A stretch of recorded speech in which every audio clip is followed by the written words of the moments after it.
Good morning, everyone. Welcome to today's live session. This is Ria Pramanik. So, we are continuing with our course that is BPSC 144 Introduction to South Asia. So, today in today's session, we will be covering Unit 5 that is Political Structures and Processes in Sri Lanka and the Maldives. So, we will be learning about how the politics is performing, how there are political processes happening in these two countries. We have covered other countries in our previous sessions. Today, we will be also knowing about Nepal, Bhutan, and Afghanistan. So, let's start with today's session. So, first of all, we will introduce this unit that is about the political system and processes in two countries, Sri Lanka and the Maldives. So, let's start with what political system means. So, political system, as per David Easton, he defines it as that a system of interaction in any society through which binding or authoritative allocations are made.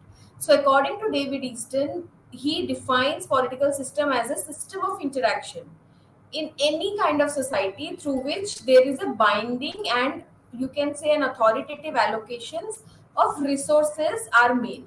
So such a political system, according to Gabriel Armand and James Coleman, has three core functions. So according to Gabriel Armand and James Coleman, they define about three core functions that a political system do. The first of all, the first one is maintaining the integration of society by determining norms. Secondly, it adapts and change elements of social, economic, and religious systems necessary for achieving collective goals. And lastly, it protects the integrity of the political system from outside threats. So, political system basically is all about how to maintain the integration of the society, how to save it from the outside threat, and adapting the changing elements of social, economic, religious system so that they can achieve a goal. So let's start with the political processes and its system in Sri Lanka. So Sri Lanka was earlier known as Ceylon and it is a small island state. It is also considered as the oceanic cockpit of Asia. This is something to note it down that Sri Lanka was earlier known as Ceylon. So there are many texts and many books which refer Sri Lanka as Ceylon, and there is a confusion arise that what this Ceylon means. So the earlier Sri Lanka was known as Ceylon, and it is also considered as the oceanic cockpit of Asia. The country acted as an entry point, a midpoint meeting place, a harbor, an emporium of international merchandise, and a landfall. So, this place is very, very important, strategically very important, and it has many important things to do. So, Sri Lanka is not just an island country, but it is also one of the countries which plays a very important role in international merchandise. So, as a result, the island attracted attention of major powers of the world from time to time. As I told you that this place is strategically located and its geographical location is such that it considered to be one of the most important place, and that is the reason why it attracted so many outside powers and outside countries from time to time. So let's talk about how the composition of Sri Lanka is in its internal sphere. So Sri Lanka is a multi-ethnic society. Multi means more than one. So there are more than one ethnicities that resides in Sri Lanka, where 75% of the population are Sinhalese. So basically, the majority of the population in Sri Lanka belongs to this Sinhala community. Secondly, the 11% are Sri Lankan Tamils, 9% Muslims, 4% plantation Tamils, and 1% others. So there is a difference between Sri Lankan Tamils and plantation Tamils because plantation Tamils went to that country from India during the plantation drives that Britishers took initiative of. So Sri Lanka is a place there is a huge plantation, tea plantation, coffee plantation happened at one point of time during the British rule, and for the purpose of agriculture, the purpose of production and harvesting all the crops, the cash crops, Britishers used to take the laborers from India to Sri Lanka. So that is why they are considered to be as plantation Tamils. Let's talk about the political structures in Sri Lanka. So Sri Lanka is a former British colony and it got independence on 4th February 1948. Sri Lanka's present political structures and processes are guided by its third constitution. So, as I already discussed about countries who have more than one constitution, unlike India, so India is a country where there is only one constitution which is coming and which is running through the inception of that constitution. But there are many countries where more than one constitution is adopted, and in Sri Lanka, it is now the presently it is the third constitution which is there in their country. So this third constitution was enacted in 1978. Earlier, there were two more, and that were in 1947 and 1972. So, this constitution is amended 20 times so far. So, 1978 constitution that is presently in vogue declared Sri Lanka as a democratic republic. So, the political system, political structure of Sri Lanka is a democratic republic, and it is a hybrid mix of presidential and parliamentary form of government on the lines of French Fifth Republic. So there is both presidential and parliamentary form of government. So before 1978, before this third constitution came into being, Sri Lanka had a Westminster style parliamentary form of government. This Westminster style parliamentary form of government was there in British when these countries were in the clutches of British power, British imperial power. So, because Britishers also follow this kind of parliamentary form, that is why it inherited from that colonial rule. So, unlike India, Sri Lankan polity is unitary in nature. So, there is unitary system in Sri Lanka. It is divided into 9 provinces and 25 administrative districts. Also, there is something which is very important to note, that Buddhism, the religion Buddhism, is given the foremost place under the constitution. So Sri Lankan constitution, the 1978 constitution, even before that, it is Buddhism which is given the foremost place. Sinhala and Tamil are recognized as official and national languages with English as the link language. So Sinhala and Tamil are recognized as official language and national language with English as the link language. So English is considered to be the link language also because there is a history of English people ruling this land. So executive power in Sri Lanka is exercised by the president, and he or she, whether it is a lady prime minister or president, both head of the state, head of the government, and commander in chief of Sri Lankan armed forces. So it is the president who is both the head of the state, head of the government, and also the commander in chief of armed forces.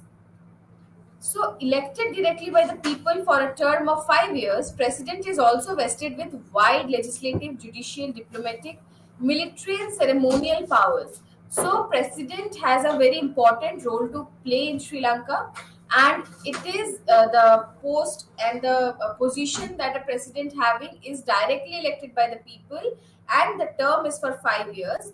And what are all the powers that is vested in president? It is the legislative, judicial, diplomatic, military, and ceremonial powers that is there in that is vested in president of Sri Lanka. So the 20th amendment to the constitution, October 2020, has further strengthened the office of the president. So the amendment which came in the year 2020 October month, it was the 20th amendment. It also strengthened more the position of president. So the president has the right to attend, address, and send messages to parliament at any time. This is an exclusive power that is given to the president of Sri Lanka, that it can attend, it can address, and it can send message to the parliament also at any point of time. So he is entitled to all these privileges, immunities, and powers of a member of parliament other than the right to vote. So all these things are there, but it doesn't have a right to vote. So the president can summon, prorogue, and dissolve the house and even call for a referendum as per the requirement. So all these powers are vested in the position of president in Sri Lanka. Prime Minister is considered as the number two in the executive hierarchy, but he or she should enjoy majority in parliament. So there is also existence of Prime Minister in Sri Lanka, but it comes number two and in the executive hierarchy.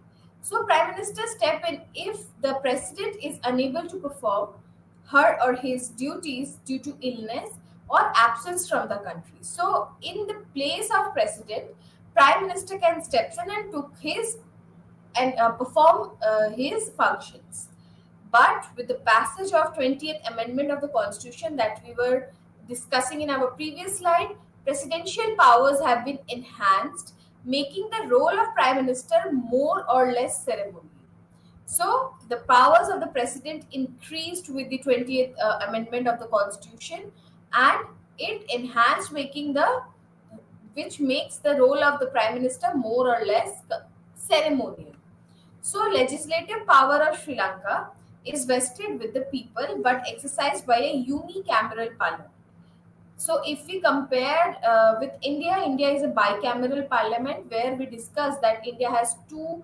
There are two southern. It is in Hindi. It is known as southern, where there is Lok Sabha and Rajya Sabha. But in Sri Lanka, the legislative power is vested on the people, but it is exercised by a unicameral parliament. Sri Lanka follows a proportional representation system to elect its parliamentarians, and the whole country is divided into 22 electoral districts. So, because Sri Lanka is a very small country, an island country, that is why there are not more than 22 electoral districts. Now, let's talk about the political processes in Sri Lanka. So, despite at one point being dubbed as a model of third world democracy, Sri Lankan political process has been a roller coaster ride. So, we can say that at one point of time, Sri Lanka was such a country that it was considered to be as a model of third world democracy. But whatever is happening in the country internally, you can say that it is something which is very anarchic. So it was one of the few countries to get used to parliamentary form of governance and adopt universal adult franchise much before its independence. So this is something to be noted down that Sri Lanka is a country which adopted these systems like universal adult franchise, which give right to vote to every adult, and the parliamentary form of governments even before its independence. So, at the same time, the Sri Lankan polity has been confronted by major ethnic conflict, youth radicalization, and elite domination. So, what the problems that Sri Lanka is facing? The first problem is major ethnic conflict. That is something which is uh, impacting Sri Lanka very much. So, the first thing that is impacting its political process is the ethnic conflict. Secondly, the youth radicalizations and elite domination. So, although a multi ethnic society, majoritarianism has been a dominant character of Sri Lankan political system. So, there are multiple ethnicities residing in the country, but there is a rule of majoritarianism. So, that is something which is defining the Sri Lankan political process.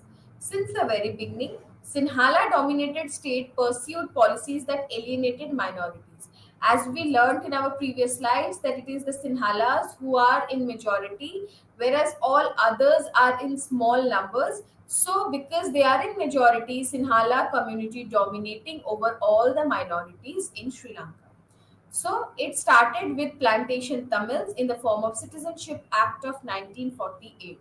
So, as we discussed about the history of plantation Tamils who came from India as a laborer taken by the Britishers for plantation purposes in Sri Lanka, and that domination and alienation of these minorities started in Sri Lanka with alienating the plantation Tamils. And it is done through the Citizenship Act of 1948. Later, Sinhala Only Act of 1956 and Standardization Act of 1972 targeted the Sri Lankan Tamils. So it's the 1948 Citizenship Charter Act started with plantation Tamils. Later on, with gradually all other acts were passed to target the Sri Lankan Tamils as well. So the Tamils are the neglected community in Sri Lanka, and they are considered to be alienated, they are marginalized, and they are oppressed and dominated by the Sinhala community.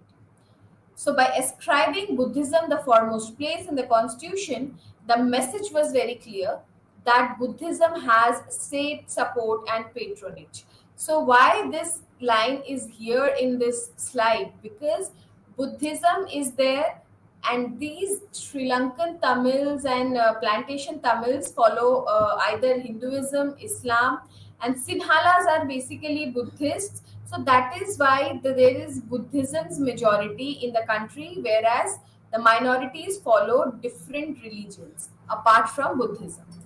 Now let's talk about the rise of radicalism in Sri Lanka. Sri Lanka, Sri Lankan government was unable to address the socio-political and economic grievances of the youth. So we will be learning here why youth are becoming radicals. What are the reasons that give the way to the youth to become a radical, to become a revolutionary? So here one of the reason behind this radicalism is that the government is unable to address the socio-political and economic grievances that these youths have. So the country witnessed three radical movements: Sinhala, Tamil, and Islamic. So they turned violent in an organized manner as political structures of the island state perceived them as just law and order problems. So initially they were violent, and but they were perceived as just law and order problems, and the hidden problem is not taken care of. So a basic distinction, however, among these radical movement is while Tamil radical movement was ethno-nationalistic, the other two were ideological. So there was a difference in these radical movements.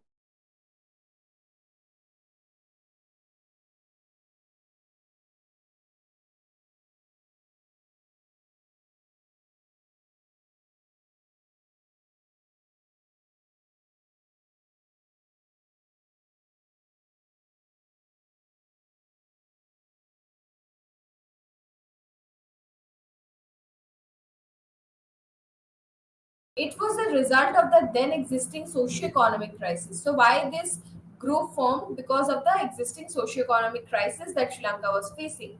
The failure of moderate political groups in articulating interest, especially of the Sinhala youth, led to radical groups like JVP. So, because political parties, the parties in the power, the central government was not able to address the issues that people were facing. That is the reason why this Sinhala youth became radical and organized a group known as Janata Vimukti Peramuna. So this Janata Vimukti Peramana, in short form, we will be using JVP to address it. So, this JVP appealed to Sinhala nationalism and displayed a sense of exclusion towards minorities. So, this radical group, they feel that there is a need for Sinhala nationalism, and all these minorities are and they should be excluded, because that is something which this JVP was preaching. So most of the active members of the group were rural Sinhala, educated, unemployed, mostly from poor and middle class, the fourth person. So who were there in this Janata Vimukti Peramuna group? They were basically the rural people who are educated but unemployed. And they also belong to the poor and the middle class families. Now, we learned about Sinhala militancy. We will be talking about Tamil militancy, why it rose. So, ethnic conflict in Sri Lanka turned violent due to the insensitivity of the state in addressing the genuine grievances of the Tamil community. So, here we can see there is a failure of the government in Sri Lanka which could not address this very, very important issue, which added to the grievances that people already have. So, the consequent resort to arms by the frustrated and radicalized Sri Lankan Tamil youth. So, people were very, very, very upset with however the whatever ways the government was running itself, so their issues were not addressed, and that is the reason why people were becoming frustrated, and that is the reason why there was a rise of this radical ideology and radicalism in the Tamil youth. So they organized themselves in groups and started indulging in, first of all, what they do, how Tamil militancy was creating problem for the state government because state government was not listening to them. The first thing they do was attacking symbol of state power. So because they're against state, they have grievances with the state, so they started attacking the symbols of state power. Secondly, assassination of pro government personnel, so whoever was taking side of the government and helping the government, so they were enemies of these groups, and that is why there were assassinations of these pro government personnel.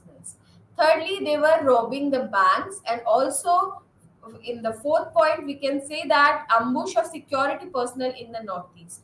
So all these things were done by the Tamil militancy groups, and it was creating a problem, a ruckus, and anarchy in the country. So, at the height of the Tamil insurgency in the mid 1980s, there were five major and nearly 30 splinter militant groups. So, this is something which is a very important matter of concern because there were five major and nearly 30 splinter militant groups that exist in Sri Lanka.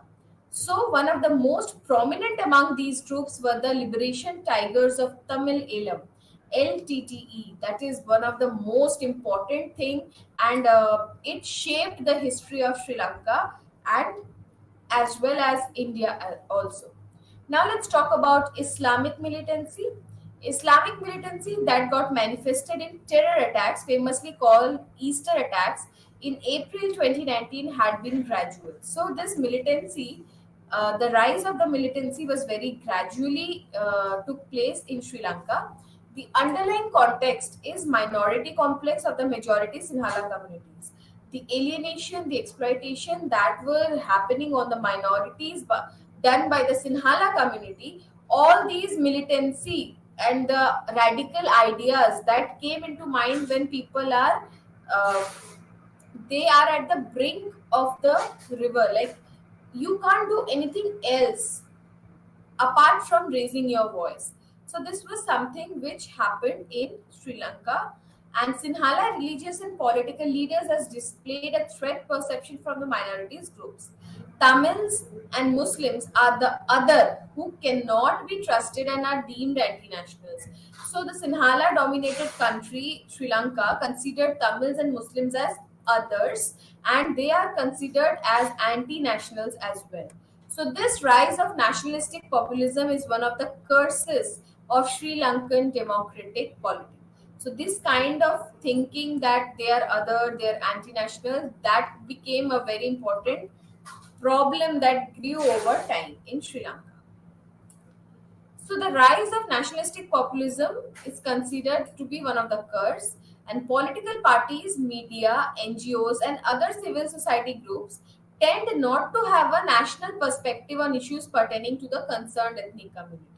So even with each community, civil society is divided on the stand to be taken on community issues. So there was no consensus, there was a gap how the communities are performing. So the Sri Lankan civil society is also weak due to mainly to the state's unfriendly attitude. So because state is not supporting, not sponsoring, not sponsored in the sense they were not recognizing these institutions, the civil societies, and not friendly. There is no friendly relation with the government and the civil society. That is the reason why the civil society is very weak there. Their existence was a curse for the government. So those who are critical are stamped as anti-national, unpatriotic, and traitors. So these three terms are used for the people who are not supporting the Sinhala-dominated government in Sri Lanka. So as a result, funding for these groups from international agencies have also dried up. So because there is no recognition of these civil societies in the country, international agencies also they were not very keen to fund these groups. So with this, we learned about Sri Lanka, how Sri Lankan government used to be there, how the problems are there for ethnic conflicts, the problems of minorities. Now we will be moving forward towards the Maldives. So Maldives is considered to be as the smallest of the South Asian countries, and it got independence very later. So Maldives is a very famous tourist destination nowadays, and it was always be, and it is one of the smallest of South Asian countries. Please note it down. And it got independence from Britain on 26th of July 1965. So though dispersed widely with 1192, like 1192 coral islands grouped into 26 atolls, the country's actual land area is just 300 square kilometers and has a population of about 5,50,000. So the country is very small, the population is very, very less, and the area is also very less in Maldives.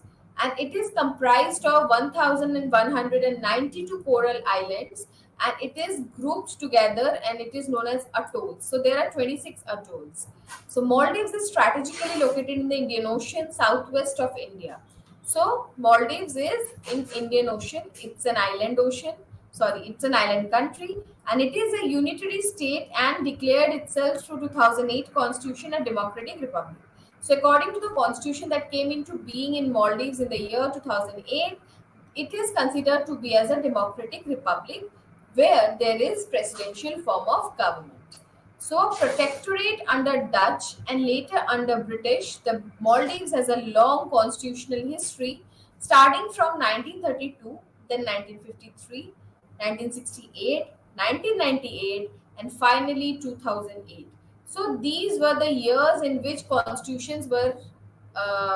constitutions was accepted. They started taking place. Whatever there is there in the constitution, it got enacted so many times. But currently, it is the 2008 constitution which is going on. Also, it is important to know that the national language of the Maldives is Dhivehi, and Islam is the state religion. So, this is something which is very important to know before learning about the political structure of any country. So, the present political structure of the Maldives is stipulated under 2008 constitution. So, as we learned that there are many constitutions that used to be there in Maldives, but presently it is 2008 constitution that is enacted in the country. So it was drafted based on the roadmap for the reform agenda published by the then government in 2006. So this constitution of 2008 of Maldives was considered to be based on the roadmap for the reform agenda that was presented by the then government in 2006. So there were 8 broad categories of reforms that were identified. So what are these reforms that this roadmap for the reform agenda categorizes? First and foremost, strengthening the system of governance. So what is the reform that it requires? It requires a system of governance which is very, very strengthened. Secondly, promoting and strengthening the protection of human rights. Human rights also given a very important place in the constitution of Maldives, and that is why the roadmap for the reform agenda also talks about the promoting and strengthening the protection of the human rights.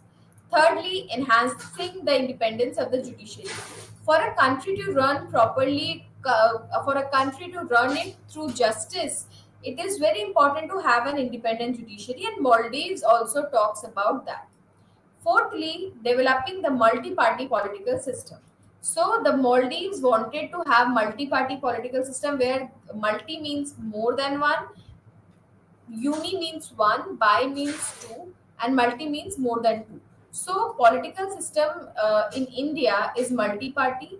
Similarly, in Maldives also it is a multi-party political system that is suggested by the roadmap for the reform agenda.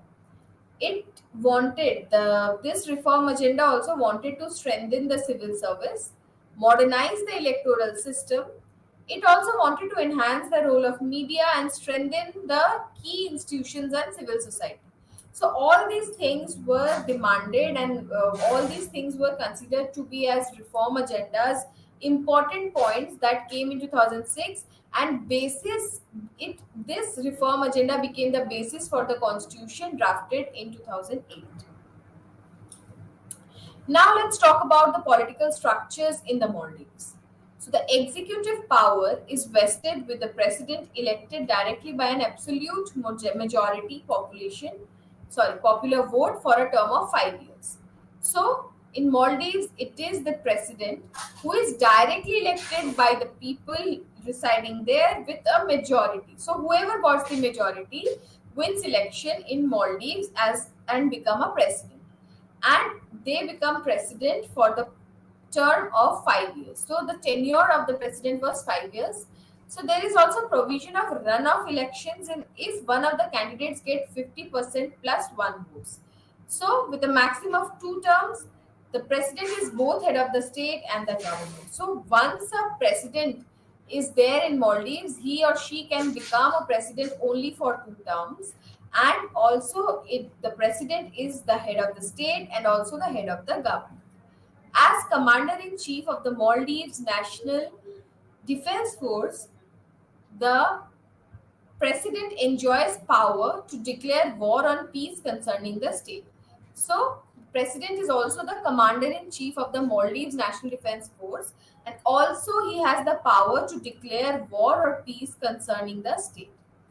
He is responsible to determine, conduct, and oversee the foreign policy of the country and to enter into general treaties, agreements with foreign states and international organizations. So, also, if we talk about the judicial powers, the president appoints judges to the Supreme Court and can grant pardons or reductions of sentences. So, this power also lies with Maldives president. So all the legislative power in Maldives is vested with the parliament known as People's Majlis. So what does the parliament of Maldives known as? It is known as People's Majlis. Please note it down because it is very important when you discuss about all other countries' parliament. There is a need to discuss about Maldives as well, and because it is different from others, so it is important to note it down.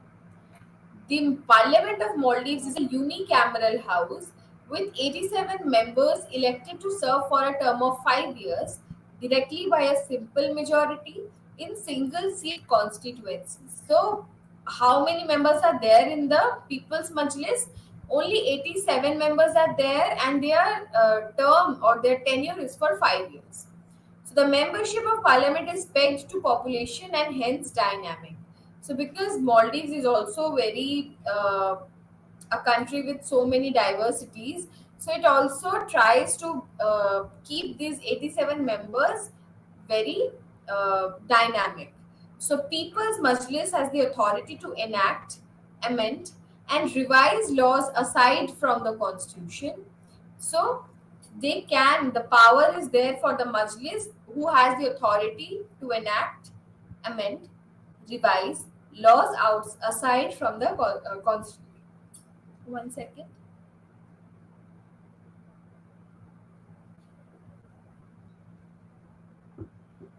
Also, one thing which is very important about Majlis is that the power of purse lies with Majlis. So, this is important because it is something which is essential for us, the political science students, to know how the financial system is running in our country.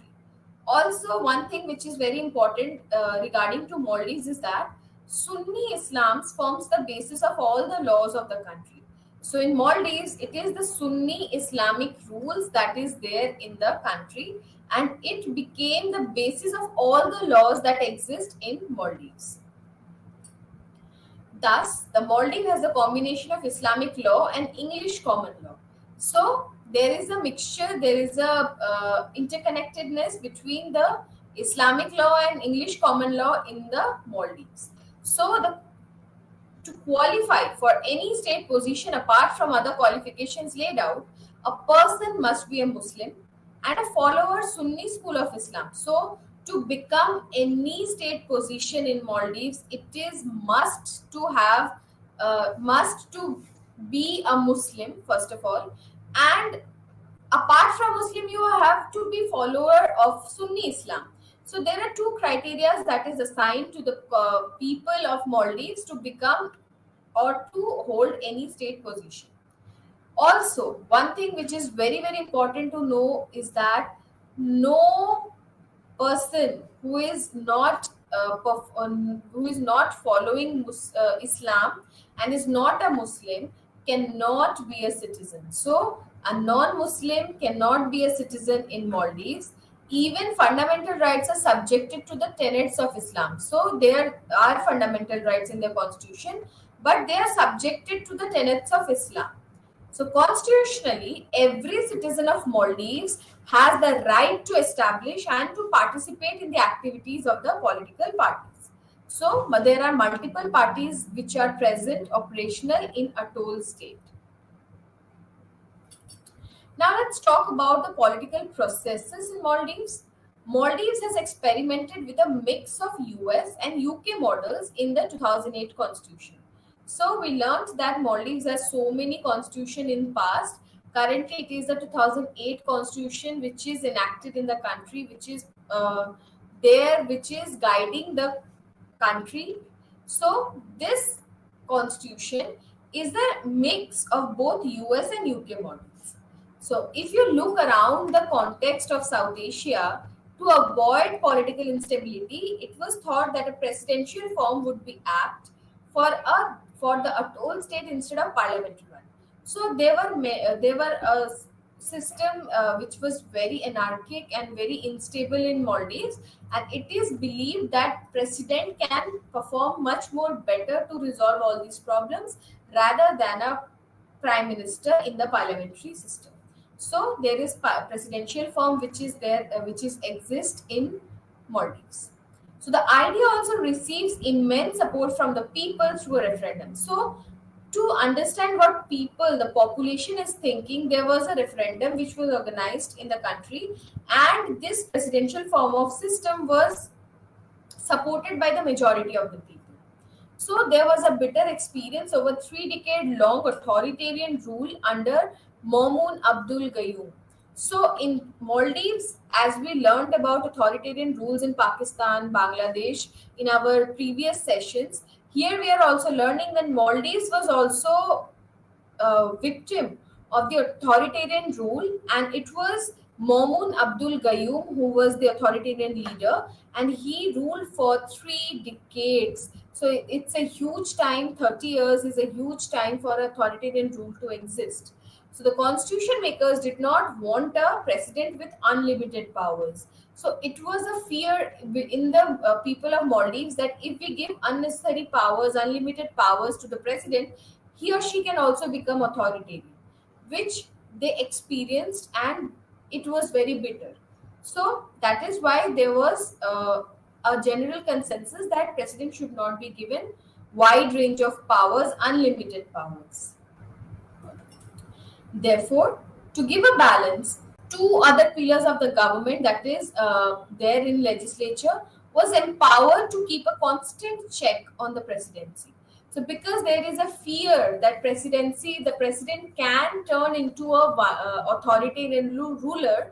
So, this country in their constitution also talks about two pillars of the government which can have a constant check on the working and the functioning of the presidency. Independence of judiciary, a key component of any constitutional government, is not up to the mark. So there is also a problem that lies in Maldives. The first thing is that there is a problem having an independent judiciary. There is also constant interference from either the executive or the legislature. So at the same time, the judiciary has failed to assert itself using constitutional provisionals, both individual and institutional. Judiciary is facing very much problem in Maldives because it is not independent and it cannot assert its position because the conditions is such in Maldives that it restricts the functioning of the judiciary properly. The civil society of the Maldives has potential to perform its task but is stifled by the existing security structures. So civil society is way stronger than Sri Lanka that we were talking in our previous part of this session, but here we can see that civil society has the potential to perform, but It is stifled by the existing security structures in the country. So Maldives is constantly engaged with regional and global institutions that promote democracy and human rights. So this is something which is very good about Maldives. Now, we talked about two countries today, that is Sri Lanka and the Maldives.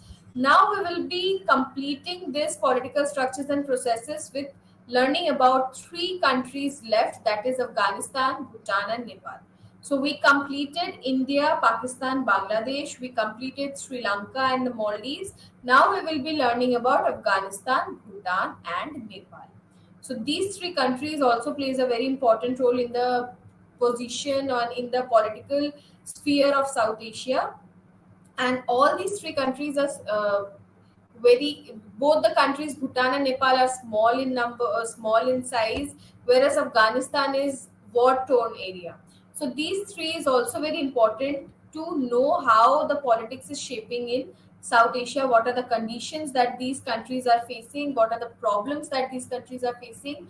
How the problems of these countries are impacting the politics of South Asia.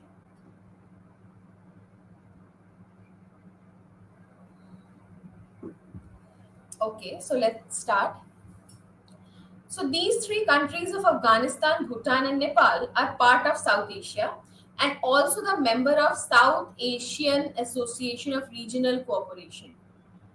So it is very important to know the full form of SARC. SARC is very important. We will be learning about SARC in our next sessions, but we should know that SARC stands for South Asian Association for Regional Cooperation.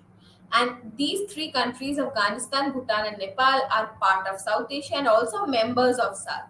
So while Bhutan and Nepal joined the association when it was established in 1985, Afghanistan was inducted into it in 2007. So Bhutan and Nepal was there in SARC since its inception. The SARC was established in the year 1985, and Bhutan and Nepal was part of SARC since that time. But Afghanistan introduced in SARC and Afghanistan inducted in SARC organization in the year 2007. This is very important to understand because there are many reasons why Afghanistan came late, which we will be learning in our upcoming slides. So Bhutan and Nepal are also members of BIMSTEC. What BIMSTEC stands for? It stands for Bay of Bengal Initiative for Multi-Sectoral Technical and Economic Cooperation. Please note it down. It is very important to know all the full forms of these organizations, and it is very, very important in respect of this unit because it is something which defines the functioning of South Asia, how there are groupings, how there are many organizations where these countries are part of.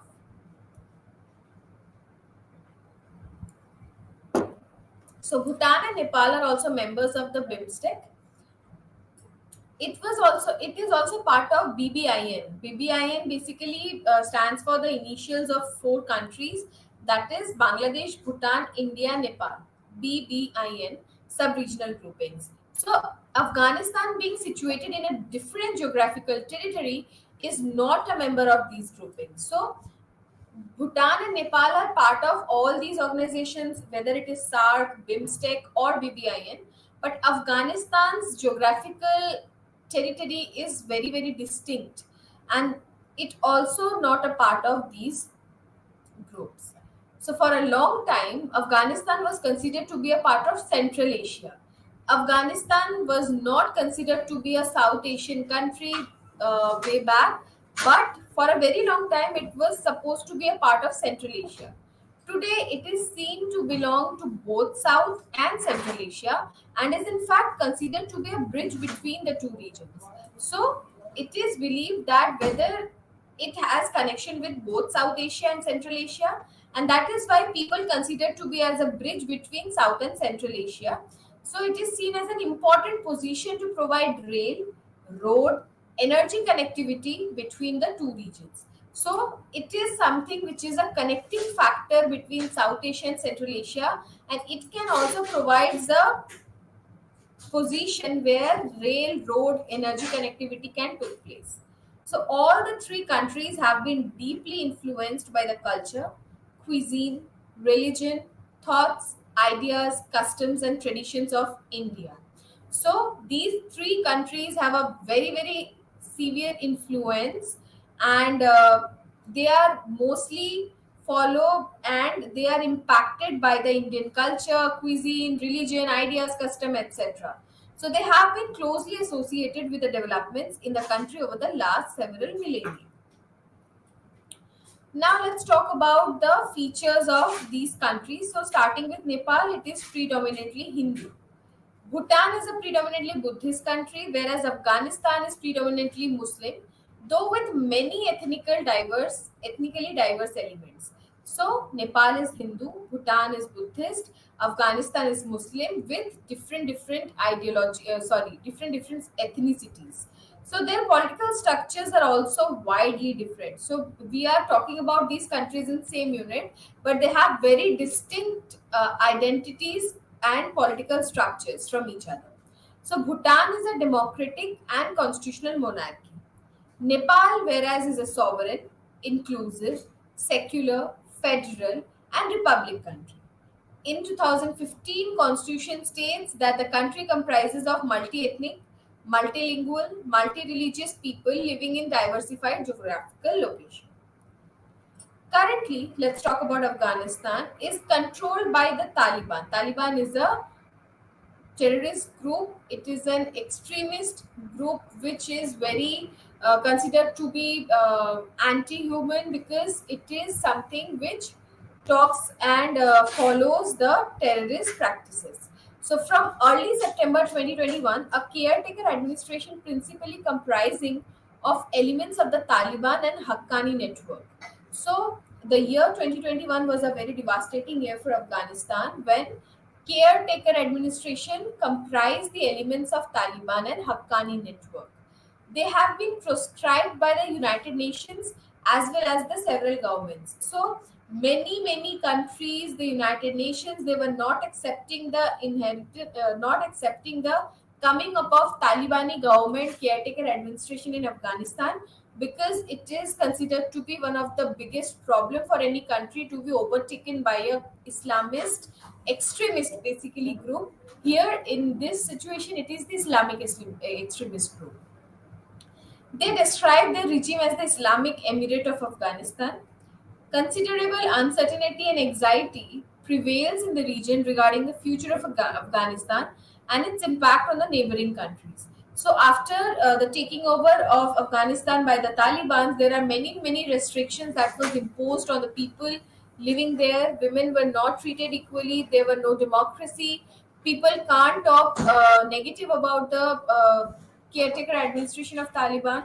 So these are the problems that Afghanistan is facing, and that is the reason why the neighboring countries are also in fear what to do, because neighboring countries including India, Pakistan, they are also very close connections and proximity. The areas are very in close proximities where there is a fear that what will be the result of this Talibani caretaker administration in Afghanistan and how it will impact the other nations.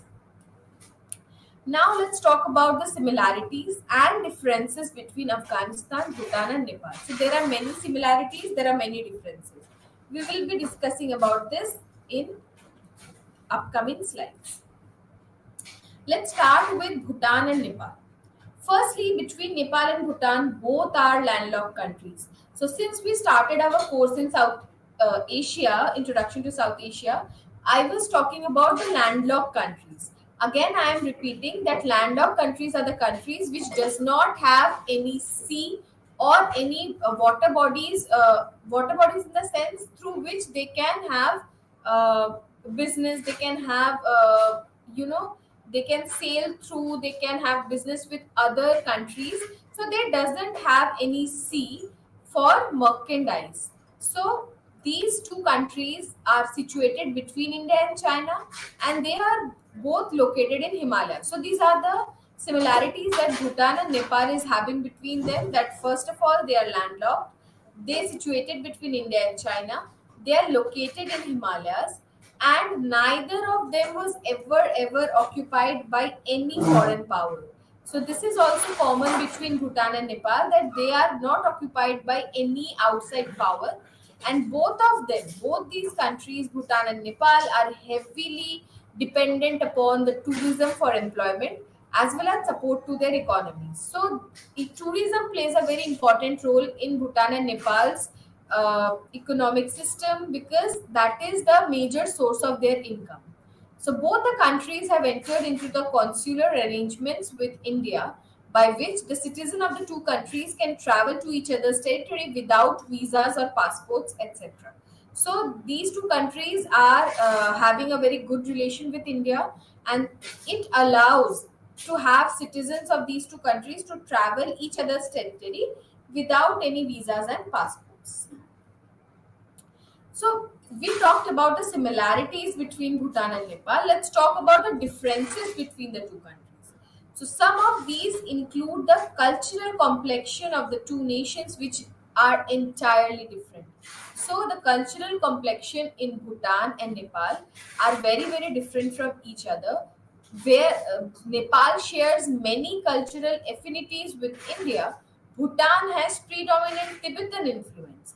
On one hand, Nepal is very culturally similar with India, whereas on the other hand, Bhutan is very culturally similar to Tibetan practices, Tibetan influence. There is Tibetan influence in Bhutan. So, in addition, Nepal is a predominantly Hindu nation with minority Muslim and Buddhist population. So, in Nepal, we can find that the majority of the people are from Hinduism religion, whereas Muslims are minority, and Buddhists are also there in the country, but they are also in minority, we can say. So Bhutan, whereas, has predominant Buddhist population with a significant Hindu minority. So in Bhutan, Hindus are in minorities and Buddhists are in majority. Bhutan continues to be a constitutional monarchy in which the king has bestowed much power and authority to the parliament. So in Bhutan, the royal family still exists and there is constitutional monarchy, but the power, the major powers and authority is vested in the parliament. The king is the head of the state, and executive power is vested in the cabinet headed by the prime minister. So in Bhutan, head of the state is the king, just like Britain, where the constitutional monarch, the king or the queen, is the head of the state in Britain. And here in Bhutan, the executive power is vested in the prime minister. Nepal was a constitutional monarchy from 1990. So Bhutan we talked about. Now let's talk about Nepal. It was also a constitutional monarchy from 1990 till 2008, when it became a republic after abolishing the monarchy. So in 2008, the people of Nepal, they abolished the monarchy and created Nepal as a republican country. Today, Nepal is a parliamentary democracy. So Nepal is guided by democracy in today's time, whereas Bhutan is a Buddhist country, while Nepal has been secular since 2006. So initially, Bhutan and Nepal was mainly dominated by the Hindus, but since 2006, it considered to be as a secular country, whereas Bhutan is a Buddhist country. Nepal is a much larger country than Bhutan in terms of land area as well as population. So, if we talk about the composition of population, Bhutan is smaller than the Nepal. Nepal is much more bigger than Bhutan, whereas Nepal has practically no strictly enforceable environmental policy. There are no strictly environmental policies could be found in Nepal, but Bhutan has a highly developed and conscientious environmental policy, due to which tourists are required to be on strictly controlled tours.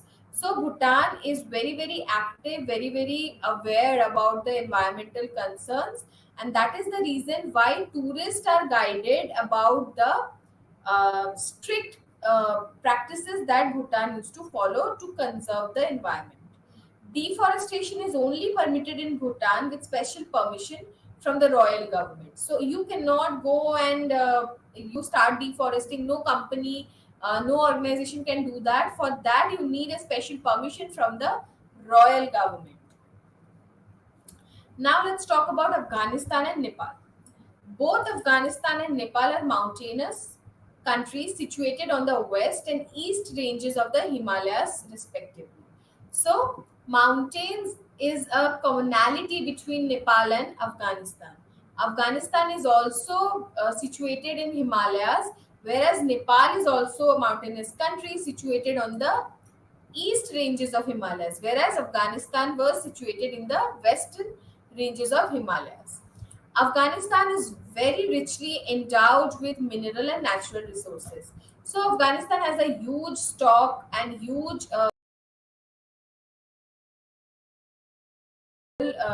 resources, but has not been able to exploit them due to lack of peace and stability over the last more than 40 years. So it is their minerals and natural resources are present in Afghanistan, but due to the lack of peace and lack of stability in the country, they cannot exploit these resources. So, the takeover by the Taliban in August 2021 has created further insecurity and instability in Afghanistan and the region. So, earlier also there were a past when during Cold War, the Afghanistan was also very impacted with that, with the rivalries between USA and USSR at that point of time. But from after that also, Afghanistan was a country which is very devastated, and with the advent of the Taliban's in August 2021, again when it was trying to establish itself again, so with the coming up of Taliban, it again became insecure and unstable. So, in terms of human development indices, Nepal and Bhutan are much better off than Afghanistan, although all of them are included in the category of least developed countries. So, Nepal, Bhutan, and Afghanistan, they are in the same unit, and the reason is that all these three countries are considered to be the least developed countries in South Asian region. So that is why they are in the same. We are learning about these countries in a same unit. As I told you that I will tell you the reason. So this was the reason. But it is here to point out. It is here to note that Nepal and Bhutan are much better than Afghanistan, but they are in the same category.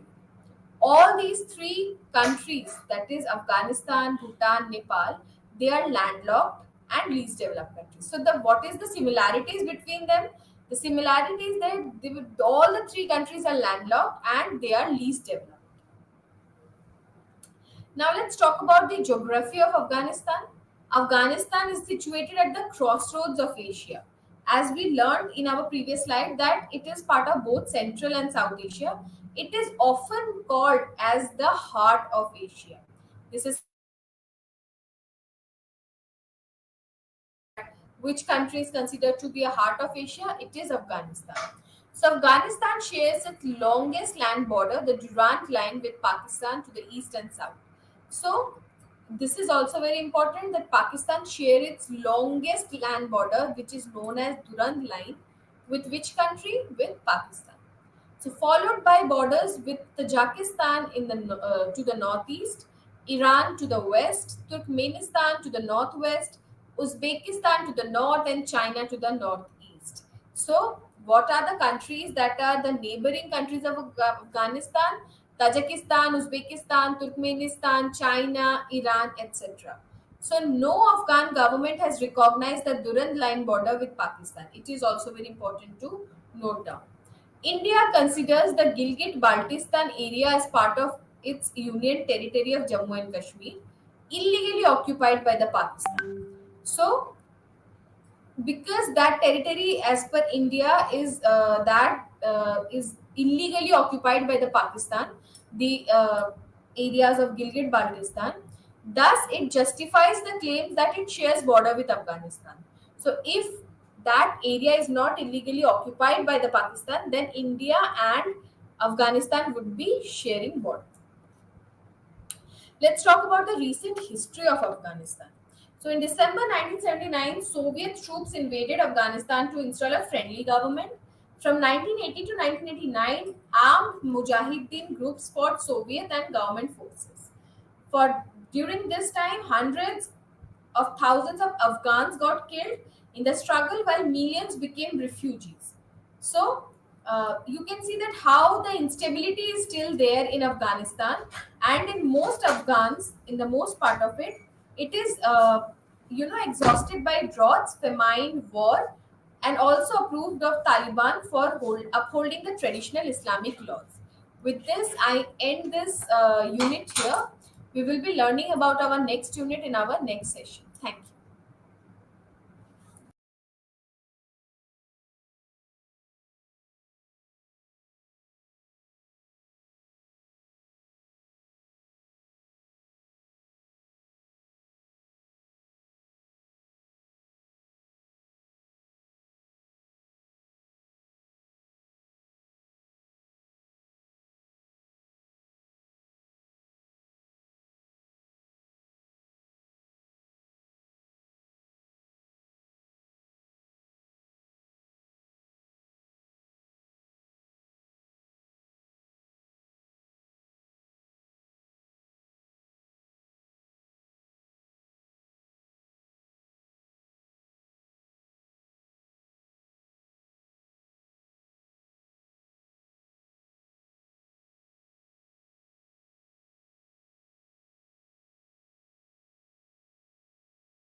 మీ అందరికీ శుభోదయం. నా పేరు doctor Abbas. ఈరోజు మనము సోషియాలజీలో sociological థియరీలు అంటే సామాజిక సిద్ధాంతాలు పుస్తకంలో క్లాస్ మరియు క్లాస్ స్ట్రగుల్ అనే పాఠాన్ని మనం తెలుసుకుంటున్నాము. క్లాస్ అండ్ క్లాస్ పోరాటము అనేది చాలా ప్రధానమైనటువంటి కాన్సెప్ట్ మార్క్సిజంలో. అంటే కార్ల్ మార్క్స్ ఏదైతే ప్రపంచ మేధావైనటువంటి కార్ల్ మార్క్స్ చాలా సిద్ధాంతాలు చెప్పాడు. అందులో వర్గ పోరాటం అనేది చాలా చాలా ప్రధానమైనటువంటి విషయంగా మనం మాట్లాడుకోవాలి. ఎందుకు వర్గ పోరాటం అనేది, ఎందుకు అసలు సమాజం అనేది ఎట్లా ఉద్భవించింది, వర్గపోరు అంటే ఏంటి, అసలు వర్గం అంటే ఏంటి అనే విషయాల గురించి మనం ఈ రోజు పాఠంలో తెలుసుకుంటాము. దాంతోపాటుగా మీరు చాలా కవితలు వినే ఉంటారు. ఈరోజు మనం శ్రీశ్రీ గారి ఒక కవితతోటి మనం ఈ పాఠాన్ని మొదలు పెడతాము. ఆయన అంటే వర్గపోరు అంటే ఏంటో మీకు అర్థం కావడానికి చెప్పడానికి శ్రీశ్రీ కవిత అయితే మీకు కరెక్ట్గా అర్థమవుతుందనే విషయం కాబట్టి నేను శ్రీశ్రీ గారి కవితతోటి ఈరోజు మనము ఈ యొక్క పాఠాన్ని మనం మొదలు పెడతాము. ఆయన ఒక కవితలో ఏం రాశాడు అంటే, ఏ దేశ చరిత్ర చూసినా ఏమున్నది గర్వకారణం,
ఒక గ్రూప్ ఉండేది. క్లాస్ అంటే అసలు అర్థం ఏంటి అంటే ఆర్మీ అని అర్థం. ఒక ఆర్మీ అనే ఒక గ్రూప్ ఉండేది. ఆయన ఈ యొక్క సెర్వెలస్ యొక్క రాజ్యంలో ఆర్మీ అనే ఒక గ్రూప్ ఉండేది. అట్లా క్లాస్ అనే పదం మొదలైంది. ఆయన రాజ్యంలో ఐదు భాగాలకు విభజించబడ్డారు. వాళ్ళు సంపద ద్వారా, వాళ్ళకుండే ఇన్కమ్ ద్వారా, వాళ్ళకుండే పరిస్థితులను బట్టి 5 వర్గాలుగా గ్రీకు దేశంలో సర్వేలెస్ అనే రాజులో ఆ దేశ ప్రజల్ని 5 వర్గాలుగా వర్గీకరించారు. అక్కడి నుంచి క్లాస్ అనే పదం మనకు గుర్తుకొచ్చింది. మనం అక్కడ నుంచి గ్రీకు చరిత్ర నుంచి, అంటే వర్గము అనే పదము గ్రీకు చరిత్ర నుంచి చూసుకుంటే 21వ శతాబ్దం వరకు, అంటే కొన్ని వేల సంవత్సరాల వరకు ఈ వర్గం అనే పదము మనకు అట్లా ఇప్పటికి 21వ శతాబ్దంలో కూడా మనకు వర్గం అనేది కార్మిక వర్గం అంటాం, మనం కర్షక వర్గము అని అంటాం. లేకుంటే ఇంకా నాన్ టీచింగ్ ఎంప్లాయీస్, అంటే ఒక్కొక్క వర్గం అని చెప్తాం. మిడిల్ ఇన్కమ్ గ్రూప్ అని చెప్తాం, హయ్యర్ ఇన్కమ్ గ్రూప్ అని చెప్తాం, ఆ తర్వాత లోయర్ ఇన్కమ్ గ్రూప్ అని చెప్తాం. అంటే ఇదంతా ఏంటి అంటే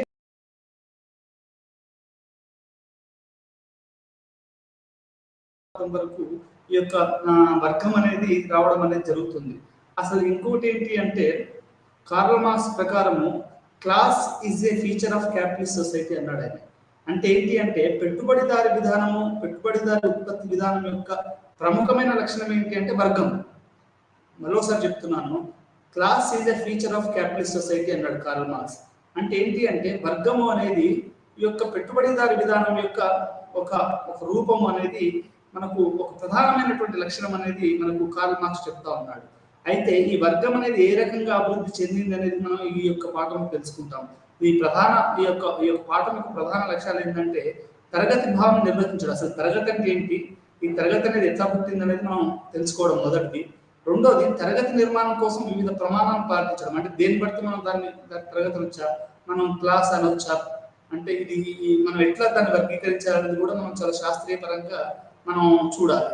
మూడోది, వర్గ వైరుధ్యము లేదా ఉత్పత్తి విధానంలో మార్పు కారణంగా మరే సమాజ చరిత్రలో పాల్గొని వివిధ దశలను గుర్తించడం. అంటే ఈ వర్గ పోరాటం వల్ల ఎట్లా సమాజం మారుకుంటూ వచ్చిందనేది కూడా మనము ఈ యొక్క పాఠంలో తెలుసుకుంటాం. దాంతో పాటుగా సామాజిక విప్లవాలు, అంటే ఈ యొక్క సోషల్ రెవల్యూషన్స్ అనేటివి ఈ పోరాటాల వల్ల ఎట్లా సామాజిక మార్పులు వస్తాయనేది కూడా మనం ఈ యొక్క పాఠంలో తెలుసుకుంటాం. అదేవిధంగా కార్ల్ మార్క్స్ చర్చించినటువంటి పరాయీకరణ భావం కూడా మనం ఈ యొక్క పాఠంలో తెలుసుకుంటాం.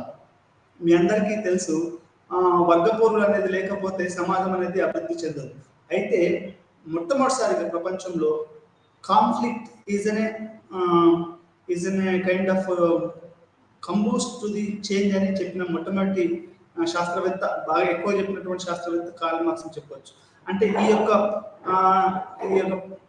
ఏదైతే మనము వైరుధ్యాలు అనేటివి, కాన్ఫ్లిక్ట్స్ అనేటివి, అవి సమాజానికి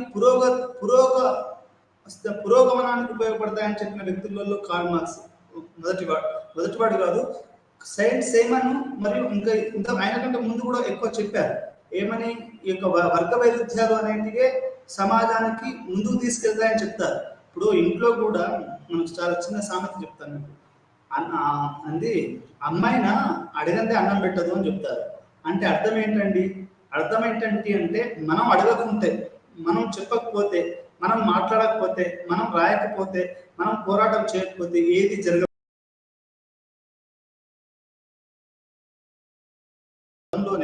మొత్తం వర్గపోరు ఉంది అనేది అర్థం చేసుకోవచ్చు. వర్గపోరు అనేది పెద్ద ఎత్తున చెప్తున్నాను మీకు. చిన్నగా అర్థం చేసుకోవడానికి అడగందే అమ్మాయిని అన్నం పెట్టదు అనేది మనకు చాలా సాదాసీదగా అందరు ప్రజలు మాట్లాడుకునే భాషలో చెప్తున్నాను. అంటే ఈ రకంగా, అంటే పోరాటం అనేది చాలా ముఖ్యం అనేది ఇక్కడ అర్థమవుతుంది. అయితే పోరాటం ఎవరి మధ్యలో ఉంటుంది? ఈ పోరాటం ఎవరెవరు చేస్తారు? పోరాటం ఎందుకు వస్తుంది?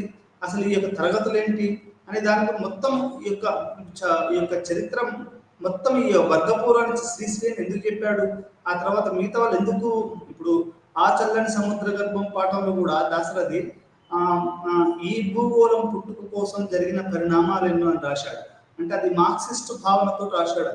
అది ఒక వర్గ భావనతోటి ఆ పాఠం రాయడం అనేది జరిగింది. అనార్థులు ఉండని ఆనవలోకం ఎప్పుడు అన్నాడు. అంటే ఆకలితోటి లేకుండా ఒక నూతన సమాజం నేను ఎప్పుడు చూడగలుగుతానని దాశరథి తన పాటలో చెప్పడం అనేది జరిగింది. ఇది వర్గ వైరుధ్యము అంటే ఈ రకంగా ఉంటుంది. అంటే రాజులు, ఉన్నవాళ్ళు, పెట్టుబడిదారులు, భూస్వాములు, ఇట్లా పెత్తందార వ్యవస్థ ఒకవైపు ఉంటే, ఇంకొక వైపు కార్మికులు, స్త్రీలు, పిల్లలు, కర్షకులు, కూలి చేసుకునే వాళ్ళు, బిచ్చగాళ్ళు, చాలా ఇంకో పక్క ఈ వర్గం ఉంటుంది. ఈ రెండు వర్గాల మధ్య జరిగే పోరే మనకు క్లాస్ పోరాటం, వర్గ వైరుధ్యం అనేది మనకు ఈ యొక్క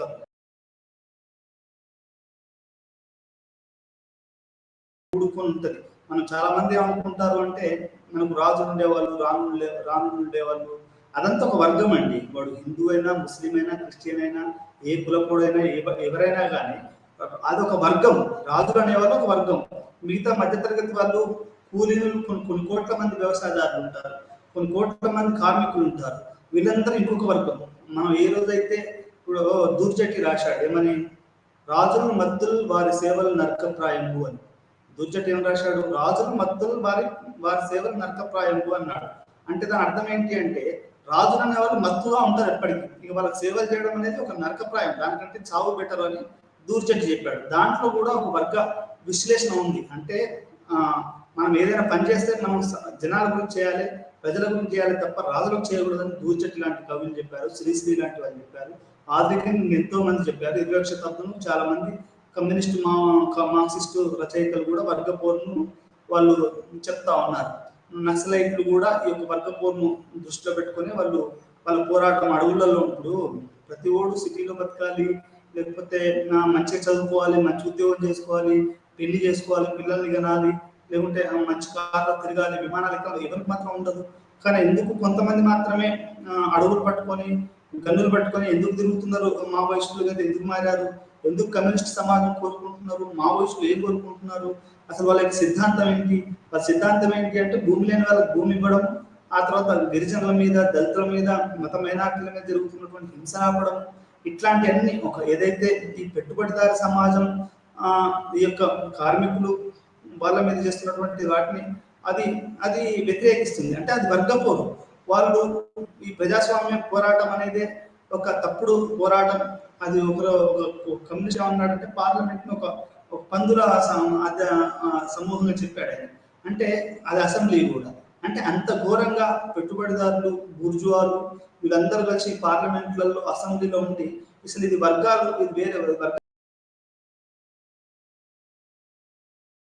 ఈరోజు ప్రజల తరఫున, గిరిజన తరఫున ఇప్పుడు ఖమ్మం జిల్లా ఉంది, అక్కడ మన బీడీ వ్యాపారం, అది ఆకులు వ్యాపారం చేస్తారు. వాళ్ళ తరఫున ఎవరు మాట్లాడుతున్నారు? మావోయిస్టులు మాట్లాడుతున్నారు. ఏమంటే ఇప్పుడు వెస్ట్ బెంగాల్లో జరిగినటువంటి ఈ యొక్క నందిగ్రామ్ సింగూర్లలో ఈ టాటా కంపెనీకి ఇస్తున్నటువంటి కంపెనీ కార్లు, భూముల్ని అక్కడ సిపిఎం గవర్నమెంట్ ఇస్తే వాళ్ళని వ్యతిరేకిస్తూ రైతులు చనిపోయారు.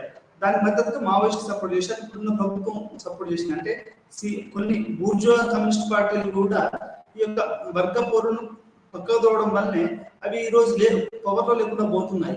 అంటే నేను ఒక పార్టీ చెప్పడం కాదు, కానీ వర్గ పోరు అనేది ఎంత సంక్లిష్టంగా ఉంటుంది అంటే మళ్ళీ కమ్యూనిస్టులలోనే ఈ వర్గ పోరాటం నమ్మిన వ్యక్తులలోనే మళ్ళీ విభేదాలు ఉంటాయి. అయితే మావో ఒక విషయం చెప్పాడు. ఏమని చెప్పాడు అంటే 100 పూలు వికసించని 1000 ఆలోచనలు సంఘర్షించుకోలేను. అంటే వైరుధ్యాలు అనేవి ఉండాలి. ఎంత ఎక్కువ వైరుధ్యం ఉంటే అంత మీకు ఎక్కువ చర్చ జరుగుతుంది. మీకు వర్గ పోరు, వర్గం మీద స్పష్టత ఏర్పడుతుంది అనేది మావో యొక్క విధానం అన్నట్టు. ఆయన ఏమంటే gun power flows from the back of the gun అంటారు. అంటే మీకు ఎవడు కూడా, ఏ వ్యక్తి కూడా మనం చెప్తే గాంధీ గారు చెప్పినట్టు మనం అహింసా సిద్ధాంతం ద్వారా పోతే, లేకపోతే ఇంకిట్లా పోతే, లేకపోతే మౌనంగా మనం కూర్చొని చేస్తే పనులు కావాలనేది కమ్యూనిస్ట్ పార్టీలు నమ్ముతాయి. వాళ్ళు మనము ఖతం కరు అని చారు మహేందర్ చెప్పాడు, సిపిఎం మావోయిస్ట్ పార్టీ దాని యొక్క వ్యవస్థాపకుడు. అదేవిధంగా వర్గపోరు నమ్మే వాళ్ళందరూ కూడా ఏం చెప్తారంటే, మావోయిజం నమ్మే వాళ్ళు ఏం చెప్తారు అంటే అసలు power flows from the barrel of the gun అంటారు. అంటే ఒక వ్యక్తి ఎవరు చెప్తే మాట వినడు.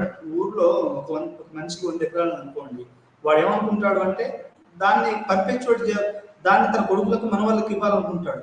అంతేగాని పేద ప్రజలకు పంచాలని ఎవడు అనుకోడు. ఇప్పుడు పుచ్చలపల్లి సుందరయ్య అంటారు కొంచెం తక్కువ మంది ఉంటారు. ఆయన నిజమైన కమ్యూనిస్టు సిద్ధాంతాన్ని నమ్మాడు, ఆయనకున్న భూముల్ని వేరే వాళ్ళకి పంచాడు, ఆయనకున్న రెడ్డి అనే ఒక పదాన్ని తీసేసి ఆయన కొంతవరకు సమాజానికి పనిచేశాడని చెప్పొచ్చు. అంటే ఇక్కడ చెప్పదలసిన విషయం ఏంటి అంటే వర్గము, వర్గపోరు, వర్గ వైరుధ్యము అనేది ఎంత బలంగా ఉంటుంది, ఎంత లోపలగా ఉంటుంది. అసలు కార్ల్ మార్క్స్ వర్గాన్ని ఎట్లా చెప్పాడు అనేది కూడా మనము ఈ రోజు మనం ఈ యొక్క పాఠం తెలుసుకుంటాం. దాంతో పాటుగా మరి వర్గపోరు కాకుండా మనిషిగా బతకాలి, ఇప్పుడు అందరికి సమాన వేతనాలు రావాలి, గౌరవంగా బతకాలి, ఇట్లాంటివన్నీ కూడా కావాలి అంటే ఏం కావాలి అంటే సమాజము, కమ్యూనిజం ఎలా వస్తుంది అనేది కూడా మనం ఈ రోజు పాఠంలో తెలుసుకుంటాం. పరిచయం. ఈ యూనిట్ లో మనము కార్ల్ మార్క్స్ ఉపయోగించిన తరగతి యొక్క ముఖ్య భావనను వివరిస్తుంది. అంటే క్లాస్ అంటే ఏంటి, అసలు అంటే తరగతి అంటే ఏంటి అనేది కూడా మనము ఈ రోజు యొక్క పాఠం అనేది చాలా ప్రధానంగా మాట్లాడుకుంటుంది. అదేవిధంగా దాని యొక్క ప్రమాణాలను మనం ఏ విధంగా అధ్యయనం చేస్తాము.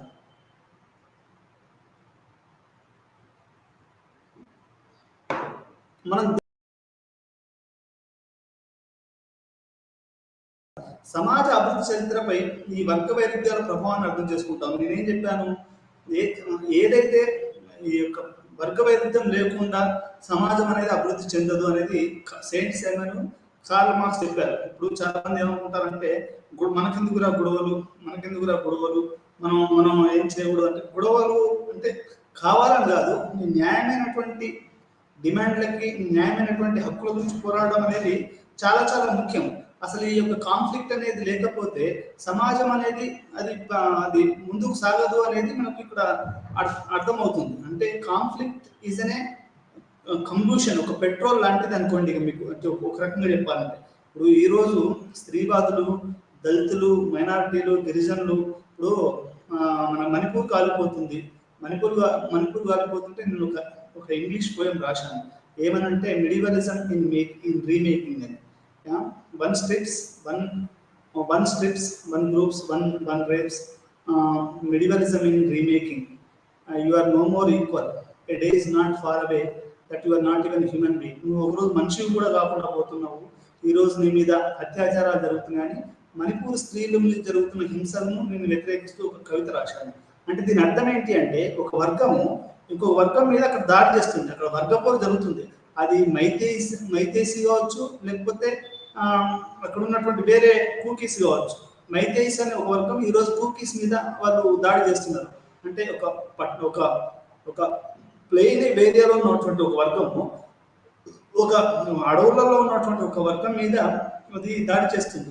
అంటే దాని అర్థం ఏంటి అంటే, అక్కడ వర్గపూర్వం అనేది జరుగుతుంది. వీళ్ళు ఏమంటున్నారు, మాకు రిజర్వేషన్ కోర్టు ఏం చెప్పింది, మీకు మీ మైతీస్ కూడా రిజర్వేషన్ ఇవ్వచ్చు అని కోర్టు చెప్పింది. కూకీస్ దాన్ని వ్యతిరేకిస్తున్నారు. ఇవ్వచ్చు అన్నది కానీ ఎందుకు ఇవ్వాలి అనేది ఆ కోర్టు అనేది అసలు దాంట్లో పట్టించుకోవాల్సిన అవసరం లేదు. కోర్టులోకి అసలు అది కోర్టు ఆ సలహా ఇవ్వకపోతే బాగుందని కొంతమంది వ్యాఖ్యానిస్తున్నారు. అంటే ఇట్లా వర్గపోరు అనేది చాలా సంక్లిష్టంగా ఉంటుంది. అది ఈ రోజు మనకు మండుతున్నటువంటి మణిపూరే కానివ్వండి, లేకుంటే హైదరాబాదే కానివ్వండి, ఢిల్లీ కానివ్వండి, ప్రపంచంలో న్యూయార్క్ సిటీ కావాలి, ఏదైనా కానివ్వండి. ఇప్పుడు అమెరికాలో మీ అందరికీ తెలుసు, హాలీవుడ్ లో స్క్రిప్ట్ రైటర్స్, పోయిట్స్ అందరూ స్ట్రైక్ చేస్తున్నారు. ఎందుకంటే మీకు హాలీవుడ్ సినిమాలలో మీకు పెద్ద ప్లేన్ లో కూడా పడతాయి, కానీ దాన్ని రాసేవాడు ఎవడో ఉంటాడు కదా రైటర్. ఆ రైటర్కి మాత్రం డబ్బులు ఇవ్వట్లేదు. ఆ పాటలు రాసే వాళ్ళకి కానీ, ఆ స్క్రిప్ట్ రాసే వాళ్ళకి కానీ డబ్బులు ఇవ్వట్లేదని ఈరోజు వాళ్ళంతా స్ట్రైక్ చేస్తున్నారు. అంటే వర్గ పోరాటం అనేది మీకు హాలీవుడ్ లో కానీ మొదలు పెట్టుకుంటే మణిపూర్ కానివ్వండి, మణిపూర్ అనేది ఒక గిరిజన, ఒక ఎక్కడనో ఒక వేరే కొత్త విసిరిపోయబడే భారతదేశం ఒక భాగం అయితే, హాలీవుడ్ లో కూడా ఈ యొక్క వర్గపోరు అనేది జరుగుతుంది. మా ఫ్రెండ్స్ ఊరికే చెప్తా ఉంటారు, హాలీవుడ్ వాళ్ళు స్క్రిప్ట్ రైటర్స్ అంతా ఇప్పుడు వాళ్ళు స్ట్రైక్ చేస్తున్నారు. మన తెలుగు పరిశ్రమలో కూడా కనుక మనం చూసుకుంటే చాలా వరకు ఫైటర్స్ అసోసియేషన్ కానివ్వండి, రైటర్స్ అసోసియేషన్ కానివ్వండి, ఫైనాన్సియర్స్ అసోసియేషన్ కావచ్చు, వీళ్ళందరూ కూడా వాళ్ళకైనా అన్యాయం జరిగితే ఎప్పటికప్పుడు ఘర్షణలు దిగుతూ ఉంటారు. హీరోల రెమ్యూనరేషన్ విషయం కానివ్వండి, మ్యూజిక్ రైట్సే కానివ్వండి, ఇంకేదైనా కానివ్వండి. అంటే వర్గపోరు అనేది ప్రతి దగ్గర కూడా మీరు క్షణము ప్రతి శ్వాసలో కూడా ఇది ఉంది. కార్ల్ మార్క్స్ ఏం చెప్తాడు అంటే, అంతిమంగా ఈ యొక్క వర్గపోరులో ఈ యొక్క ప్రాలిటరేట్ అంటే ఈ యొక్క వర్కింగ్ క్లాస్ అనే వాళ్ళు గెలవాలి, గెలిచి దెర్ ఇస్ నో ఆల్టర్నేటివ్ అని చెప్తాడు ఆయన. ఈ వర్గ సంఘర్షణ అనేది ఈ యొక్క బూర్జువాలకి మరియు పేదలకు జరిగే సంఘర్షణలో పేదవాళ్ళు గెలిచి తీరాలని చెప్తాడు. ఎట్లా అంటే డిక్టేటర్షిప్ ఆఫ్ ది ప్రాలిటరేట్ కావాలని ఆయన చెప్తాడు. అంటే ఒక కార్మిక నియంతృత్వాన్ని కోరుకున్నాడు కార్ల్ మార్క్స్. ఎందుకు కార్మిక నియంతృత్వాన్ని కోరుకున్నాడు అంటే, పెట్టుబడిదారి విధానంలో ప్రాఫిటీరింగ్ అంటే నీకు లాభాపేక్ష అంటే ఎట్లా అంటే, వాడు ఊర్లో ఉన్నప్పుడు మీరందరూ చూడండి, హైదరాబాద్ లో కానీ దేశంలో కానీ వాడు ఎక్కడో ఊర్లో పుడతాడు.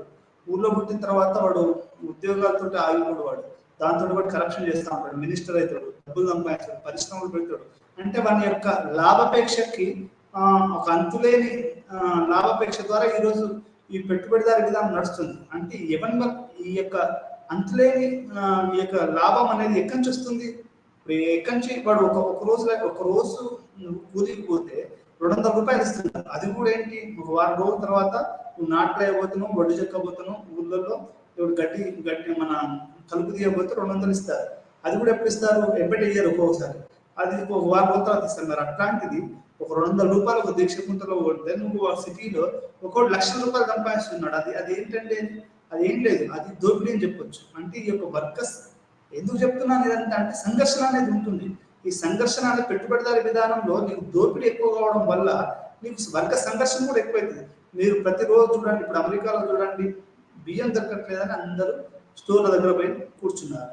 అది బియ్యం అక్కడ దొరకట్లేదని, మన భారతదేశం నుంచి ఎక్స్పోర్ట్ కావట్లేదు కాబట్టి బియ్యం దొరకట్లేదని అందరూ, అదొక సంఘర్షణ అని చెప్పొచ్చు.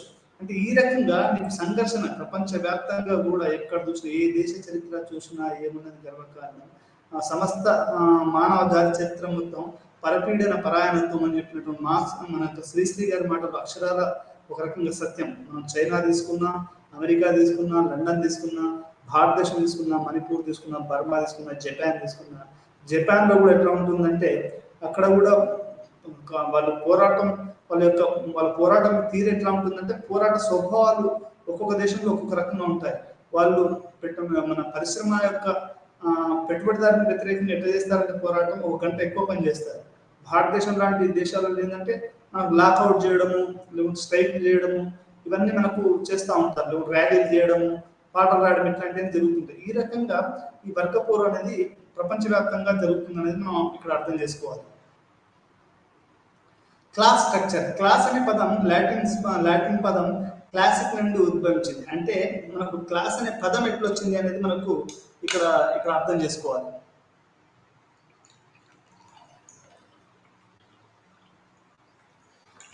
క్లాస్ అనే పదము క్లాసిక్ నుండి ఉద్భవించింది. ఇది ప్రజల విభజన అయిన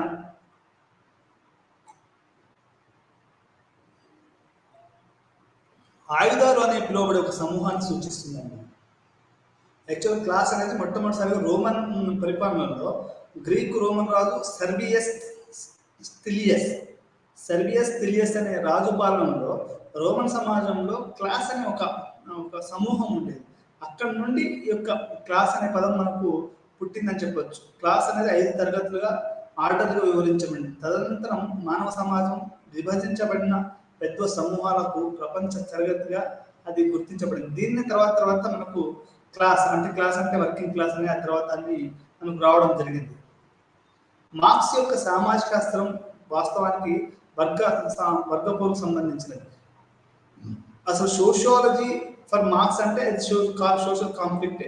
అంటే కార్ల్ మార్క్స్ సమాజం అంటే అది వర్గ వైరుధ్యమే. కార్ల్ మార్క్స్ కి సమాజ శాస్త్రం అంటే అది వర్గ పోరాట చరిత్రనే సామాజిక శాస్త్ర చరిత్ర. ఇప్పుడు సామాజిక శాస్త్రం చదవడం అంటేనే వర్గ పోరాటం చదవడం. ఇది మనకు కార్ల్ మార్క్స్ సోషియాలజీ అంటేనే ఆయన వర్గ పోరుని క్లాస్ ఎట్లా గొడవ చేసుకున్నది అనేది తెలుసుకోవడమే ఈ యొక్క కార్ల్ మార్క్స్ యొక్క సామాజిక శాస్త్రం అని మనకు అర్థమవుతుంది. దీని అర్థం మార్క్సియన్ తత్వ శాస్త్రం మరియు ఆలోచనను మెచ్చుకోవడానికి మార్క్సియన్ గతితార్కిక భావం అర్థం చేసుకోవాలి. అంటే గతితార్కిక భౌతికవాదం అంటే డైలెక్టికల్ మెటీరియలిజం అనేది కూడా మనం అర్థం చేసుకోవాలి. మార్క్స్ రచనలంతటా సామాజిక తరగతి అనే పదాన్ని ఉపయోగించాడు. సోషల్ క్లాస్ అనే పదాన్ని ఆయన ఉపయోగించాడు. కానీ దాన్ని విచ్ఛిన్న రూపంలో మాత్రమే వివరించాడు. తరగతి నిర్మాణం యొక్క భావనపై అత్యంత స్పష్టమైన అతని ప్రసిద్ధ రచన క్యాపిటల్లో 3వ సంపుటిలో చూడవచ్చు. సామాజిక తరగతులు అనే ఒక హెడ్లైన్ లో ఆయన తరగతులను 3 రకాలుగా చెప్పాడు. అదేంటి అంటే సాధారణ శ్రామికులు అంటే శ్రమను అమ్ముకునేవారు. ఇప్పుడు రిక్షా పిల్లన్నాడండి, ఇప్పుడు నేను క్లాస్కి వస్తుంటే లేట్ అయింది, ఆర్టీసీ బస్సు రాలేదనుకోండి, నాకు ఒక ఆటో కావాలనుకోండి, ఆ ఆటోని నేను తీసుకొని ఇక్కడ రావడం అంటే ఒక ఆటో డ్రైవర్ తన శ్రమను అమ్మి నేను ఇక్కడికి అమ్ముకుంటున్నాడు. అది సాధారణ శ్రామిక జనం. రెండోది మూలధన యజమానులు అంటే పెట్టుబడిదారు, అంటే ఆటో ఓనర్లు, లేకపోతే మొత్తం ఈ యొక్క పరిశ్రమల ఓనర్లు, లేకుంటే ఈ యొక్క భూమి కలిగిన వాళ్ళు, పెట్టుబడిని కలిగిన డబ్బులు. ఈరోజు మీరు ఒక ఆటో కొనాలన్నా ఏది కొనాలన్నా అంత లోన్ల మయమైపోయిందండి. లోన్ అంటే మీకు ఉదాహరణ అంటే ఈ పెట్టుబడిదారు అనేది ఎట్లా ఉంటుందంటే మీకు ఉదాహరణకు అర్థం కావడం చెప్తున్నాను.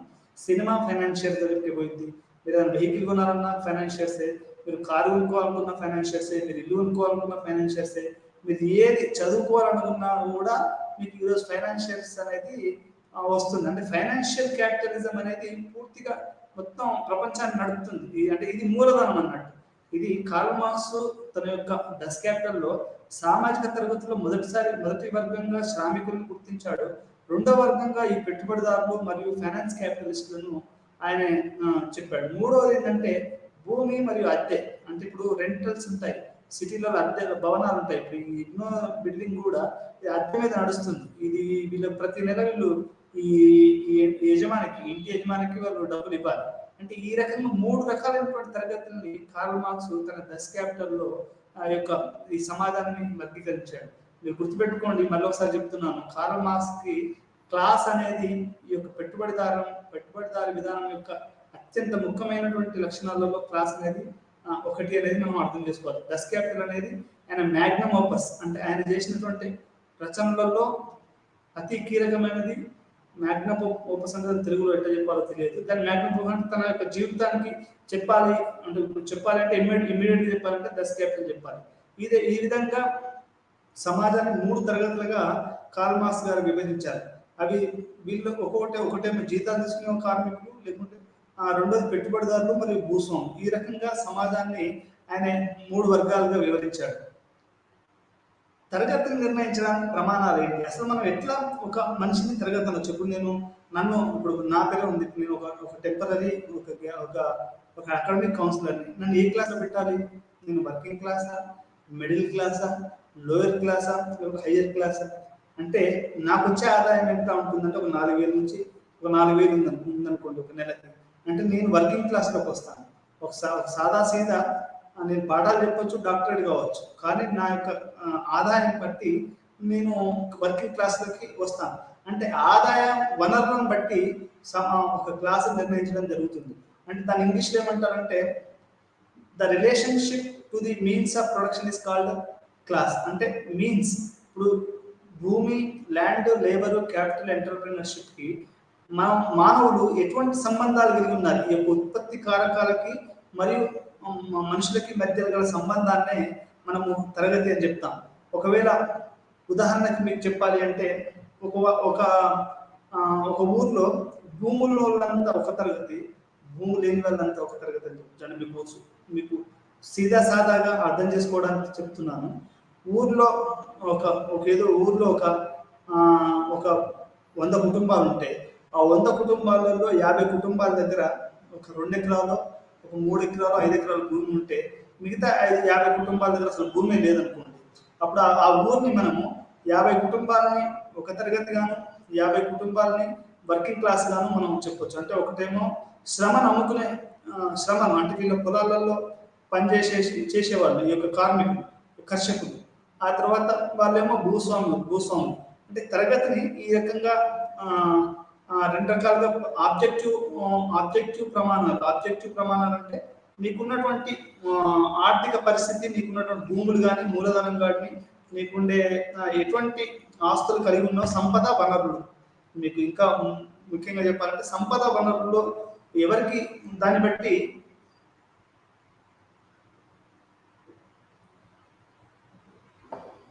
ఈ సంపద వనరులు ఎట్లాంటి రేషియోలో కలిగి ఉన్నాడు దాన్ని బట్టి మనం క్లాసులను నిర్ణయిస్తాం. అదేవిధంగా ఆత్మాశ్రమ ప్రమాణాలు అంటే, ఆత్మాశ్రమ అంటే ఇంకా మీరు ఏదో సంస్కృత పదం అనుకునేది, అలా ఏం కాదు. ఆత్మాశ్రమ అంటే కాన్షియస్నెస్ అన్నట్టు. ఒక వ్యక్తికి భూమి ఉండడమో భూమి లేకపోవడమో ఒక ప్రమాణం అయితే, తరగతి అనేది మనం నిర్ణయించడానికి రెండో ప్రమాణం ఏంటంటే కాన్షియస్నెస్ లెవెల్. అంటే ఒక భూమి ఉన్న వాళ్ళకి అంత భూమి ఉన్న వాళ్ళం అనే ఒక ఏదైతే ఆలోచన ఉంటుందో, ఇప్పుడు భూమి ఉన్న వాళ్ళందరూ కలిసి ఒక మీటింగ్ పెట్టుకున్నారు అనుకోండి, ఒక మీటింగ్ హాల్లో, ఒక గ్రామ పంచాయతీ ఆఫీస్లోనే ఈ భూమి ఉన్న వాళ్ళంతా వచ్చేసి పెట్టుకుంటే దాన్ని ఏమంటారంటే వాళ్ళకి ఒక ఆత్మాశ్రమ ప్రమాణం ఉంది. అంటే ఒక సోషల్ కాన్షియస్నెస్ ఉంది, మేమంతా భూమి ఉన్న వాళ్ళం. రెండోది, అదే ఊర్లో మన కార్మికులంతా, కూలీలంతా కలిసి ఒక మీటింగ్ పెట్టుకొని, అయ్యా మనం ఏదైతే భూములలో పనిచేస్తున్నామో వాళ్ళ భూములలో మనం పనిచేయకూడదు, ఎందుకంటే మనకి జీతాలు, మనకు కూలీలు తక్కువ ఇస్తున్నారని వాళ్ళు మీటింగ్ పెట్టుకున్నారు అనుకోండి. దాన్ని ఏమంటారంటే ఇంగ్లీష్లో కాన్షియస్నెస్ అంటారు. ఈ యొక్క కాన్షియస్ అనేది చాలా ముఖ్యం. అది లేకపోతే మనం తరగతి పిలవకూడదు. ఏదో ఇప్పుడు భూమి ఉన్నది అనుకోండి, ఇక్కడ భూమి ఉన్నదని జాస్తి లేదనుకోండి, వాడు ఏదో అట్లా భూమి నారాయణ కూడా ఉన్నాను, భూమి ఉంటే 20-10 ఎకరాలు ఉంటే ఎవడోడు చేసుకుంటాడని ఇచ్చాడు అనుకుందాం దాన్ని. ఇప్పుడు నాలాంటి దుర్మార్గుడు ఎవడో ఉన్నాను అనుకో, వాడు అట్లే ఉంచుకొని పూజలకు అసలు ఏమి ఇవ్వలేదు. ఇట్లా 2 రకాలు ఉంటుంది. అంటే ఆ యొక్క ఆత్మాశ్రమ ప్రమాణాలు కూడా ముఖ్యం. అంటే కాన్షియస్నెస్ ఉంటేనే దాని క్లాస్ అనాలి. నీకు ఒక భూమి ఉన్నంత మాత్రాన ఒక తరగతి కాదు. అంటే నీకు భూమి ఉన్నదనే ఒక స్పృహ, దాన్ని అప్పుడు ఆ 2 భూమి ఉండాలి, మేము భూమి కలిగి ఉన్నామని ఏదైతే వర్గ స్పృహ ఉన్నదాన్ని మనం అదొక ప్రమాణం. ఈ రెండు ప్రమాణాలు ఉన్నప్పుడే మనం దాన్ని వర్గంగా చెప్పుకోవచ్చు. ఒకటి ఆబ్జెక్టివ్ ప్రమాణాలు, అంటే నీకు భూమి కానీ వనరులు కానీ సంపద కానీ ఉండాలి. రెండోది నాకు ఈ సంపద మేమంతా ఇట్లాంటి సంపద ఇట్లాంటి వనరులంతా ఒకటి అనే ఒక ఎప్పుడైతే నీకు ఆలోచన వస్తుందో అది కూడా ఉండాలి. అప్పుడే ఆ రెండు ప్రమాణాలు అన్నప్పుడే దాని వర్గం అనొచ్చు. అది కార్మిక వర్గమే కావచ్చు, మధ్యతరగతి వర్గమే కావచ్చు, ఉన్నత వర్గమే కావచ్చు. ఈ రెండు ప్రమాణాలు కూడా చాలా ముఖ్యమైనది మనకి ఇక్కడ అర్థమవుతుంది. చరిత్రలో సామాజిక వర్గాలు మరియు వర్గీకరణ తరగతుల ఆవిర్భావం, అంటే ఈ యొక్క వర్గపోరు అనేది ఏ రకంగా అసలు వచ్చింది, అసలు మానవ సమాజం అనేది ఎట్లా మొదలైంది అనేది మనం మొదట ఆదిమ నుంచి, అంటే రోమన్ కానీ లేకుంటే మనకు ఇండస్ సివిలైజేషన్ జరిగింది. ఇప్పుడు మనకు ఉదాహరణకి భారతదేశంలో రైల్వే లైన్ వేసేటప్పుడు హరప్పా మొహంజోదారో అనేది బయటపడ్డది.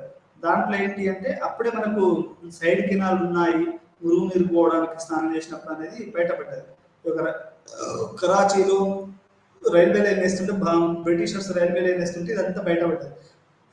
అంటే మనకు చరిత్ర ఇంకా చూస్తే ఈ యొక్క సమాజం ఆ రోజు నుంచి ఇప్పుడు మనకి ఈ రోజు వరకు 20వ శతాబ్దంలో కంప్యూటర్లో మొత్తం మాట్లాడుతున్నాం. అంటే ఈ రోజు మీరు ఎక్కడో కూర్చున్నారు, ల్యాప్టాప్లు సెల్ ఫోన్ పట్టుకుని మీరు ఎక్కడో కూర్చొని మాట్లాడుతున్నాం, కానీ నేను మాట్లాడే తరగతి మీకు వస్తున్నారు. ఇంతకుముందు కంటే ఇది మారింది. అంటే మనకి ఉత్పత్తి కారకాలు అనేవి మారిపోయాయి. వీటినే మీన్స్ ఆఫ్ ప్రొడక్షన్స్ అంటారు. అంటే ఇదంతా మారిపోయింది. ఇంకా రాబోయే రోజుల్లో ఇంకా మారుతుంది. అయితే ఈ సమాజం అనేది ఎట్లా ఏ రకంగా దశలు మారుకుంటూ వచ్చింది, అసలు ఎట్లా తరగతుల ఆవిర్భావం జరిగింది, మనం సమాజాన్ని ఎన్ని వర్గాలుగా వర్గీకరించవచ్చు అనేది కార్ల్ మార్క్స్ ఒక సైద్ధాంతిక పరంగా మొత్తం సమాజాన్ని 4-5 రకాలుగా ఆయన విభజించాడు.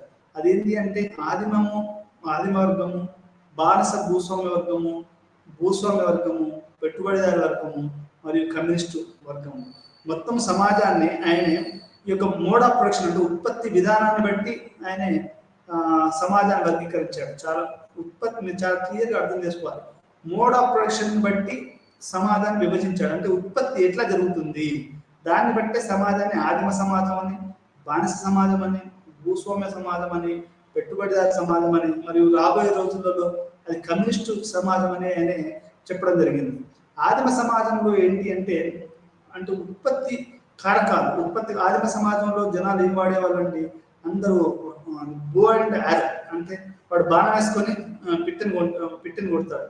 ఉదాహరణకి వాల్మీకి రామాయణం రాసేటప్పుడు నాకు తెలిసిన, పూర్తి చదవలేదు కానీ నాకు తెలిసింది ఏంటంటే ఆయన బాణం తీసుకొని పిట్టిని కొడితే అది వేరే పిట్ట అది ఏడవడము, దాన్ని తట్టుకోలేక ఆయన రామాయణం రాయడం అనేది. అంటే ఆరో అండ్ బో అంటే ఇవి ఒక సాదా సీదా ఉత్పత్తి కారకాలు ఉండేటివి. వాళ్ళకు అంత మాంసం దొరుకుతుందని కాల్చుకొని తినేవాళ్ళు. నిప్పు కూడా ఆ టైంలో అప్పుడప్పుడే తెలుసుకుంటున్నాం. నిప్పు కొనుక్కోవడం కూడా నాకు తెలిసి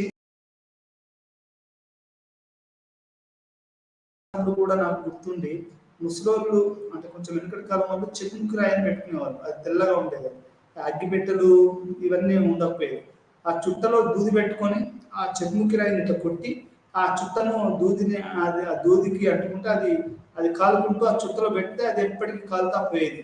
అంటే ఇట్లా ఒక అగ్నిని కనుక్కోవడము ఆదిమ సమాజం అనేది చాలా అట్లా ఉండేది. అంటే అక్కడ నీకు మనం మనిషి వాడే యొక్క ఉత్పత్తి కారకాలు అనేటివి చాలా చాలా తక్కువ. అది ఒక చిన్న వస్తువులు పనిముట్లు వాడేవాళ్ళు, అంటే రాళ్ళు రప్పలు వాడేవాళ్ళండి. ఆ తర్వాత ఏమైంది అంటే అప్పటి వరకు ఎంత సమాజంలో నాకు తెలిసి ఏమైంది అంటే ఎప్పుడైతే ఆదిమ సమాజం ఉందో అప్పుడు ఇంతగా సమస్యలు లేవు. ఎందుకంటే అందరికీ మొత్తం అడివే, ఎవరి మీద పెత్తనం లేదు, ఎవరికి లవ్లు లేవు, ఈ యొక్క గొడవ భూములు లేవు, ఏమి లేవు, పెద్దగా ఏం లేవు. అందరూ కూడా ఒక కమ్యూనిస్ట్ సమాజంలో బతికేవాళ్ళు. ఈ యొక్క ఎప్పుడైతే ఇనుము అనేది కనుక్కోబడిందో, అంటే చరిత్రలో మరోసారి చెప్తున్నాను, చాలా స్పష్టంగా అర్థం చేసుకోవాలి మీరు. ఎప్పుడైతే ఇనుము అండ్ బ్రౌన్స్ అంటే రాగి ఈ రెండు వస్తువులు ఎప్పుడైతే కనుక్కోబడ్డాయో అప్పుడు ఏమైంది అంటే ఈ యొక్క భూస్వామ్య వ్యవస్థ అనేది, అంటే ఉత్పత్తి అనేది ఇనుము కనుక్కోవడంతో వాడు బండిలో చక్రం పెట్టడం కానీ లేకపోతే రకరకాల ఇనుముతోటి వాడు మనిషి అనేవాడు ఆడవాళ్ళు కానీ మగవాళ్ళు కానీ ఈ యొక్క ఉత్పత్తిని ఎక్కువ పెంచాడు. ఈ ఉత్పత్తిని ఎక్కువ పెంచినప్పుడు వచ్చిన సమస్య ఏంటంటే మనకు అదే టైంలో ఎప్పుడైతే ఇనుమును కనుక్కున్నామో అదే టైంలో ఏమైంది అంటే మనకు స్థిరమైన వ్యవసాయం వచ్చింది. ఈ స్థిరమైన వ్యవసాయం రావడము, ఇనుమును కనుక్కోవడము, బ్రౌన్స్ డ్రాగింగ్ కనుక్కోవడం ద్వారా ఏమైంది అంటే ఉత్పత్తి ఎక్కువైందండి. మనుషులు తక్కువ వల్ల ఉత్పత్తి ఎక్కువైంది. ఇప్పుడు 10 మందికి కావాల్సిన ఉత్పత్తి ఒక 50 మందికి అయింది అనుకోండి. ఆ మిగతా 40 మందికి ఆ ఉత్పత్తి ఎక్కడ పోవాలి? ఎవరి దగ్గర అయితే ఆ ఉత్పత్తి మిగిలిన ఉత్పత్తి ఉందో వాడు భూస్వామి అయ్యాడు. ఎవరి దగ్గర అయితే లేదో వాడు కార్మిక వర్గం, కర్షక వర్గం అయ్యాడు. అంటే ఈ మిగులు విలువ అనేది ఏదైతే అందరు కలిసి ఉత్పత్తి చేసిన ఉత్పత్తిలో ఎవడైతే దాన్ని ఎక్కువగా దాన్ని స్వాధీనం చేసుకున్నాడో దాన్ని వాళ్ళు భూస్వాములు గాను మిగతా వాళ్ళు కూలీలు గాను ఉన్నారు. ఇది తర్వాత ఏమైంది అంటే ఈ యొక్క భూస్వామ్య వ్యవస్థ కూడా కుప్పకూలిపోయింది. ఎట్లా కుప్పకూలిపోయింది? అది అది అది భూస్వామ్య వ్యవస్థ కూడా కుప్పకూలిపోయింది. ఎందుకు కుప్పకూలిపోయింది అంటే మీకు విపరీతమైనటువంటి జనాభా పెరగడం, అంటే రోజు రోజుకి జనాభా పెరగడము. ఈ మధ్య యుగాలలో కూడా ఏమైంది అంటే ఇనానిమేట్ సోర్సెస్ ఆఫ్ ఎనర్జీ వచ్చింది. ఇప్పుడు నీళ్లకు వాటికి సహజ సిద్ధంగా ఇనానిమేట్ అంటే అది కదలదు, అంటే కింద నుంచి పైకి పోయింది కానీ అది ఇక్కడ రోషం లెక్కనే ఉంటుంది. అంటే ఒక దాన్ని ఫ్లో చేస్తే దాంట్లో ఎనర్జీ వస్తుంది, ఒక శక్తి వస్తుంది అనేది మనిషి కనుక్కోవడం అనేది జరిగింది. అదేవిధంగా మనం సోలార్ ఎనర్జీ ఇవన్నీ అంటే ఇనానిమేట్ ఎనర్జీస్ ని కంట్రోల్ చేయడం అంటే మనిషి ఈ యొక్క ప్రకృతి మీద నిమ్మలంగా పట్టు సాధించడం మొదలుపెట్టాడు. అంటే నీటి నుండి అది చేయడము, లేకుంటే మన ఇదేంటి అంటే ఉత్పత్తి బొగ్గు నుంచి మనకు ఎలక్ట్రిసిటీని ఇవన్నీ ఉత్పత్తి చేయడం, అంటే ఇట్లాంటివన్నీ కూడా ఇనానిమేట్ సోర్సెస్ ఆఫ్ ఎనర్జీస్ ని మనిషి అనేవాడు ట్యాప్ చేయడం మొదలుపెట్టాడు. ఇప్పుడు మనకు సోలార్ ఎనర్జీ ఉందండి, అది భూస్వామ్య వ్యవస్థ కూలిపోయే ముందు వచ్చి అంటే అట్లాంటి టైంలోనే ఇట్లాంటి ఇన్వెన్షన్స్ అని జరిగాయి. అంటే నీటి నుంచి ట్యాప్ చేయడము, అతను బొగ్గు నుంచి ఇట్లా ప్రకృతి మీద మనిషి అనేవాడు ఒక ఒక కంట్రోలింగ్ అనేది మొదలు పెట్టడం తోటి అది భూస్వామ్య వ్యవస్థపై అది స్టీమ్ ఇంజిన్ కొనుక్కోవడము, ఆ తర్వాత అది వస్త్ర పరిశ్రమలలో ఉపయోగించడము, ఆ తర్వాత వస్త్ర పరిశ్రమలు రావడం 18వ-19వ శతాబ్దంలో, 17, 18, 19 శతాబ్దాల్లో రావడం, మొత్తం సమాజం మొత్తం అతలాకుతలం అయిపోవడము, ఈ సమాజం ఊళ్ళో ఎవరు ఉండకపోవడము, అంత సిటీలకు రావడం, మాంచెస్టర్, లాంకెస్టర్ లాంటి సిటీలకు రావడం, మొత్తం సమాజం మొత్తం ఒక పెట్టుబడిదారి సమాజంగా మారింది. ఈ దశలోనే కార్ల్ మార్క్స్ పుట్టాడు, రాశాడు. అసలు ఇంత మానవ అది ఒక రకంగా మానవాలే మొత్తం మారుతున్నటువంటి సంధి దశ అన్నాడు. భూస్వామ్య వ్యవస్థ మొత్తం కూలిపోయి ఎందుకు కూలిపోయింది అంటే ఒక 2 విషయాలు. ఒకటేమో ఉత్పత్తి కారకాలు అంటే మీన్స్ అది ఫోర్సెస్ ఆఫ్ ప్రొడక్షన్, అవి ఉత్పత్తి సాధనాలు, ఉత్పత్తి కారకాలు.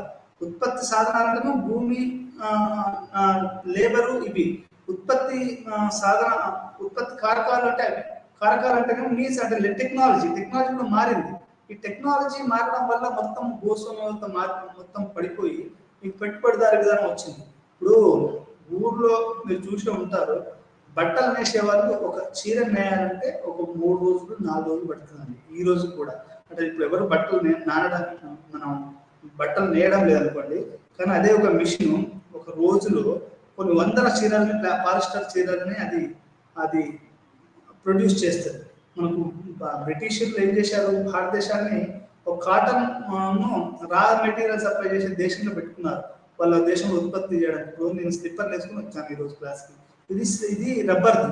ఇప్పుడు అదే ఊర్లో ఒక రకను నాకు తోలుతోటో ఇంకో దేనితోటో ఒక చెప్పుల్ని తయారు చేయాలంటే అది ఒక వారం రోజులు 10 రోజులు అతను తోలు ఎండబెట్టి దాన్ని మన దాంట్లో సున్నంలో వేసి ఆ తోలు క్లీన్ చేసి ఆ తర్వాత దాన్ని చెప్పుగా మార్చి ఇవ్వాలి అంటే అది ఒక 4 రోజుల సమస్య. కానీ అదే పెట్టుబడిదారు విధానం ఏం చేసింది, ఇక్కడ టెక్నాలజీ మారింది. టెక్నాలజీ అంటే ఉత్పత్తి సాధనాలు కారకాలు 2 మారాయి. వీటితోటి నీకు ఉత్పత్తి ఏమైందంటే ఒక సాదా ప్రజలకు ఈ రోజు 20 రూపాయలు 30 రూపాయలు పెడితే స్లిప్పర్లు, 50 రూపాయలు పెడితే స్లిప్పర్లు వస్తుంది. అంటే పెట్టుబడిదారి విధానము అర్థం చేసుకోవడానికి చెప్తున్నాను విధానాన్ని. ఈ పెట్టుబడిదారి విధానంలో ఏమైంది అంటే ఉత్పత్తి కారకాలు, ఉత్పత్తి సాధనాలు. ఉత్పత్తి కారకాలు అనేది మారిపోయాయి, అంటే టెక్నాలజీ అని అర్థం. ఈ టెక్నాలజీ మొత్తం మారిపోయి నీకు మొత్తం ఈ యొక్క ఉత్పత్తి వ్యవస్థనే మారిపోయింది. ఇది పెట్టుబడిదారు. అయితే ఉత్పత్తి వ్యవస్థ మారవడంలో తప్పులేదు, కానీ ఇక్కడ మనిషి యొక్క దోపిడీ అనేది పెరిగిందండి. ఈ ఉత్పత్తి వ్యవస్థ అనేది ప్రభుత్వ రంగంలో ఉంటే మళ్ళీ పర్వాలేదు, ఎప్పుడైతే పెట్టుబడిదారు విధానం వచ్చింది లేదంటే ప్రైవేట్ రంగంలో జరుగుతుంది. ఇప్పుడు మీకు ఇంతకుముందు నేను చిన్నప్పటి నుంచి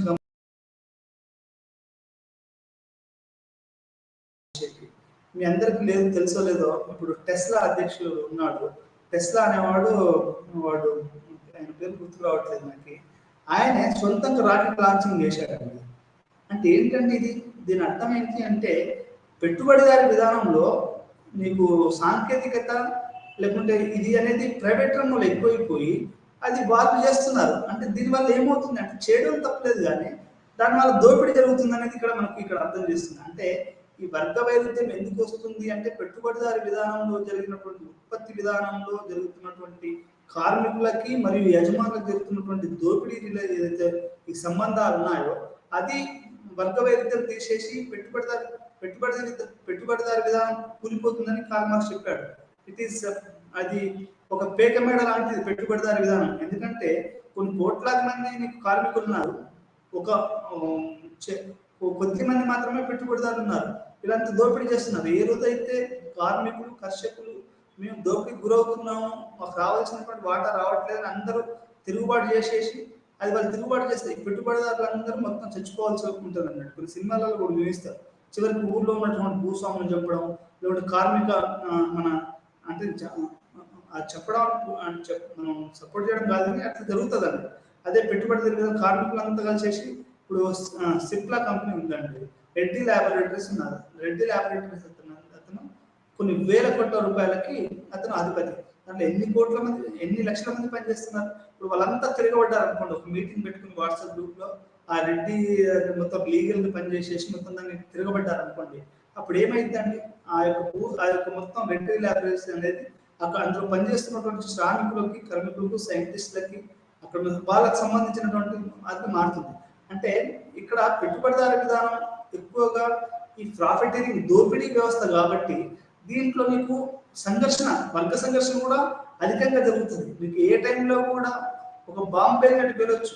ఒక కార్మికుడు కనుక వాడికి తిరగబడ్డాడు అనుకోండి, అప్పుడు ఏమైందండి, మొత్తం కార్మికులు తిరగబడిపోయి మొత్తం అసలు సమాజాన్ని అజ్జేయచ్చు. ఎందుకంటే దోపిడీ వ్యవస్థ ఎక్కడనో ఒక చిన్న నిప్రభ పడ్డది అనుకోండి, మొత్తం పంటంతా కాలిపోయినట్టు ఎక్కడనో ఒకరికి జరిగిన అన్యాయానికి వాడు తిరగబడితే ఇది మొత్తం అది మొత్తం ఆ పెట్టుబడిదారి విధానమే మొత్తం పోవచ్చు.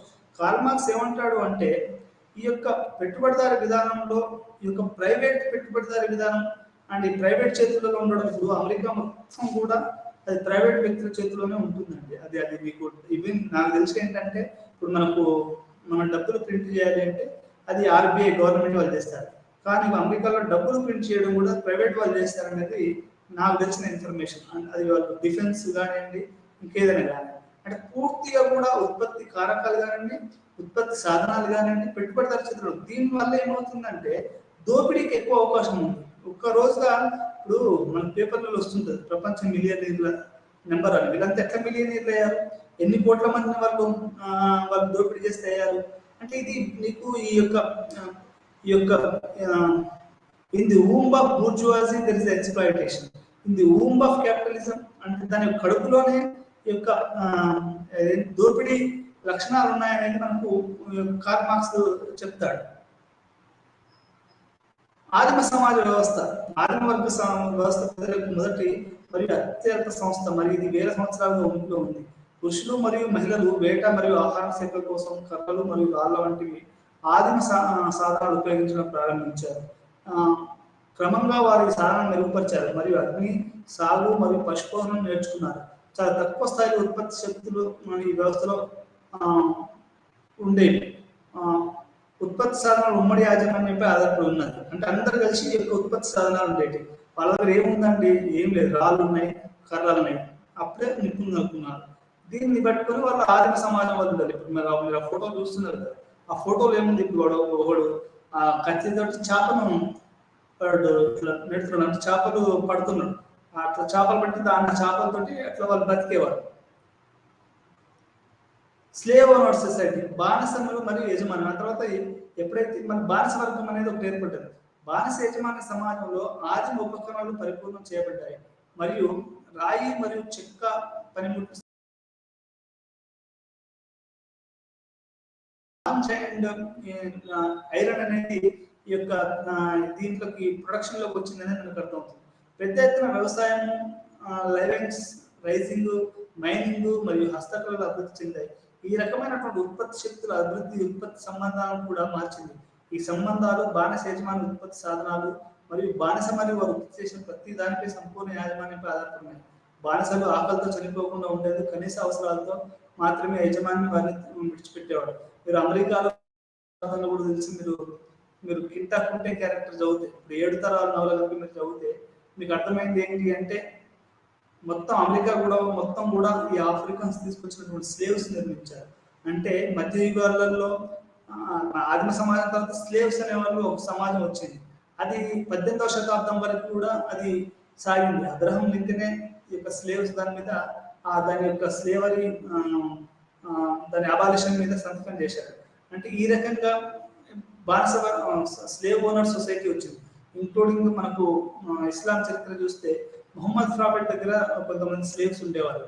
అండ్ అట్లాంటి స్లేవ్ సొసైటీ అనేది ఉండేది. ప్రిమిటివ్ సొసైటీ తర్వాత స్లేవ్ సొసైటీ అనేది వచ్చింది. అంతేందుకు ఇప్పుడు తెలంగాణలో కూడా నా చిన్నతనంలో విన్నది ఏంటంటే బాండెడ్ లేబర్షిప్ ఉండేదండి. ఏం రా ఎవడన్నా మంచి చొక్కా వేసుకుంటే మీరు మాపుని చూసే ఉంటారు. దాంట్లో కట్టు బానిసత్వం ఉండేది. ఇట్లా ఈ రకంగా శబనాగ్ని సినిమాలు చాలా వచ్చాయి. కట్టు బానిసత్వం ఎట్లా ఉండేది తెలంగాణలో. అంటే ఈ రకంగా మీరు మా భూమి అనేది చూస్తే అది బానిసత్వం యొక్క పునాదులు ఎట్లా ఉన్నాయనేది తెలుస్తాము. ఫ్యూడల్ సొసైటీ ఎప్పుడైతే ఈ యొక్క సమాజం ఉత్పత్తి శక్తుల ప్రగతిశీల అభివృద్ధి భూస్వామ్య విధానం అంటే అది ఫోర్సెస్ ఆఫ్ ప్రొడక్షన్ అనేది అభివృద్ధి శక్తులు చెందాయి. మానవ శ్రమతో పాటు నిర్జీవమైనటువంటి శక్తులైన నీరు, గాలిని ఉపయోగించడం ప్రారంభం. ఇప్పుడు గాలి నిరీక్ష అన్నప్పుడు దానికి జీవం లేదండి, కానీ దానివల్ల మనకు పవర్ వస్తుంది. ఇప్పుడు మనకు ఫ్యాన్లు లైట్లు వెళ్తుందంటే గాలి నీరు వల్ల, ఎందుకంటే హైడ్రో ఎలక్ట్రిసిటీ వస్తుంది. చేతి పనులు మరియు అభివృద్ధి చెందాయి. కొత్త పనిముట్లు మరియు యంత్రాలు కనుగొనబడ్డాయి. ఈ దశలోనే ఫ్యూడల్ సొసైటీలోనే కొత్త యంత్రాలు కనుగొంటాయి, పాతవి మెరుగుపరచబడ్డాయి. హస్తకళల శ్రమ ప్రత్యేకమైన ఉత్పాదక గణనీయంగా పెంచుతుంది. ఉత్పత్తి శక్తుల అభివృద్ధి భూస్వామ్య ఉత్పత్తి సంబంధాల ఆవిర్భావం దారితీసింది. ఈ సంబంధాలు సెల్ఫ్లు లేదా భూమి రైతుల భూస్వామ్య ప్రభుల యాజమాన్యంపై ఆధారపడుతుంది. ఉత్పత్తి సంబంధాలు ఆధిపత్యం మరియు లొంగడం, భూస్వామ్య ప్రభువుల దోపిడీ, ఏదేమైనప్పటికీ ఈ సంబంధాలు బానిస వ్యవస్థ అంటే మరింత ప్రగతిశీలమైన, ఎందుకంటే అవి కార్మికుల కొంతవరకు శ్రమ పట్ల ఆసక్తిని కలిగించాయి. అంటే ఇక్కడ బానిస వర్గం కంటే కూడా భూస్వామ్య వర్గంలో కొంత ప్రగతిశీలమైనదని చెప్పుకోవచ్చు. దాంట్లో రైతులు మరియు చేతివృత్తుల వారి యొక్క పనిముట్లు భూమి యొక్క చిన్న భాగాలు కలిగి ఉన్నారు. అంటే భూస్వామ్య వ్యవస్థలు ఏమైందంటే ఒక్కడే ఒక పెద్ద పెద్ద భూములు కలిగి ఉండొచ్చు, కానీ మధ్య మధ్యలో చిన్న చిన్న రైతులు, వాళ్ళు చేతి వృత్తుల వాళ్ళు, కళాకారులు, వీళ్ళందరూ కూడా కొంతవరకు ప్రగతిశీలంగా ఉంది అనేది మనకు అర్థమవుతుంది. అయితే ఇది ఎప్పుడైతే జనాభా పెరిగిందో, వలసవాదం ఎప్పుడైతే వచ్చిందో, మార్కెట్లు ఎప్పుడైతే వచ్చాయో, ఇప్పుడు మనకు డిమాండ్ అని వస్తుంది, బిగ్ సినిమా హాల్స్ అని వస్తుంది. ఏంటంటే ఇవన్నీ మార్కెటింగ్ అన్నట్టు. మార్కెటింగ్ అసలు మార్కెట్లో ఎన్ని వస్తువులు అమ్మావు, ఎన్ని టీవీలు అమ్మావు, ఎన్ని కార్లు అమ్మావు, మన కార్ నెంబర్ 1 లో ఉందా లేదా, మన వాచ్ నెంబర్ 1 లో ఉందా లేదా, ఇవి చూడటమే తప్ప ఇంకా అంటే ఈ యొక్క జనాభా పెరుగుదల, వలసవాదము, మార్కెట్ ఇవన్నీ కలిసి మొత్తానికి ఈ యొక్క ఫ్యూడల్ సొసైటీని ఒక కొత్త సమాజాన్ని దారితీశాయి. అదే పెట్టుబడిదారి వ్యవస్థ. సాంకేతిక పరిజ్ఞానం అభివృద్ధి చెందడం వల్ల అది సాధ్యమైంది. దీంతో అసంఘటిత కార్మికులు ఒక చోటికి చేరి అదే ఫ్యాక్టరీ చేరిపోయారు. వీళ్ళు ఈ రకంగా ఫ్యూడల్ వ్యవస్థ నుంచి ఒక క్యాపిటలిస్ట్ వ్యవస్థగా మారిపోయింది. పెట్టుబడిదారి విధానంలో వర్గ సంఘర్షణ ఎందుకు తీవ్రతరం అవుతుంది? ఇప్పుడు ప్రతిరోజు మీరు పేపర్ తీస్తే ఒక ఇంతకుముందు అంటే ఒక మీకు 90 వరకు ఏంటంటే ఒక పేపర్ తీస్తే అన్ని సాదాసీదా న్యూస్, ప్రభుత్వం. ఇప్పుడు ఏ పేపర్ తీసినా, ఏ టీవీ ఛానల్ తీసినా ఇంట్లో గొడవల, వీధి గొడవల, ఊరు గొడవల, మండలం గొడవల, జిల్లా గొడవల, రాష్ట్ర గొడవల, దేశ గొడవల, ప్రపంచ గొడవల, ఇట్లా గొడవలు. ఇది ఎందుకు అవుతుంది అనేది అంటే కార్ల్ మార్క్స్ ఏం చెప్తాడు అంటే 20వ శతాబ్దంలో పెట్టుబడిదారి విధానం అనేది దోపిడీ ఎక్కువ చేసుకుంటుంది కాబట్టి దానికి వ్యతిరేకంగా కూడా ఎక్కువగా దానికి ఎక్కువ పెద్ద ఎత్తున వ్యతిరేక పోరాటం జరుగుతుంది. పెట్టుబడిదారి విధానంలో పెద్ద ఎత్తున యంత్ర ఉత్పత్తి అనేది పెట్టుబడిదారి ఉత్పత్తి శక్తుల యొక్క నిర్దిష్ట లక్షణం. హస్తకళాకారులు మరియు తయారీదారు స్థానంలో భారీ కర్మాగారాలు, మొక్కలు మరియు గనులు వచ్చాయి. అంటే పెద్ద పెద్ద యంత్రాలు వచ్చాయి. ఇప్పుడు బిహెచ్ఎల్ ఉంది, BHEL, Bharat heavy electronics limited. ఇప్పుడు మనకు కరెంట్ పోయింది అనుకోండి, ఆ జనరేటర్ రావడానికి, ఆ తర్వాత వీటన్నిటి కూడా బిహెచ్ఎల్ అనేది ఉంటుంది. అంటే ఈ భారీ యంత్రాలు రావడం, వీటి వల్ల మొత్తం మారిపోయింది. మార్క్స్ కమ్యూనిస్ట్ మేనిఫెస్టోలో పెట్టుబడిదారు ఉత్పాదక శక్తులు వివరించారు. ప్రకృతి శక్తులను మనిషికి అప్పగించడం, యంత్రాలు, పరిశ్రమలకు మరియు వ్యవసాయ రంగానికి రసాయన శాస్త్రం వర్తింపజేయడం, కెమికల్ రెవల్యూషన్ కూడా జరిగింది. అవి నావిగేషన్, రైల్వేస్, ఎలక్ట్రికల్ టెలిగ్రాఫ్స్, సాగు కోసం మొత్తం ఖండాలను క్లియర్ చేయడం, నదులను, కాలువలను, మొత్తం జనాభాను, భూములను బయటకు తీసుకురావడం, 1 లేదా 2 శతాబ్దాల్లో పెట్టుబడిదారు విధానం ఉత్పాదక శక్తులను అభివృద్ధి చేయడంలో మానవ చరిత్రలో మునుపటి అన్ని యుగాలకు సాధించిన దానికంటే ఎక్కువ సాధించింది. ఒక 200 సంవత్సరాల చరిత్ర తీసుకుంటే, ఈ 200 సంవత్సరాల చరిత్ర కార్ల్ మార్క్స్ ఏమంటాడు అంటే, ఏదైతే ఈ 100-200 సంవత్సరాలలో మనం కనుక్కున్న ఈ ఉత్పత్తి శక్తులను అభివృద్ధి చేశామో, అది మొత్తం సమాజం అంటే మనం పుట్టినామంటే కొన్ని వందల వేల దాంతో ఈ 200 సంవత్సరాలలో జరిగినటువంటి సాంకేతిక పురోగతి, ఉత్పాదక శక్తుల యొక్క అభివృద్ధి అనేది అంత జరిగింది అనేది కార్ల్ మార్క్స్ చెప్తాడు. 100 సంవత్సరాలలో ఇంతవరకు జరిగింది మొత్తం ఈ యొక్క 100 సంవత్సరాలు జరిగింది అనేది కార్ల్ మార్క్స్ చెప్తాడు. కమ్యూనిజం అంటే అసలు 1930లో ఈ యొక్క భూస్వామ్య వ్యతిరేకంగా వచ్చినటువంటి ఉద్యమాన్ని, అది ప్యారిస్లో వచ్చింది. వీళ్ళంతా విప్లవ పార్టీల వాళ్ళు భూస్వామ్య వర్గాన్ని వాళ్ళు వ్యతిరేకించి కొత్త సామాజిక కార్మిక వర్గ నియంతృత్వాన్ని తీసుకురావడానికి ఉద్యమించారు. దీని ఫలితంగానే మన కమ్యూనిజం అనే పదం వచ్చింది. 19వ శతాబ్దం చివరి భాగంలో శ్రామిక వర్గ ఉద్యమాన్ని వివరించడానికి సోషలిజం మరియు కమ్యూనిజం అనే 2 పదాలు పరస్పరం మార్చుకోబడ్డాయి. మార్క్స్ మరియు ఎంగెల్స్ కూడా ఇదే పద్ధతిలో ఉపయోగించారు. రెండు కూడా అంటే బూర్జువా పార్టీలని వ్యతిరేకించి కార్మిక వర్గ సమాజాన్ని తీసుకురావడం మొట్టమొదటిసారిగా అది ప్యారిస్లో జరిగింది. అది అంటే ఈ యొక్క ఏదైతే ఈ ప్రయత్నం జరిగిందో, ఒక భూస్వామ్య సమాజాన్ని తీసేసి ఒక కార్మిక వర్గ ప్రభుత్వాన్ని తీసుకురావడం జరిగిన మొట్టమొదటి ప్రయత్నం అనేది దాన్ని కమ్యూనిజం అని మనం చెప్పుకోవచ్చు. వర్గ పోరాటం మరియు విప్లవం. వర్గ పోరాటం ఎట్లా జరుగుతుంది, మనం ప్రతిరోజు ఎట్లా పోరాటం జరుగుతుంది, వర్గ పోరాటం 20వ శతాబ్దంలో కూడా ఎట్లా జరుగుతుంది అనేది మనకు కార్ల్ మార్క్స్ ప్రకారం ఉత్పత్తి విధానం లేదా ఆర్థిక నిర్మాణం సమాజం ఆధారంగా లేదా పునాదిగా స్పష్టమవుతుంది. దేనికైనా ఆర్థిక విషయాలు, ఉత్పత్తి విధానం అంటే భూమి ఉందా, డబ్బులు ఉన్నాయా, ఇవన్నీ ప్రధానం అనేది ముఖ్యం. ఈ వ్యవస్థలో ఏదైనా మార్పు సూపర్ స్ట్రక్చర్లో మరియు తత్ఫలితంగా సమాజంలో ప్రాథమిక మార్పులకు కారణం అవుతుంది. ఇప్పుడు మనకు సూపర్ స్ట్రక్చర్ అంటే మనకు కులము, మతము, మన యొక్క డ్రెస్, పాటలు, ఇవన్నీ కూడా సూపర్ స్ట్రక్చర్లోకి వస్తాయి. ఇవి కూడా ప్రాథమిక సమాజంలో మార్పులకు గురితేస్తాయని అర్థమవుతుంది. ఉత్పత్తి విధానంలో మార్పులు తప్పనిసరిగా ఉత్పత్తి శక్తులు మరియు ఉత్పత్తి సంబంధాలలో మార్పులు వస్తాయి. అంటే ఎప్పుడైతే ఉత్పత్తి శక్తులు మారుతాయో మనకి ఏమవుతుందంటే మొత్తం ఉత్పత్తి సంబంధాలు కూడా మారుతాయి. ఉత్పత్తి సంబంధాలు కూడా మారి ప్రైవేట్ యాజమాన్యము, అసమాన దోపిడీ, ఇవన్నీ కూడా మారుతాయి మనకు. ఎందుకంటే ఇక్కడ కార్మికులు కూడా చైతన్యవంతం అవుతారు. దీనివల్ల వీళ్ళు ఈ యొక్క వర్గ పోరాటం చేసి ఈ యొక్క పెట్టుబడిదారుల యొక్క నియంతృత్వాన్ని వాళ్ళు కూలదోస్తారనేది కార్ల్ మార్క్స్ చెప్తాడు. ఇది ఉత్పత్తి సాధనాలకు, ప్రైవేట్ యాజమాన్యానికి మరియు ఉత్పత్తి సంబంధాలలో మార్పు కారణమైంది. అది ఆదిమ వర్గ సమాజం యొక్క ముగింపును గుర్తించింది మరియు తద్వారా బానిస యజమాన సమాజం యొక్క ఆవిర్భావంతో సమానత్వం, దోపిడీ మరియు వర్గ సంఘర్షణ యొక్క సుదీర్ఘ చరిత్ర ప్రారంభమైంది. ఎప్పుడైతే మార్క్స్ ఏం చెప్తాడు అంటే, మీకు ఒక ముక్కలో అర్థమయ్యేటట్టు చెప్తాను. మార్క్స్ ఏం చెప్తాడు అంటే, ఎప్పుడైతే మధ్యయుగాలలో ఈ యొక్క దోపిడీ యొక్క మిగులు విలువ ఏదైతే కొద్దిమంది దగ్గర ఉండడం మొదలైందో అప్పటి నుంచే సంఘర్షణ అనేది మీకు ఎక్కువ అయిందని చెప్పొచ్చు. ఇంతకుముందు ఒక ఇంగ్లీష్లో ఒక పదం ఉన్నాడు, ఒక ప్యాసేజ్ ఉంది. మెన్ ఎంటర్డ్ ఇంటూ ఏ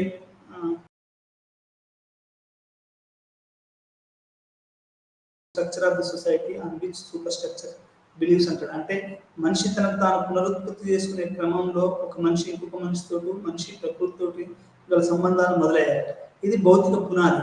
ఆ పునాది యొక్క ఉపరితలమే మిగతా అన్ని కూడా, కులం కావచ్చు, మతం కావచ్చు, కల్చర్ కావచ్చు, బట్టలు కావచ్చు, పాటలు కావచ్చు, ఎంత ఉపరితలం అనేది అది క్లాసిక్ స్టేట్మెంట్ అని చెప్పవచ్చు.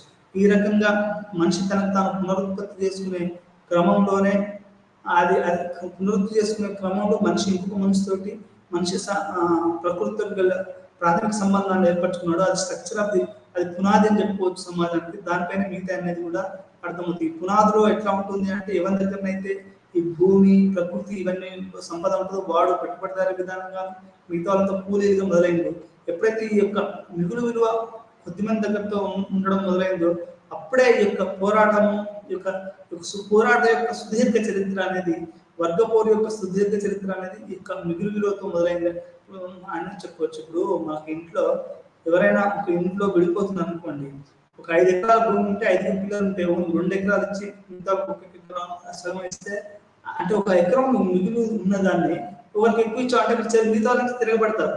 అంటే నీకు ఎక్కడైతే ఈ యొక్క దోపిడీ మరియు ఇది ఎప్పుడైతే అసమానత ఉంటుందో అక్కడనే మనకు ఈ యొక్క కాన్ఫ్లిక్ట్ అంటే ఈ మనకు పోరాటం అనేది సాగుతుంది అనేది మనకు ఇక్కడ అర్థమవుతుంది.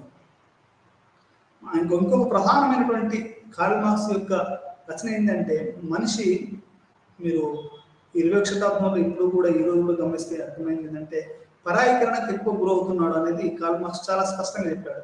పరాయీకరణ అంటే ఏంటి అని మీరు అడగవచ్చు. ఇప్పుడు ఉదయం లేస్తారండి మనం అందరూ, ఉదయం లేకుండా మనం ఫస్ట్ ఏం చేస్తామండి, ఏదో సెల్ ఫోన్ చూస్తామో లేకపోతే కంప్యూటర్లో ఏం జరుగుతుందో ఇంకా చూస్తాం. అంతేగాని మనం ప్రకృతితో మనం సంబంధం కలిగలేము. పక్క మనుషులతో అంత పెద్దగా కలిసిన ఏమైనా కానీ ఆటలు పాటలు మన టీవీలు లేకపోతే సెల్ ఫోన్లు లేకపోతే ఇంకా పక్క ఇంట్లో ఏం జరుగుతుంది, ఎదురింట్లో ఏం జరుగుతుంది, అసలు పేదవాడు అన్నం తిన్నాడా లేదా, సిటీలో ఏం జరుగుతుంది, ఇవన్నీ మనకి ఉండవు. అంటే ఏమవుతుంది అంటే మనిషి మనమే పరాయీకరణ చెందుతున్నాం.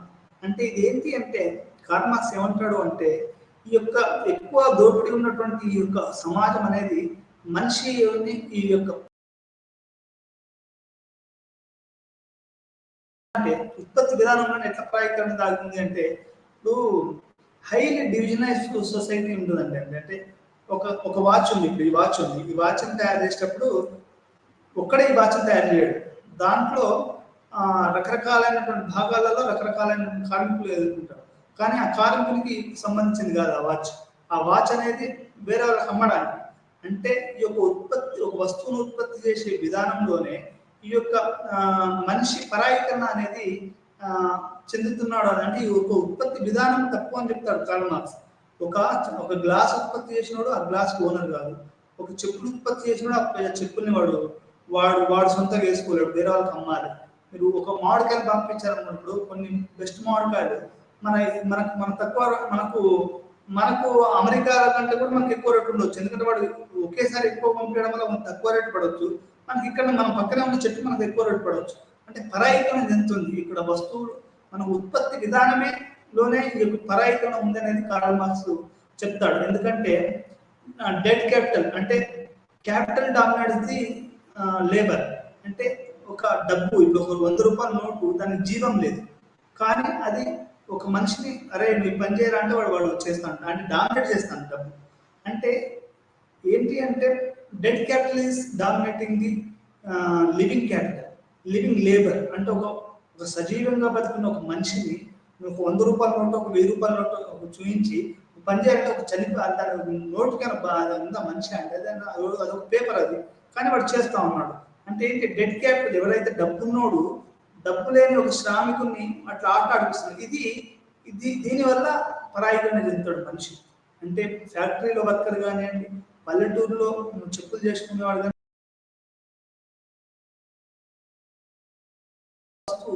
వాళ్ళకి సంబంధించిన కాకుండా అది మార్కెట్కి పోతుంది.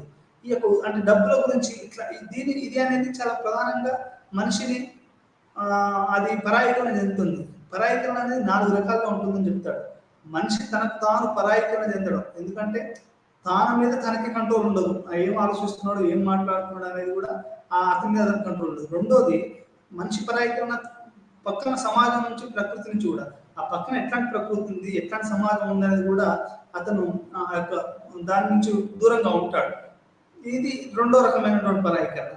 మూడో రకంగా ఏంటి అంటే అతను మొత్తం తను మాట్లాడుతున్న మనుషుల ద్వారా కానీ వ్యక్తులు కానీ అక్కడి నుంచి కూడా అతను పరాయీకరణ చెందుతాడు. ఇట్లా ఈ యొక్క పరాయీకరణ అనేది మొత్తం సమాజాన్ని ఒక విషపూరితంగా, ఇప్పుడు మీకు సమాజంలో ఎక్కువగా ఐసోలేషన్ ఉంటుంది, ఒంటరితనం ఉంటుంది, పరాయీకరణ ఉంటుంది, ఎవరిని ఎవరు పట్టించుకోడు, ఇంకో చిన్న ఫీవర్ వచ్చినా ఎవరు పట్టించుకోడు, ఇట్లా రకరకాలైనటువంటి పరాయణం ఒక ఒక ప్రతిరోజు జీవితం అనేది ఒక నరకప్రాయంగా ఒక పెట్టుబడిదారి విధానం చేస్తుంది.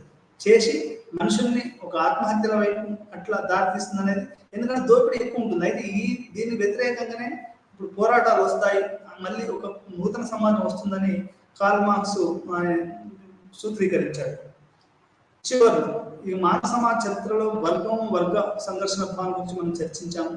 ఉత్పత్తి సాధనాలతో ప్రజల సంబంధం మరియు వారి వర్గ స్పృహ ఉంటుందనేది మనం నిర్వర్తించాము.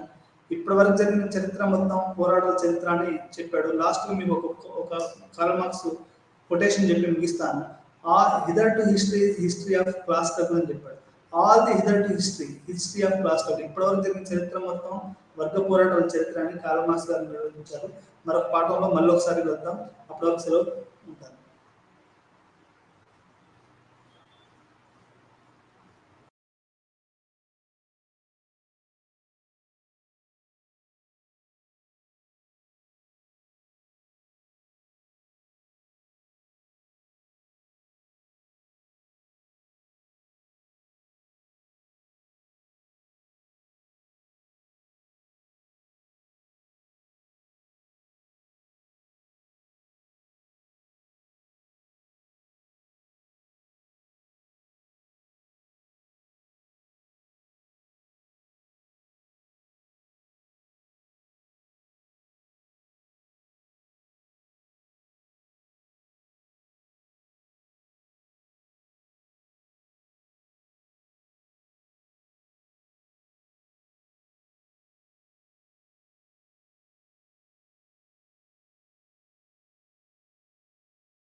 নমস্কাৰ।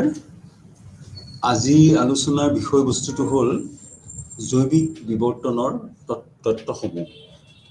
জৈৱিক বিৱৰ্তনৰ বিষয়ে জনাৰ আগতে আমি বিৱৰ্তনৰ বিষয়ে কিছু কথা জানিব লাগিব। বিৱৰ্তন বুলিলে সাধাৰণতে বুজোৱা হয় যে যিকোনো জীৱিত প্ৰাণীৰ সৰল অৱস্থাৰ পৰা জটিল অৱস্থালৈ গতি কৰা প্ৰক্ৰিয়াকে আমি বিৱৰ্তন বুলি কওঁ। অৰ্থাৎ যিকোনো প্ৰাণীৰ ক্ষেত্ৰতে, জীৱিত প্ৰাণীৰ ক্ষেত্ৰতে আমি দেখোঁ যে এককোষীয় প্ৰাণীৰ পৰা বহুকোষীয় প্ৰাণীলৈ বা সৰল অৱস্থাৰ পৰা জটিল অৱস্থালৈ গতি কৰাকে আমি বিৱৰ্তন বুলি কওঁ। সাধাৰণ বান্দৰজাতীয় প্ৰাণীৰ পৰাই বিৱৰ্তনৰ ফলত মানুহৰ উৎপত্তি হয়। গতিকে এই বিৱৰ্তনৰ তথ্যসমূহ বা তত্ত্বসমূহ আমি জনাটো প্ৰয়োজনীয়। জৈৱিক বিৱৰ্তনত সাধাৰণতে জীৱিত প্ৰাণীৰ যিবিলাক আংগিক বা অংগসমূহৰ যি বিৱৰ্তন হয় সেইটোৰ বিষয়ে আমি ইয়াত আলোচনা কৰিম। আৰু ইয়াৰ বিভিন্ন ধৰণৰ তত্ত্ব আছে। এতিয়া বিৱৰ্তনৰ ক্ষেত্ৰত আমি দেখোঁ যে কেইটামান আমি বিৱৰ্তনৰ প্ৰকাৰৰ বিষয়ে ক'ব পাৰোঁ। এটা হৈছে ডাইভাৰ্জেণ্ট ইভলিউশ্যন। ডাইভাৰ্জেণ্ট মানে পৃথক পৃথক, আৰু বিৱৰ্তনৰ আৰু ইভলিউশ্যন মানে হৈছে বিৱৰ্তন। বিভিন্ন ধৰণৰ প্ৰাকৃতিক পৰিৱেশত আমি উদাহৰণস্বৰূপে আমি ধৰি ল'ব পাৰোঁ যে এটা বিশেষ প্ৰজাতিৰ প্ৰাণী যদি কিবা কাৰণত বিভিন্ন ঠাইত বিস্তৃত হৈ পৰে, অৰ্থাৎ একেটা প্ৰজাতিৰ প্ৰাণীসমূহে এটা অঞ্চলৰ পৰা পৃথিৱীৰ বিভিন্ন অঞ্চলত বিস্তৃত হৈ গ'ল। এনেদৰে বিস্তৃত হোৱাৰ ফলত এই প্ৰাণীসমূহ কেইবাটাও দলত বিভক্ত হৈ গ'ল আৰু তেওঁলোকে বিভিন্ন ধৰণৰ প্ৰাকৃতিক পৰিৱেশত বাস কৰিবলগীয়া হ'ল। আমি জানো যে বিৱৰ্তনৰ ক্ষেত্ৰত আমি দেখোঁ যে শৰীৰৰ যিবিলাক লক্ষণ আছে, এই লক্ষণসমূহ প্ৰাকৃতিক পৰিৱেশৰ দ্বাৰা প্ৰভাৱিত হয়। অৰ্থাৎ একেটা প্ৰজাতিৰ প্ৰাণীয়ে যেতিয়া পৃথিৱীৰ বিভিন্ন প্ৰাকৃতিক পৰিৱেশত বাস কৰিবলৈ লয়, তেতিয়া সেই প্ৰাকৃতিক পৰিৱেশৰ লগত নিজকে খাপ খুৱাই ল'বলৈ সিহঁতৰ শৰীৰত কিছুমান নতুন নতুন লক্ষণৰ সৃষ্টি হয়।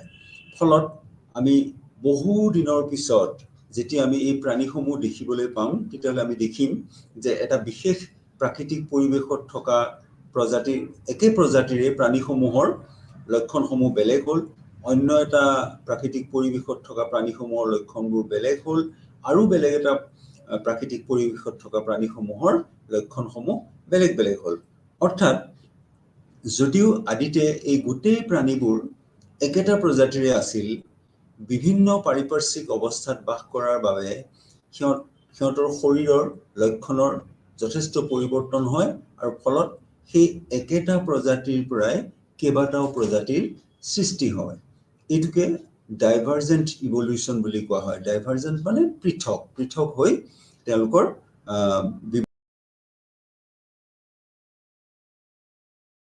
একে প্ৰাণীৰ পৰাই আমি বিভিন্ন ধৰণৰ প্ৰজাতিৰ সৃষ্টি হোৱা দেখিবলৈ পাওঁ। ঠিক সেইদৰে অন্য এটা প্ৰস্তাৱনা আছে, এইটো কোৱা হয় কনভাৰ্জেণ্ট ইভলিউশ্যন। কনভাৰ্জেণ্ট মানে ঠিক ডাইভাৰ্জেণ্টৰ অপজিট। তাত যেনেকৈ পৃথক হৈ যায়, ইয়াত লগ লাগি যায়।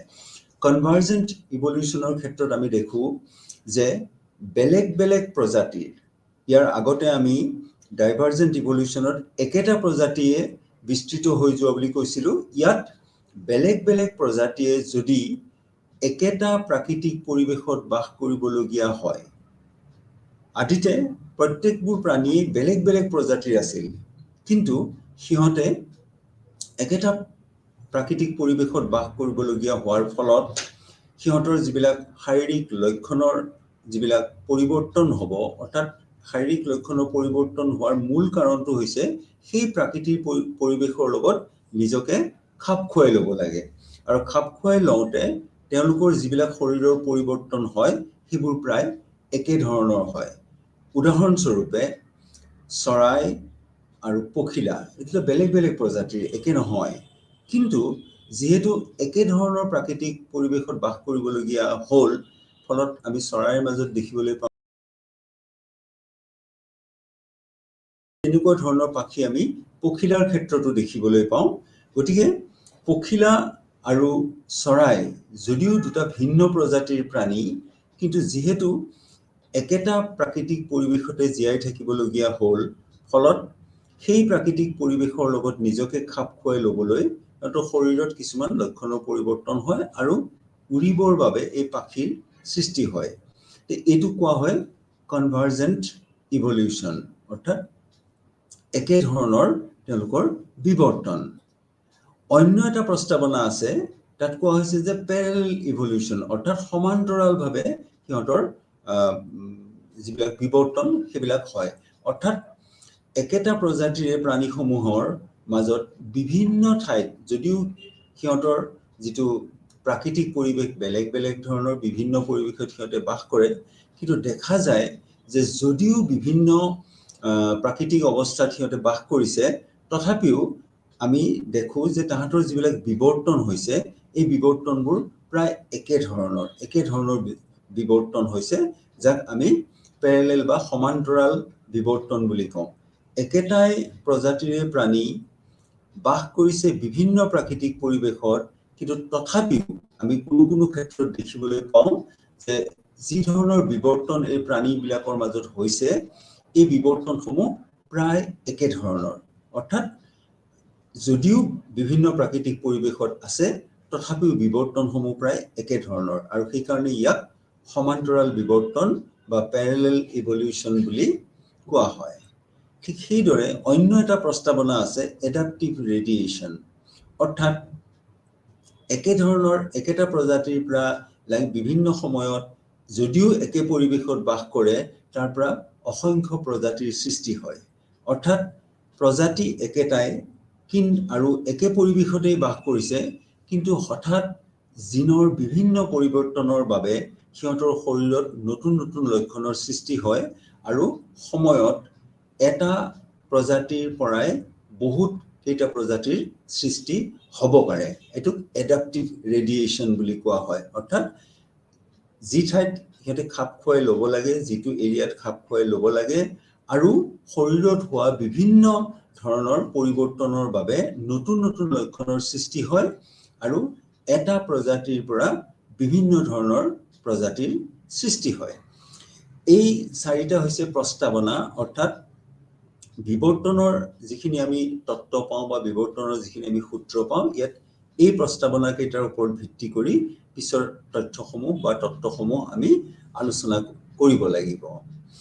এতিয়া বিৱৰ্তনৰ কথাটো 1857 চনত পোনপ্ৰথমতে হাৰ্বাৰ্ট স্পেন্সাৰে বিৱৰ্তনৰ বিষয়ে বিৱৰ্তন শব্দটো প্ৰাণীৰ ক্ষেত্ৰত প্ৰয়োগ কৰিছিল। অৰ্থাৎ সৰল প্ৰাণীৰ পৰা সৰল লক্ষণৰ পৰা জটিল লক্ষণলৈ প্ৰাণীসমূহে গতি কৰে। অৰ্থাৎ সৰল অৱস্থাৰ পৰা জটিল অৱস্থালৈ গতি কৰা এই যিটো প্ৰক্ৰিয়া, ইয়াক আমি বিৱৰ্তন বুলি কওঁ, আৰু 1857 চনত ব্যৱহাৰ কৰিছিলে। তাৰ পিছত আমি দেখিবলৈ পাওঁ যে বিৱৰ্তনৰ বিভিন্ন ধৰণৰ তত্ত্ব বিভিন্ন পণ্ডিতসকলে এইবিলাক দিছিলে, আৰু আৰম্ভণিতে আমি দেখা পাওঁ যে লেমাৰ্ক এজন ফৰাচী দেশীয় প্ৰকৃতিবিদ আছিল, আৰু তেওঁ বিৱৰ্তন সম্পৰ্কে কিছুমান আমাক তথ্য যোগান ধৰিছিলে। তেওঁৰ কিছুমান প্ৰস্তাৱনা আছিল, আৰু সেই প্ৰস্তাৱনাসমূহৰ ভিতৰত তেওঁ প্ৰথমতে কৈছিল যে সকলো ধৰণৰ জীৱিত প্ৰাণীৰ 1 নম্বৰ প্ৰস্তাৱনাটো আছিলে যে সকলো ধৰণৰ জীৱিত প্ৰাণীৰ নিজৰ ভিতৰত এটা ইচ্ছা থাকে সৰলৰ পৰা জটিল হ'বলৈ। অৰ্থাৎ তেওঁৰ অন্তৰ্নিহিত এক ইচ্ছা থাকে সকলোবিলাক প্ৰাণীৰে, যাতে সৰল অৱস্থাৰ পৰা জটিল অৱস্থালৈ গতি কৰিব পাৰি। এইটো তেওঁৰ 1 নম্বৰ তেওঁৰ প্ৰস্তাৱনা আছিল। দ্বিতীয় প্ৰস্তাৱনাটো আছিলে যে প্ৰকৃতিৰ বা প্ৰাকৃতিক পৰিৱেশৰ সদায় এটা প্ৰভাৱ প্ৰাণীৰ ওপৰত থাকে। অৰ্থাৎ প্ৰাণীসমূহ সৰলৰ পৰা জটিল অৱস্থালৈ গতি কৰোঁতে ইয়াৰ ওপৰত প্ৰকৃতিৰ প্ৰভাৱ থাকে বা পাৰিপাৰ্শ্বিক অৱস্থাৰ প্ৰভাৱ থাকে। মূলতঃ এই দুটা প্ৰস্তাৱনাৰ ওপৰত ভিত্তি কৰি লেমাৰ্কে তেওঁৰ মতবাদ আগবঢ়াইছিলে, কিন্তু পিছলৈ এই মতবাদসমূহৰ মাজত আৰু কিছুমান নতুন কথা সোমাই গৈছিলে, তাক আমি আলোচনা কৰিম। গতিকে এই যিকেইটা প্ৰস্তাৱনাৰ ওপৰত ভিত্তি কৰি লেমাৰ্কে তেওঁ বিৱৰ্তনৰ সূত্ৰ আগবঢ়াইছিল বা বিৱৰ্তনৰ তত্ত্ব আগবঢ়াইছিল, তাক লেমাৰ্কিজিম বুলি কোৱা হয় বা লেমাৰ্কীয় মতবাদ বুলি কোৱা হয়। যেহেতু লেমাৰ্কে এই মতবাদটো দিছিলে, গতিকে তেওঁৰ নামৰ ওপৰত ভিত্তি কৰি পেলাই লেমাৰ্কীয় মতবাদ বুলি কোৱা হৈছে, বা ইংলিছত আমি তাক লেমাৰ্কিজিম বুলি কওঁ। এতিয়া লেমাৰ্কিজিমত প্ৰথমতেই কৈছে যে অন্তৰ্নিহিত ইচ্ছা শক্তিৰ কথা ইয়াত কোৱা হৈছে। অৰ্থাৎ সকলো ধৰণৰ প্ৰাণী, যিকোনো জীৱিত প্ৰাণীৰে সদায় সৰল অৱস্থাৰ পৰা জটিল অৱস্থালৈ যাবলৈ তাৰ এটা ইচ্ছা মনৰ ভিতৰত থাকে বা ভিতৰত এটা ইচ্ছা শক্তি থাকে। এইটো তেওঁৰ তত্ত্বৰ এটা মূল বিষয়বস্তু। দ্বিতীয়তে তেওঁ কৈছিলে যে জীৱনকালত আমি যিবিলাক লক্ষণ আহৰণ কৰোঁ, সেই লক্ষণসমূহ প্ৰজন্মৰ পৰা প্ৰজন্মলৈ গতি কৰে, অৰ্থাৎ এটা প্ৰজন্মৰ পৰা আন এটা প্ৰজন্মলৈ গতি কৰে। জীৱনকালত আমি বিভিন্ন কাৰণে, আমি উদাহৰণস্বৰূপে ক'ব পাৰোঁ যে বৰ্তমান কালত বায়ু প্ৰদূষণৰ কথা আমি জানো। আমি চাৰিওফালে দেখিছোঁ যে বায়ু পলিউশ্যন, বায়ুৰ মানে যিটো প্ৰদূষণ বা শব্দৰ যিটো প্ৰদূষণ, পানীৰ যিটো প্ৰদূষণ, ইয়াৰ ফলত আমাৰ শৰীৰত বিভিন্ন ধৰণৰ বেমাৰ আজাৰৰ পৰা অন্য ধৰণৰ কিছুমান পৰিৱৰ্তন হয়। লেমাৰ্কৰ মতে জীৱনকালত হোৱা এনে পৰিৱৰ্তনসমূহ এটা প্ৰজন্মৰ পৰা আন এটা প্ৰজন্মলৈ গতি কৰে। এইটো তেওঁৰ মানে দ্বিতীয়টো, মানে তেওঁৰ যিটো তত্ত্ব, তাৰ তত্ত্বৰ এইটো দ্বিতীয় মত। প্ৰথম মতটোত আমি কৈছোৱেই যে সকলোবিলাক প্ৰাণীৰে ভিতৰি এটা ইচ্ছা শক্তি থাকে, ভিতৰৰ পৰা আহে, যাৰ দ্বাৰাই সেই প্ৰাণীসমূহে সৰল অৱস্থাৰ পৰা জটিল অৱস্থালৈ যাবলৈ চেষ্টা কৰে। দ্বিতীয়টো হ'লগৈ যে জীৱনকালত আহৰণ কৰা যিমানবোৰ লক্ষণ আছে, সেই লক্ষণসমূহ, সেই বেমাৰ আজাৰৰ পৰা আদি কৰি যিকোনো লক্ষণে আমি জীৱনকালত যিবোৰ লক্ষণ আমি পাওঁ, সেইবোৰ এটা প্ৰজন্মৰ পৰা আন এটা প্ৰজন্মলৈ গতি কৰে। ৩ নম্বৰ কথাটো তেওঁ কৈছিলে যে প্ৰয়োজনীয়তা, অৰ্থাৎ নতুন নতুন প্ৰয়োজনীয়তা, সময়ৰ লগে লগে প্ৰাকৃতিক পৰিৱেশৰ পৰিৱৰ্তনৰ লগে লগে জীৱসমূহৰ নতুন নতুন প্ৰয়োজনীয়তাৰ কথা আহে। এই প্ৰয়োজনীয়তাসমূহ পূৰণ কৰিবৰ বাবে সিহঁতৰ শৰীৰত কিছুমান পৰিৱৰ্তন হয়, কিছুমান অংগ প্ৰত্যংগৰ লক্ষণৰ কিছুমান পৰিৱৰ্তন হয়। এই কথা লেমাৰ্কে কৈছে। চতুৰ্থ কথাটো তেওঁ কৈছে যে ব্যৱহাৰ আৰু ব্যৱহাৰ নোহোৱা, ইউজ এণ্ড ডিজইউজ, তাৰমানে আমাৰ শৰীৰৰ যিবিলাক অংগৰ ব্যৱহাৰ বেছিকৈ হয়, সেই অংগসমূহ যথেষ্ট শক্তিশালী হয়, উন্নত মানলৈ গতি কৰে, আৰু যিবোৰ অংগৰ ব্যৱহাৰ নহয়, কমকৈ হয়, নাইবা কিছুমান একেবাৰেই নহয়, সেইবিলাক শেষলৈ ভেষ্টিজিয়েল অৰ্গেন, তাৰমানে কাৰ্যহীন অৱশেষাংগ, অৰ্থাৎ সেইবিলাকৰ কোনো ধৰণৰ কাম নাই, কিন্তু শৰীৰত তেনেকুৱা কিছুমান অংগ আমাৰ থাকি যায়। আচলতে অংগসমূহৰ কোনো কাম নাথাকে, আৰু ইয়াৰ মূল কাৰণটো তেওঁ কৈছে যে এইবোৰ ব্যৱহাৰ নহয়।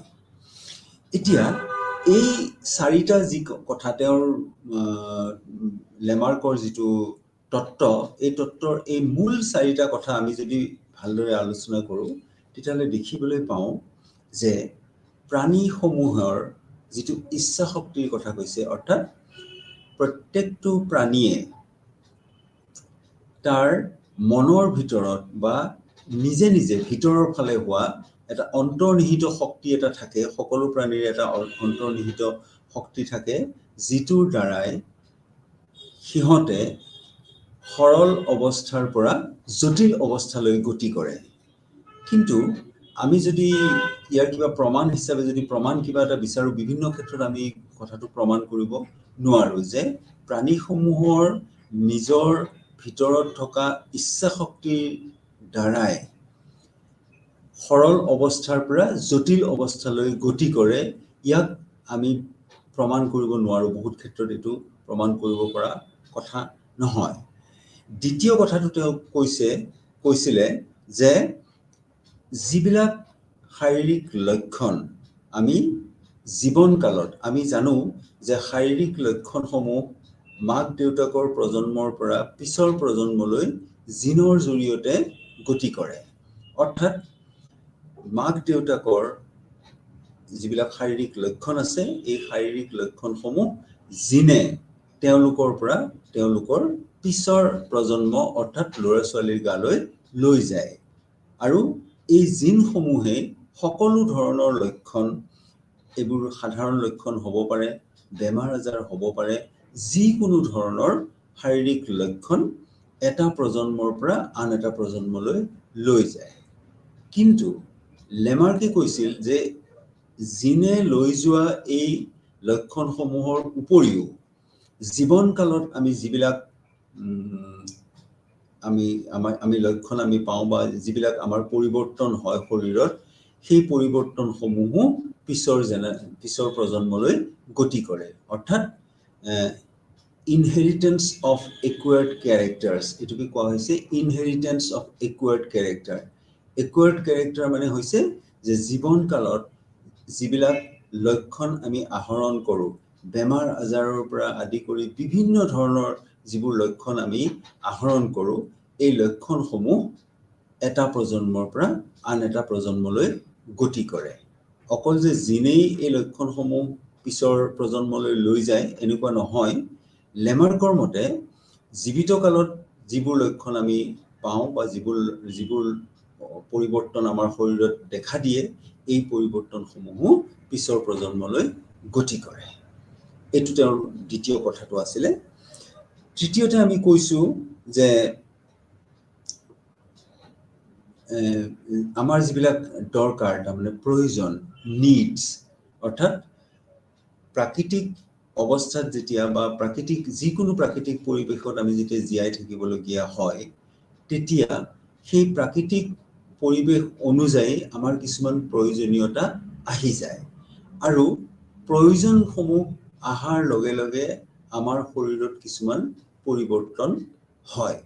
অৰ্থাৎ যেনেকুৱা ধৰণৰ প্ৰয়োজন আমাৰ দৰকাৰ, সেই প্ৰয়োজনসমূহ এটা বিশেষ পৰিৱেশত যেতিয়া আমি থাকিবলগীয়া হয়, আমাৰ শৰীৰত সেই লক্ষণসমূহৰ পৰিৱৰ্তন হয়, যাতে সেই পৰিৱেশত আমি জীৱন নিৰ্বাহ কৰিব পাৰোঁ। তেওঁ কিছুমান উদাহৰণ দিছে। তাৰ ভিতৰত এটা উল্লেখযোগ্য উদাহৰণ হ'ল যে জিৰাফৰ দীঘল ডিঙি। অৰ্থাৎ এটা সময়ত জিৰাফৰ ডিঙিটো দীঘল নাছিল। বিৱৰ্তনৰ ফলত আমি পিছৰ প্ৰজন্মৰ যিবিলাক জিৰাফ দেখিবলৈ পাওঁ, সেইবিলাকৰ ক্ষেত্ৰত আমি দীঘল ডিঙি দেখিবলৈ পাওঁ। লেমাৰ্কৰ মতে জিৰাফৰ ডিঙিটো ইমান দীঘল হোৱাৰ মূল কাৰণ হ'ল যে প্ৰাকৃতিক পৰিৱেশ, সেইখিনি সময়ত প্ৰাকৃতিক পৰিৱেশৰ বহু পৰিৱৰ্তন হৈছিলে। অৰ্থাৎ তাৰ আগতে ঘাঁহ বন বা চাপৰ গছ কিছুমান আছিলে, য'ত ডিঙিটো চুটি হ'লেও জন্তুৱে তাৰ পৰা গছৰ পাত বা ঘাঁহ বন আদি খাই জীৱন নিৰ্বাহ কৰিব পাৰিছিলে। কিন্তু হঠাৎ লাহে লাহে যেতিয়া প্ৰকৃতিৰ পৰিৱৰ্তন হ'ল, সৰু সৰু গছসমূহৰ ঠাইত বা ঘাঁহ বন বা তৃণ জাতীয় যিবিলাক খাদ্য সম্ভাৰ আছিলে, সেইবোৰ লাহে লাহে নাইকিয়া হৈ গ'ল, গছ লতাবোৰ নাইকিয়া হৈ গ'ল। তাৰ ঠাইত ডাঙৰ ডাঙৰ গছৰ উৎপত্তি হ'ল, ডাঙৰ ওখ গছৰ উৎপত্তি হ'ল। ফলত যিবোৰ প্ৰাণী তাত বাস কৰিছিলে, সেই প্ৰাণীসমূহৰ খাদ্যৰ অনাটন হ'ল। কাৰণ আগৰ নিচিনাকৈ ঘাঁহ বন নাপায় আৰু ওখ গছৰ পৰা গছৰ পাত আদি খাব পৰা তেওঁলোকৰ সামৰ্থ্যও নাই। ফলত অসংখ্য জীৱ জন্তুৰ তাৰ পৰা লাহে লাহে নিশ্চিহ্ন হৈ গ'ল, এক্সটিংক্ট হৈ গ'ল, নোহোৱা হৈ গ'ল। কিন্তু জিৰাফৰ ক্ষেত্ৰত দেখা গ'ল যে বিৱৰ্তনৰ ফলত তাৰ ডিঙিটো লাহে লাহে দীঘল হ'বলৈ আৰম্ভ কৰিলে, যাৰ ফলত ওখ গছৰ পৰাও পাত আদি খাই সি জীয়াই থাকিব পৰা অৱস্থালৈ গ'ল। অৰ্থাৎ সেই পৰিৱৰ্তিত পৰিস্থিতিত জিৰাফে বিৱৰ্তনৰ সহায়েৰে তাৰ ডিঙিটো দীঘল ল'বলৈ সক্ষম হয়, আৰু ফলত সেই প্ৰাকৃতিক পৰিৱেশত সি জীয়াই থাকিবলৈ সমৰ্থ হয়। এই কথাখিনি লেমাৰ্কে কৈছে যে সকলো প্ৰাণীৰ ক্ষেত্ৰত নহলেও কিছুমান প্ৰাণীৰ ক্ষেত্ৰত যেতিয়া প্ৰয়োজনীয়তাৰ কথা আহি যায় তেতিয়া তাৰ শৰীৰৰ বিভিন্ন অংগৰ পৰিৱৰ্তন হয় আৰু এই কথাখিনিকে তেওঁ এই ৩ নম্বৰ তত্ত্বটোৰ দ্বাৰাই কৈছে যে প্ৰয়োজনৰ ওপৰত ভিত্তি কৰিও জৈৱিক বিৱৰ্তন হ'ব পাৰে অৰ্থাৎ প্ৰয়োজনৰ ওপৰত ভিত্তি কৰি শৰীৰৰ কিছুমান অংগৰ হয়তো নতুন লক্ষণৰ সৃষ্টি হয় যাৰ দ্বাৰা সেই বিশেষ পৰিৱেশত জীয়াই থাকিবলৈ সক্ষম হয় এই ৩টা কথা তেওঁ কৈছে তাৰ পিছত তেওঁ চতুৰ্থ কথাটো কৈছে যে ব্যৱহাৰ বা অব্যৱহাৰ ইউজ এণ্ড ডিসইউজ যিবিলাক অংগৰ সাধাৰণতে ব্যৱহাৰ হয় সেই অংগসমূহ শক্তিশালী হয় তাৰ পৰিৱৰ্ধন হয় আৰু যিবোৰ অংগৰ ব্যৱহাৰ সীমিত হৈ যায় বহুত ক্ষেত্ৰত সেইবিলাকৰ ব্যৱহাৰ খুব কমকে হয় সেই অংগসমূহ লাহে লাহে লুপ্ত হৈ যায় নাইবা শৰীৰত এটা অৱশেষাংগ ভেষ্টিজিয়েল অৰ্গান কাৰ্যহীন অৱশেষাংগ হিচাপে ৰৈ যায় অৰ্থাৎ ইয়াৰ কোনো কাম নাথাকে কিন্তু শৰীৰত সেই অংগটো আমি দেখিবলৈ পাওঁ তো বিভিন্ন ধৰণৰ উদাহৰণৰ দ্বাৰা এই কথাখিনি কৈছে যে বনৰীয়া হাঁহ আৰু ঘৰচীয়া হাঁহ বনৰীয়া হাঁহ আৰু ঘৰচীয়া হাঁহ একে প্ৰজাতিৰে আছিলে কিন্তু কিছুমান হাঁহ আমি ঘৰত পালন কৰাৰ ফলত সেইবোৰ ঘৰচীয়া হৈ গ'ল আৰু তাৰ একে প্ৰজাতিৰে অন্য কিছুমান যিবিলাক আমি ঘৰচীয়া কৰিব নোৱাৰিলো সেইবিলাক বনৰীয়া হাঁহ হিচাপে ৰৈ গ'ল অৰ্থাৎ একেটা প্ৰজাতিৰে কিছুমান হাঁহ ঘৰচীয়া হ'ল কিছুমান হাঁহ বনৰীয়া হ'ল এতিয়া আমি জানো যে হাঁহৰ পাখি আছে বা হাঁহে কিছু উৰিব পাৰে কিন্তু আমি যদি বনৰীয়া হাঁহ আৰু ঘৰচীয়া হাঁহৰ মাজত এটা বিশেষ পাৰ্থক্য আমি দেখিবলৈ পাওঁ যদি আমি ভালকে চাওঁ তেতিয়া আমি দেখিম যে বনৰীয়া হাঁহে এখন ঠাইৰ পৰা অন্য ঠাইলৈ আকাশেৰে উৰি ফুৰে খাদ্যবস্তুৰ সন্ধানত এখন ঠাইৰ পৰা অন্য এখন ঠাইলৈ উৰি ফুৰে আৰু দৰকাৰ হ'লে পানীত সাঁতুৰিবও পাৰে ঘৰচীয়া হাঁহবিলাকৰ ক্ষেত্ৰত আমি কি দেখা পাওঁ যেহেতু ঘৰচীয়া হাঁহবিলাকৰ ক্ষেত্ৰত সিহঁতে খাদ্য সম্ভাৰ বিচাৰি ফুৰিবৰ প্ৰয়োজন নাথাকে কাৰণ আমি যেহেতু হাঁহ এটা ঘৰত পালন কৰিছো তাৰ খাদ্যবস্তু যোগান ধৰাটো আমাৰ কাম আৰু আমি সেইমতে তাৰ খাদ্যবস্তু যোগান ধৰি থাকো যেহেতু আমি খাদ্যবস্তুৰ যোগান ধৰি থাকো খাদ্যবস্তু বিচাৰি ঘৰচীয়া হাঁহবোৰে বনৰীয়া হাঁহৰ নিচিনাকৈ উৰি ফুৰিবলগীয়া নহয় ফলত তাৰ যিখন পাখি আছিল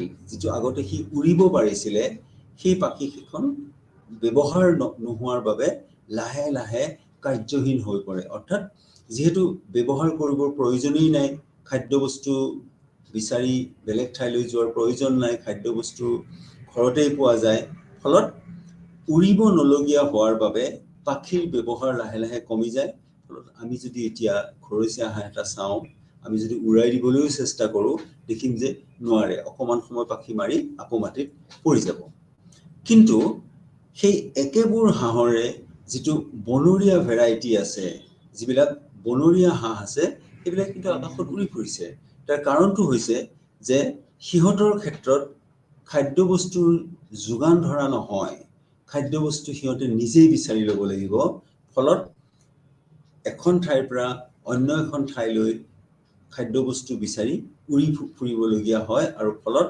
সেই হাঁহবোৰৰ মাজত পাখিৰ ব্যৱহাৰ খুব বেছি আৰু পাখিৰ ব্যৱহাৰ বেছি হোৱাৰ বাবে পাখি যথেষ্ট শক্তিশালী আৰু উৰি ফুৰিব পাৰে আৰু ঘৰচীয়া হাঁহবিলাকে উৰি ফুৰিব নোৱাৰে গতিকে লেমাৰ্কে কৈছিলে যে অংগ প্ৰত্যংগসমূহৰ যেতিয়ালৈকে তাৰ ব্যৱহাৰ থাকিব ইউজ থাকিব তেতিয়ালৈকে সেইবিলাক শক্তিশালী ৰূপত থাকিব আৰু যি মুহূৰ্ততে তাৰ ব্যৱহাৰ লাহে লাহে কমি যাব নোহোৱা হ'ব তেতিয়া সি দুৰ্বল হৈ পৰে আৰু শেষত গৈ ই সম্পূৰ্ণৰূপে নাইকিয়া হৈ যাব পাৰে নাইবা কৰ্মহীন অৱশেষাংগ হিচাপে শৰীৰত থাকি যাব পাৰে গতিকে এইটো তেওঁলোকৰ মানুহৰ ক্ষেত্ৰতো কোৱা হৈছে যে বিৱৰ্তনৰ প্ৰথম অৱস্থাত যেতিয়া মানুহ বান্দৰ জাতীয় প্ৰাণীৰ নিচিনা আছিলে তেতিয়া আমাৰ উপৰিপুৰুষ মানুহৰ উপৰিপুৰুষসমূহ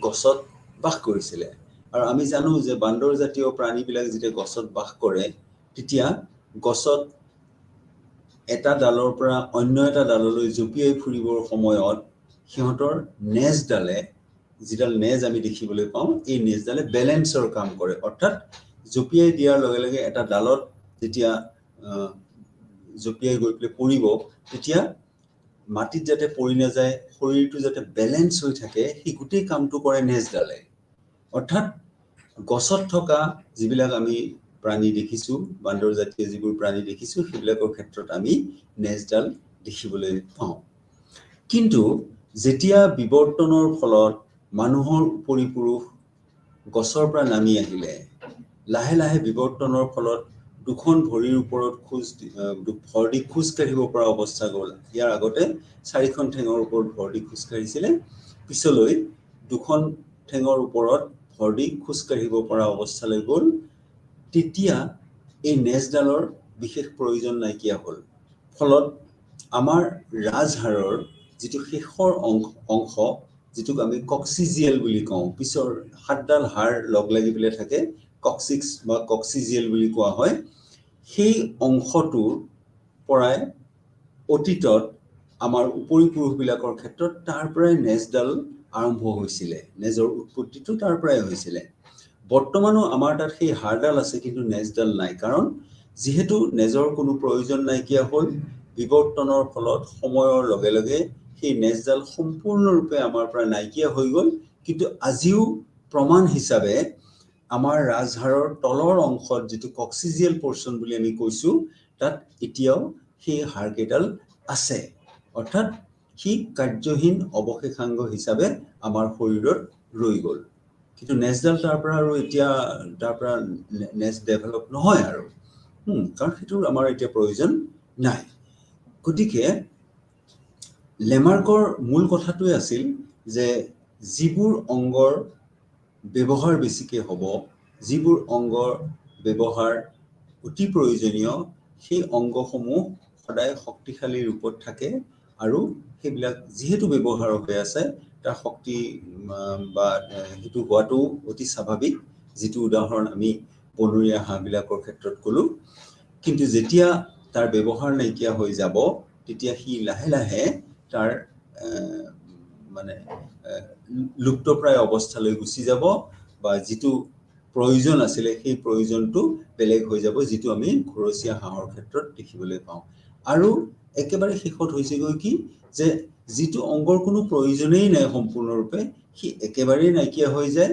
আৰু কাৰ্যহীন অৱশেষাংগ হিচাপে শৰীৰত থাকি যায় যিটো আমি মানুহৰ ক্ষেত্ৰত নেজডালৰ কথা ক'লো নেজ এতিয়া নাই কিন্তু তাৰ ঠাইত কক্সিজিয়েল পৰ্চন বা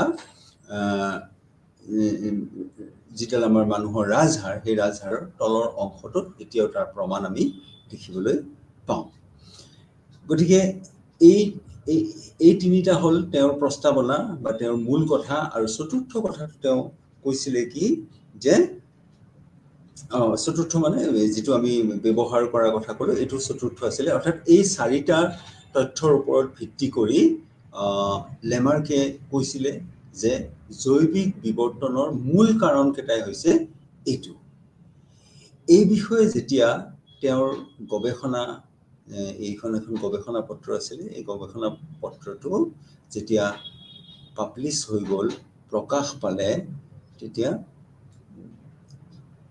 বৈজ্ঞানিক মহলত এই বিষয়ে যথেষ্ট চিন্তা চৰ্চা হ'ল আৰু বেছিভাগ বৈজ্ঞানিকে তেওঁৰ এই তথ্যসমূহ কোনো ৰকমে মানি ল'ব পৰা নাছিলে অৰ্থাৎ এই তথ্যসমূহৰ বাবে জীৱনকালত লেমাৰ্কে বহু ধৰণৰ ক্ৰিটিচিজম তেওঁক বহু ধৰণে সমালোচনা কৰা হৈছিলে তেওঁক এনেকুৱা ধৰণে সমালোচনা কৰিছিল যে বহুত ক্ষেত্ৰত লেমাৰ্কে তেওঁৰ তথ্যসমূহ প্ৰমাণ কৰিব পৰা নাছিলে তেনেকুৱা এটা অৱস্থাৰ সৃষ্টি হৈছিলে অৰ্থাৎ বৈজ্ঞানিক মহলত লেমাৰ্কৰ এই তথ্যসমূহ সম্পূৰ্ণৰূপে নস্যাৎ কৰা হৈছিলে অৰ্থাৎ কোনো ৰকমে এইটো মানি লোৱা নাছিলে তথাপিও বিৱৰ্তনৰ ইতিহাসত লেমাৰ্কৰ এই তথ্যসমূহৰ যথেষ্ট গুৰুত্ব আছিলে এইকাৰণে গুৰুত্ব আছিলে যে পোন প্ৰথমবাৰৰ বাবে জৈৱিক বিৱৰ্তন সম্পৰ্কীয় কোনো এটা সাইণ্টিফিক বা বিজ্ঞানসন্মত এটা অধ্যয়ন হৈছিল।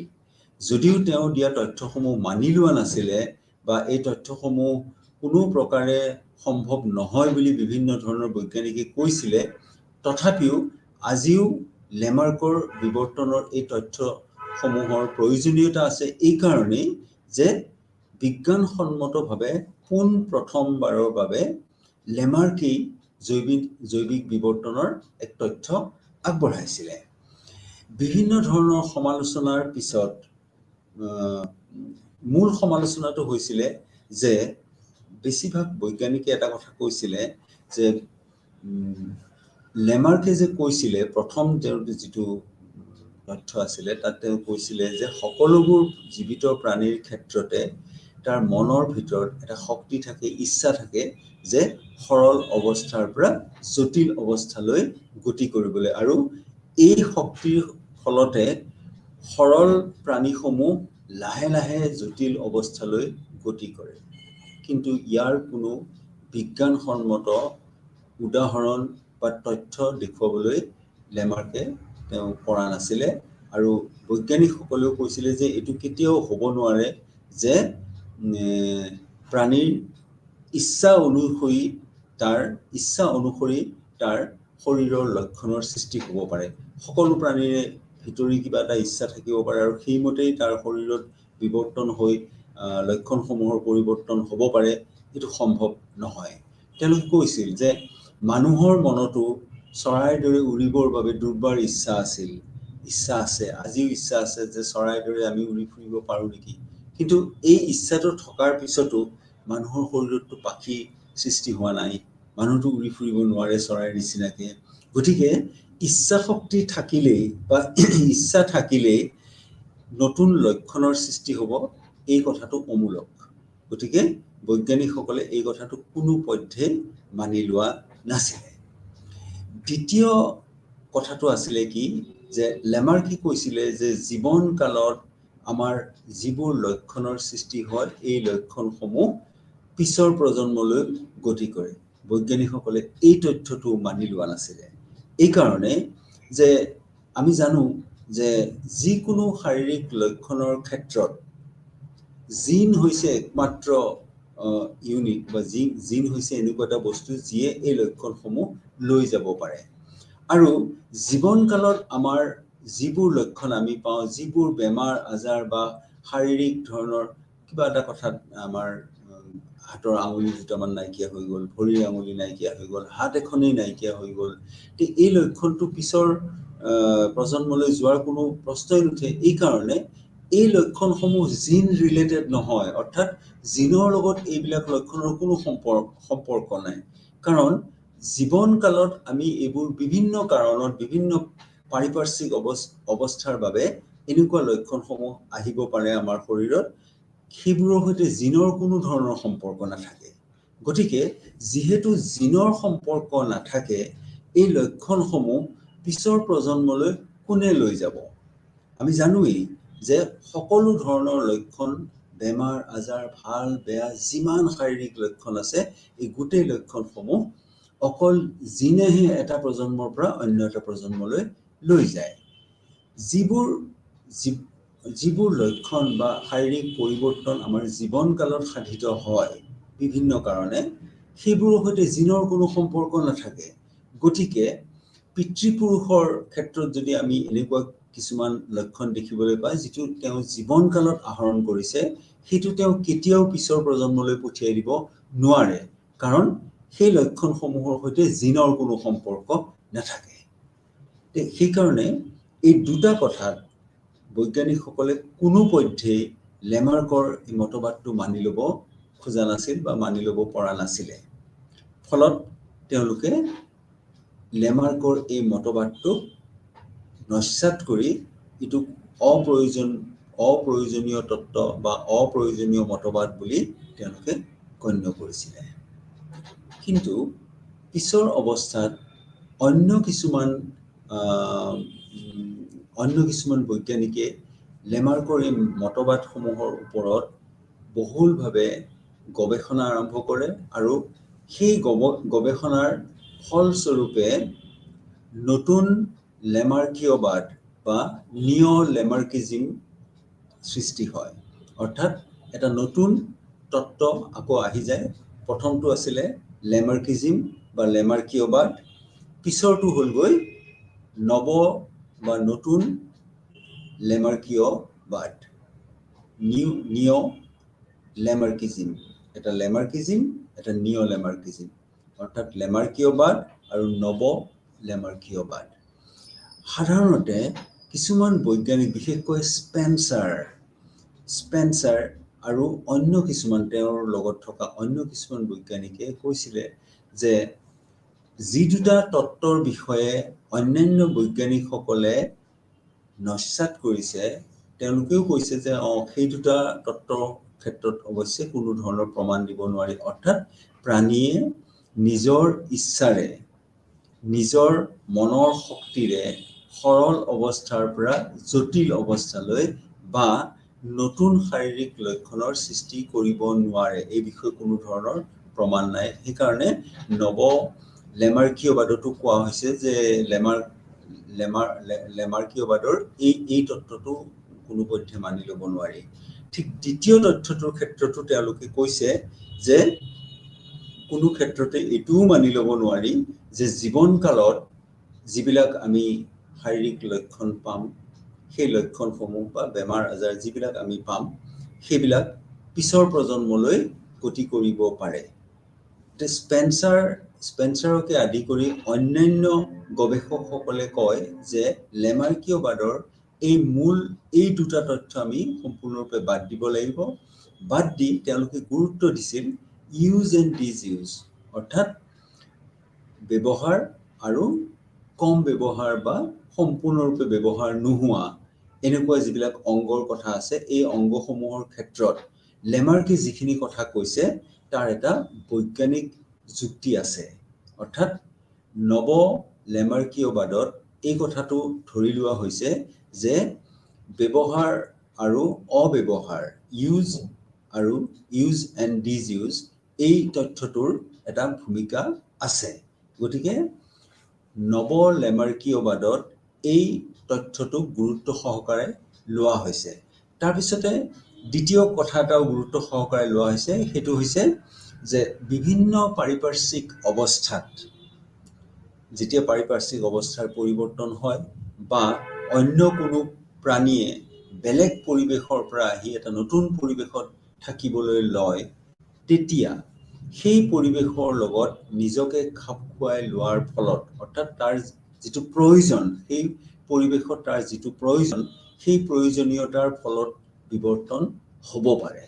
অৰ্থাৎ লেমাৰ্কে আগবঢ়োৱা যি চাৰিটা তথ্য, নৱ লেমাৰ্কিয়বাদত দুটা তথ্য সম্পূৰ্ণৰূপে তাৰ পৰা বাদ দিয়া হৈছে। অৰ্থাৎ সেই দুটাৰ বিশেষ কোনো বিজ্ঞানসন্মত ভিত্তি নাই বুলি কোৱা হৈছে, আৰু তাৰ ঠাইত ব্যৱহাৰ আৰু অব্যৱহাৰ আৰু প্ৰয়োজনীয়তাৰ ওপৰত ভিত্তি কৰি মানুহৰ জৈৱিক বিৱৰ্তন, মানুহৰ বুলি নহয় জীৱিত প্ৰাণীৰ জৈৱিক বিৱৰ্তন হ'ব পাৰে, সেই কথাখিনি নৱ লেমাৰ্কিয়বাদত সেই কথাখিনি মানি লোৱা হৈছিলে। গতিকে আমি বিৱৰ্তনৰ সূত্ৰসমূহ যেতিয়া আমি অধ্যয়ন কৰোঁ, তেতিয়া আমি দেখিবলৈ পাওঁ যে এইকেইটা মূল কথা আছিলে যে লেমাৰ্কিজত প্ৰথমতে আমি কিছুমান অনুমান কৰি লৈছিলোঁ, ব্যৱহাৰ আৰু অব্যৱহাৰ আচলতে। তাৰপিছতে এইকেইটা কথা আমি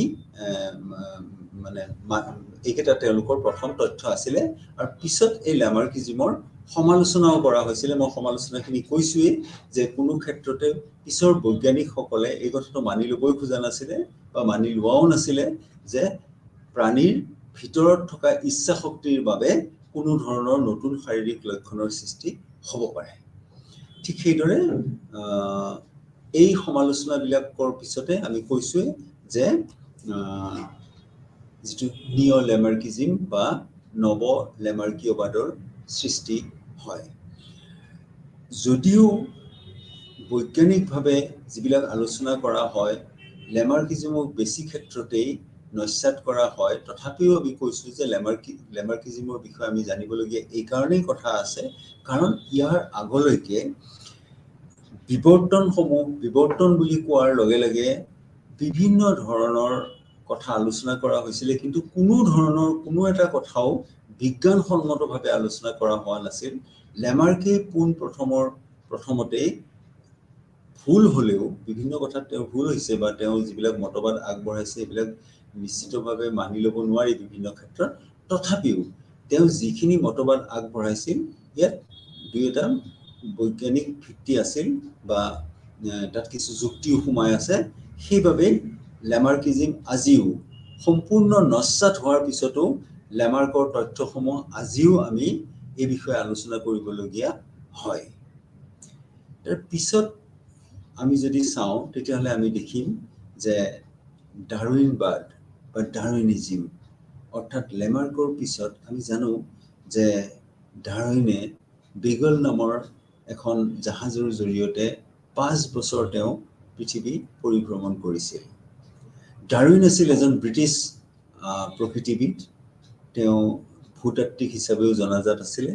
তেওঁ বিশেষকৈ তেওঁ প্ৰকৃতিবিদ আছিল। তেওঁ বিগল নামৰ জাহাজখনৰ জৰিয়তে পৃথিৱীৰ বিভিন্ন ঠাইত তেওঁ প্ৰায় 5 বছৰ ধৰি তেওঁ চাৰিওফালে ঘূৰি ফুৰি বিভিন্ন জীৱ জন্তু উদ্ভিদৰ তেওঁ বিভিন্ন প্ৰজাতিৰ বিষয়ে তেওঁ অধ্যয়ন কৰিছিল। আৰু পিছত তেওঁৰ এটা মতবাদ, এখন কিতাপ আমি জানো যে 1859ত তেওঁৰ এখন কিতাপ origin of species by natural selection, basically এই কিতাপখন তেওঁ প্ৰকাশ কৰে, য'ত ডাৰউইনে কয় যে ডাৰউইনৰ মূল কথাটোৱে বিৱৰ্তনৰ মূল কথাটোৱে আছিলে প্ৰাকৃতিক নিৰ্বাচন। সেইকাৰণে তেওঁ কোৱা হৈছে যে origin of species by natural selection, অৰ্থাৎ যি প্ৰজাতিৰ যিটো উৎপত্তি হয় এই উৎপত্তিটো প্ৰকৃতিয়ে তাক চিলেক্ট কৰিব লাগিব। অৰ্থাৎ প্ৰকৃতিয়ে যেতিয়া তাক জীয়াই থাকিবলৈ সুবিধা দিয়ে তেতিয়াহে এটা প্ৰাণীয়ে জীয়াই থাকিব পাৰে। অৰ্থাৎ এটা বিশেষ পৰিৱেশত সকলো ধৰণৰ প্ৰাণী জীয়াই থাকিব নোৱাৰে যদি সেই পৰিৱেশত খাপ খাই লোৱাকে তাৰ শৰীৰত তেনেকুৱা ধৰণৰ লক্ষণ নাথাকে। যদি লক্ষণ নাথাকে সেই পৰিৱেশত সি জীয়াই থাকিব নোৱাৰে। আৰু যদি লক্ষণ থাকে তেতিয়াহ'লে সেই পৰিৱেশত সি জীয়াই থাকিব পাৰিব। ইয়াকে কোৱা হয় প্ৰাকৃতিক নিৰ্বাচন। অৰ্থাৎ প্ৰকৃতিয়ে নিৰ্বাচন কৰে কোনবোৰ প্ৰাণীয়ে সেই পৰিৱেশত জীয়াই থাকিব পাৰিব আৰু কোনবোৰ প্ৰাণীয়ে সেই পৰিৱেশত জীয়াই থাকিব নোৱাৰে। ইয়াক আমি যেতিয়া গোটেইখিনি কথা আলোচনা কৰিম, বিতংভাৱে যেতিয়া আলোচনা কৰিম, তেতিয়া আমি জানিম যে প্ৰকৃতিয়ে কেনেধৰণে মানুহৰ শাৰীৰিক লক্ষণ বা মানুহৰ বিৱৰ্তনত কেনেধৰণে প্ৰভাৱ বিস্তাৰ কৰে। অৰ্থাৎ এটা বিশেষ পৰিৱেশত জীয়াই থাকিবলৈ হ'লে প্ৰাণীৰ শৰীৰত এনেকুৱা কিছুমান লক্ষণৰ প্ৰয়োজন হ'ব যিবোৰ লক্ষণৰ জৰিয়তে সি সেই পৰিৱেশত নিজকে খাপ খুৱাই ল'ব পাৰিব। যিবোৰ প্ৰাণী সেই পৰিৱেশৰ লগত নিজকে খাপ খুৱাই ল'ব নোৱাৰে, অৰ্থাৎ সেই প্ৰাণীবোৰৰ ক্ষেত্ৰত যদি তেনেকুৱা কোনো শাৰীৰিক লক্ষণ নাথাকে যিবোৰৰ দ্বাৰাই সিহঁতে তাত নিজক খাপ খুৱাই ল'ব পাৰিব, তেতিয়া সেই প্ৰাণীসমূহ পৃথিৱীৰ পৰা লাহে লাহে নিশ্চিহ্ন হৈ যায়। এক্সটিংকশ্যন বুলি কোৱা হয়। অৰ্থাৎ সকলোবোৰ প্ৰাণী তাত থাকিব নোৱাৰিব, কিছুমান প্ৰাণীহে মাত্ৰ জীয়াই থাকিব পাৰিব আৰু কিছুমান প্ৰাণীয়ে সেই পৃথিৱীৰ পৰা সম্পূৰ্ণৰূপে নিঃশেষ হৈ যাব। এইটোকে কোৱা হৈছিলে নেচাৰেল চিলেকশ্যন বা প্ৰাকৃতিক নিৰ্বাচন। গতিকে ডাৰউইনে যিখিনি কথা কৈছিলে আমি দেখা পাওঁ যে পিছৰ অৱস্থাত ডাৰউইনৰ যিটো মতবাদ সেইটো যথেষ্ট বিজ্ঞানসন্মত বুলি ধাৰণা কৰা হৈছিলে আৰু পিছৰ পণ্ডিতসকলে বা যিসকল গৱেষক আছিলে ডাৰউইনৰ মতবাদৰ ওপৰত ভিত্তি কৰি তেওঁলোকে দেখিবলৈ পাইছিল যে ডাৰউইনে যিখিনি কথা কৈছে ইয়াৰ যথেষ্ট বৈজ্ঞানিক ভিত্তি আছে আৰু লেমাৰ্কিয়বাদত যিবিলাক কথা কোৱা হৈছিলে তাত বৈজ্ঞানিক ভিত্তি যদিও বিজ্ঞানসন্মতভাৱে তেওঁ নিজৰ তথ্যসমূহ প্ৰকাশ কৰিছিলে, কিন্তু তাত বৈজ্ঞানিক ভিত্তি কম আছিলে। ডাৰউইনৰ মতবাদৰ ক্ষেত্ৰত দেখিবলৈ পোৱা যায় যে ইয়াত বৈজ্ঞানিক ভিত্তি বেছি পৰিমাণে, অৰ্থাৎ বৈজ্ঞানিক ভিত্তি তেওঁৰ যিটো মতবাদ, সেই মতবাদটো যথেষ্ট পৰিমাণে আছিলে। এতিয়া যেতিয়া আমি ডাৰউইনবাদৰ কথা কওঁ, ডাৰউইনবাদৰ কথা কোৱাৰ লগে লগে এটা কথা আমি মন কৰিব লাগিব যে ডাৰউইনৰ মতবাদটো তিনিটা কথাৰ ওপৰত ভিত্তি কৰি হৈছিলে। এটা হৈছে ইণ্টাৰস্পেচিফিক ষ্ট্ৰাগল। ইণ্টাৰস্পেচিফিক ষ্ট্ৰাগল তাৰমানে বিভিন্ন প্ৰজাতিসমূহৰ মাজত খাদ্য আৰু বাসস্থানৰ বাবে চিৰন্তন সদায় প্ৰতিদিনেই তেওঁলোকৰ মাজত এক ধৰণৰ যিটো কনফ্লিক্ট বুলি কোৱা হয়, অৰ্থাৎ এখন যুদ্ধ চলি থাকে। আমি জানো যে এটা বিশেষ পৰিৱেশত বিভিন্ন প্ৰজাতিৰ প্ৰাণীয়ে বাস কৰে আৰু সেই প্ৰাকৃতিক পৰিৱেশত যিমানখিনি খাদ্যবস্তু আছে, সেই খাদ্যবস্তু এই প্ৰজাতিৰ প্ৰাণীসমূহে ভক্ষণ কৰি জীৱন নিৰ্বাহ কৰে। কিন্তু যেতিয়া এই প্ৰাণীসমূহৰ মাজত জনসংখ্যাৰ পৰিমাণ বাঢ়ি যাব, অৰ্থাৎ আমি জানোৱেই যে প্ৰত্যেকটো জীৱ-জন্তু বা প্ৰত্যেকটো প্ৰজাতিৰ জীৱ-জন্তুৱে তেওঁলোকে মাল্টিপ্লিকেশ্যন, অৰ্থাৎ তেওঁলোকৰ পৰিয়াল বা জনসংখ্যা বৃদ্ধি কৰাটো এটা মূল কাম। গতিকে প্ৰাণীৰ সংখ্যা বাঢ়ি গৈ থাকিব। যেতিয়া প্ৰাণীৰ সংখ্যা বেছি হৈ থাকিব আৰু খাদ্যবস্তুৰ পৰিমাণ যেতিয়া কমি যাব, যেতিয়ালৈকে ঠিকেই আছিলে, খাদ্যবস্তু পৰ্যাপ্ত পৰিমাণে আছিলে, বিভিন্ন প্ৰজাতিৰ প্ৰাণী তাত বাস কৰিছিলে, গতিকে তেতিয়া এই প্ৰাণীসমূহৰ মাজত বিশেষ তেনেকুৱা ধৰণৰ শত্ৰুতা বা আমি যিটো কনফ্লিক্ট বুলি কওঁ, অৰ্থাৎ এই ধৰণৰ কথা তেওঁলোকৰ মাজত হোৱা নাছিল, বিবাদ আৰম্ভ হোৱা নাছিলে। কিন্তু যেতিয়াই প্ৰাণীসমূহৰ জনসংখ্যাৰ পৰিমাণটো বাঢ়ি যাব, সংখ্যা বৃদ্ধি হ'ব, তেতিয়া আমি দেখিম যে এটা প্ৰজাতিৰ প্ৰাণী আৰু অন্য এটা প্ৰজাতিৰ প্ৰাণীৰ মাজত এখন যুদ্ধ আৰম্ভ হ'ব খাদ্যৰ বাবে।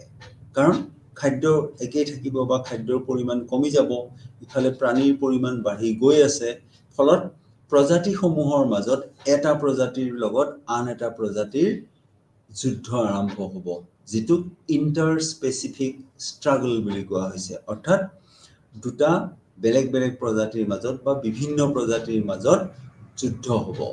অৰ্থাৎ খাদ্যবস্তু কমি যাব বা একে থাকিব, আৰু বাসস্থান যিটো এৰিয়া, যিটো অঞ্চলত সিহঁতে বাস কৰে, মাটিৰ পৰিমাণ বা সেইখিনিতো একেই থাকিব, প্ৰাণীৰ পৰিমাণ বাঢ়ি গৈ আছে, ফলত বিভিন্ন প্ৰজাতিৰ মাজত আমি তেওঁলোকৰ মাজত যুদ্ধ বা সমৰ দেখিবলৈ পাওঁ।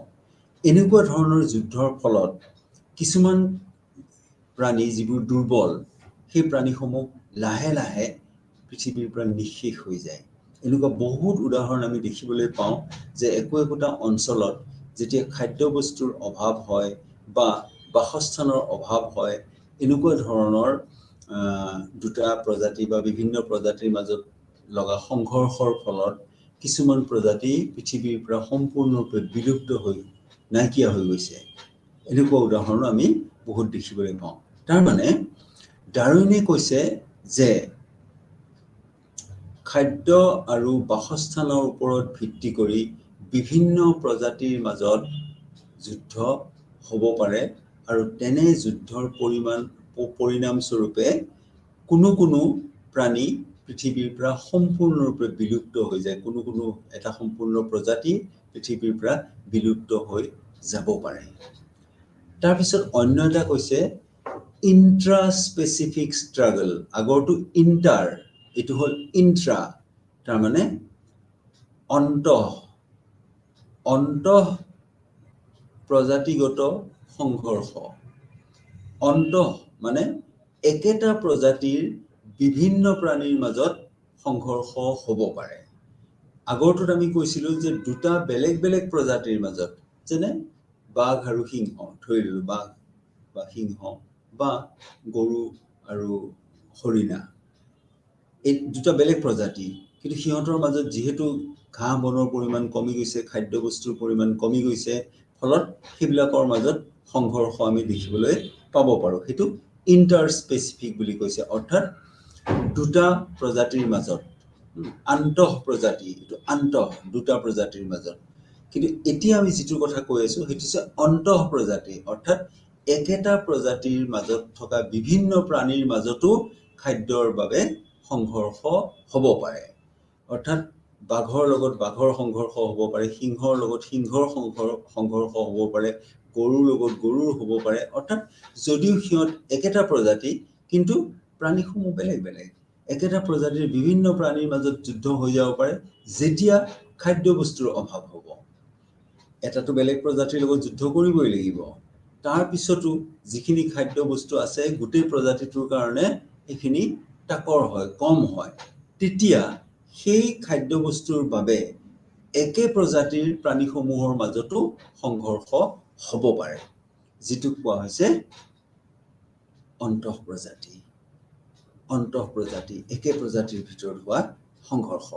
আগৰটো হ'ল আন্তঃ প্ৰজাতি। গতিকে আমি দুটা কথা গম পালোঁ, এটা হ'ল আন্তঃ প্ৰজাতি হ'ব পাৰে আৰু এটা হ'ল অন্তঃ প্ৰজাতি সংঘৰ্ষ হ'ব পাৰে।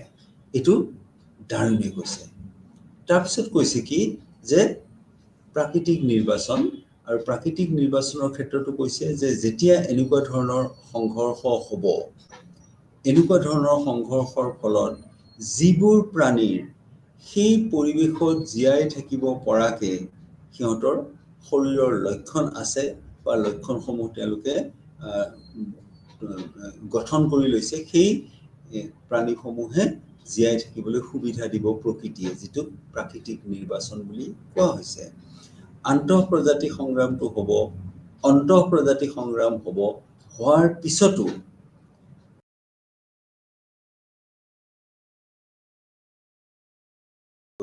পাৰিব, যাক কোৱা হৈছে সাৰ্ভাইভেল অফ দ্য ফিটেষ্ট।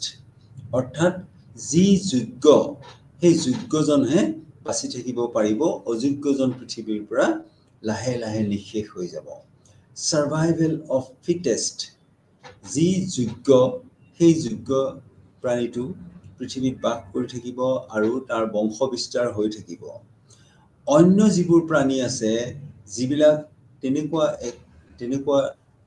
পৰিৱেশত জীয়াই থাকিবৰ কাৰণে শাৰীৰিক লক্ষণ সিহঁতৰ নাই, সিহঁত অযোগ্য বুলি গণ্য কৰা হয় আৰু সেইবোৰ লাহে লাহে পৃথিৱীৰ পৰা নাইকিয়া হৈ যায়। তেওঁলোকৰ ক্ষেত্ৰত বংশ বৃদ্ধিৰ প্ৰশ্নই নাহে, কাৰণ পৃথিৱীৰ পৰা লাহে লাহে সেইবোৰ কালক্ৰমত সেইবিলাক নিঃশেষ হৈ যায়।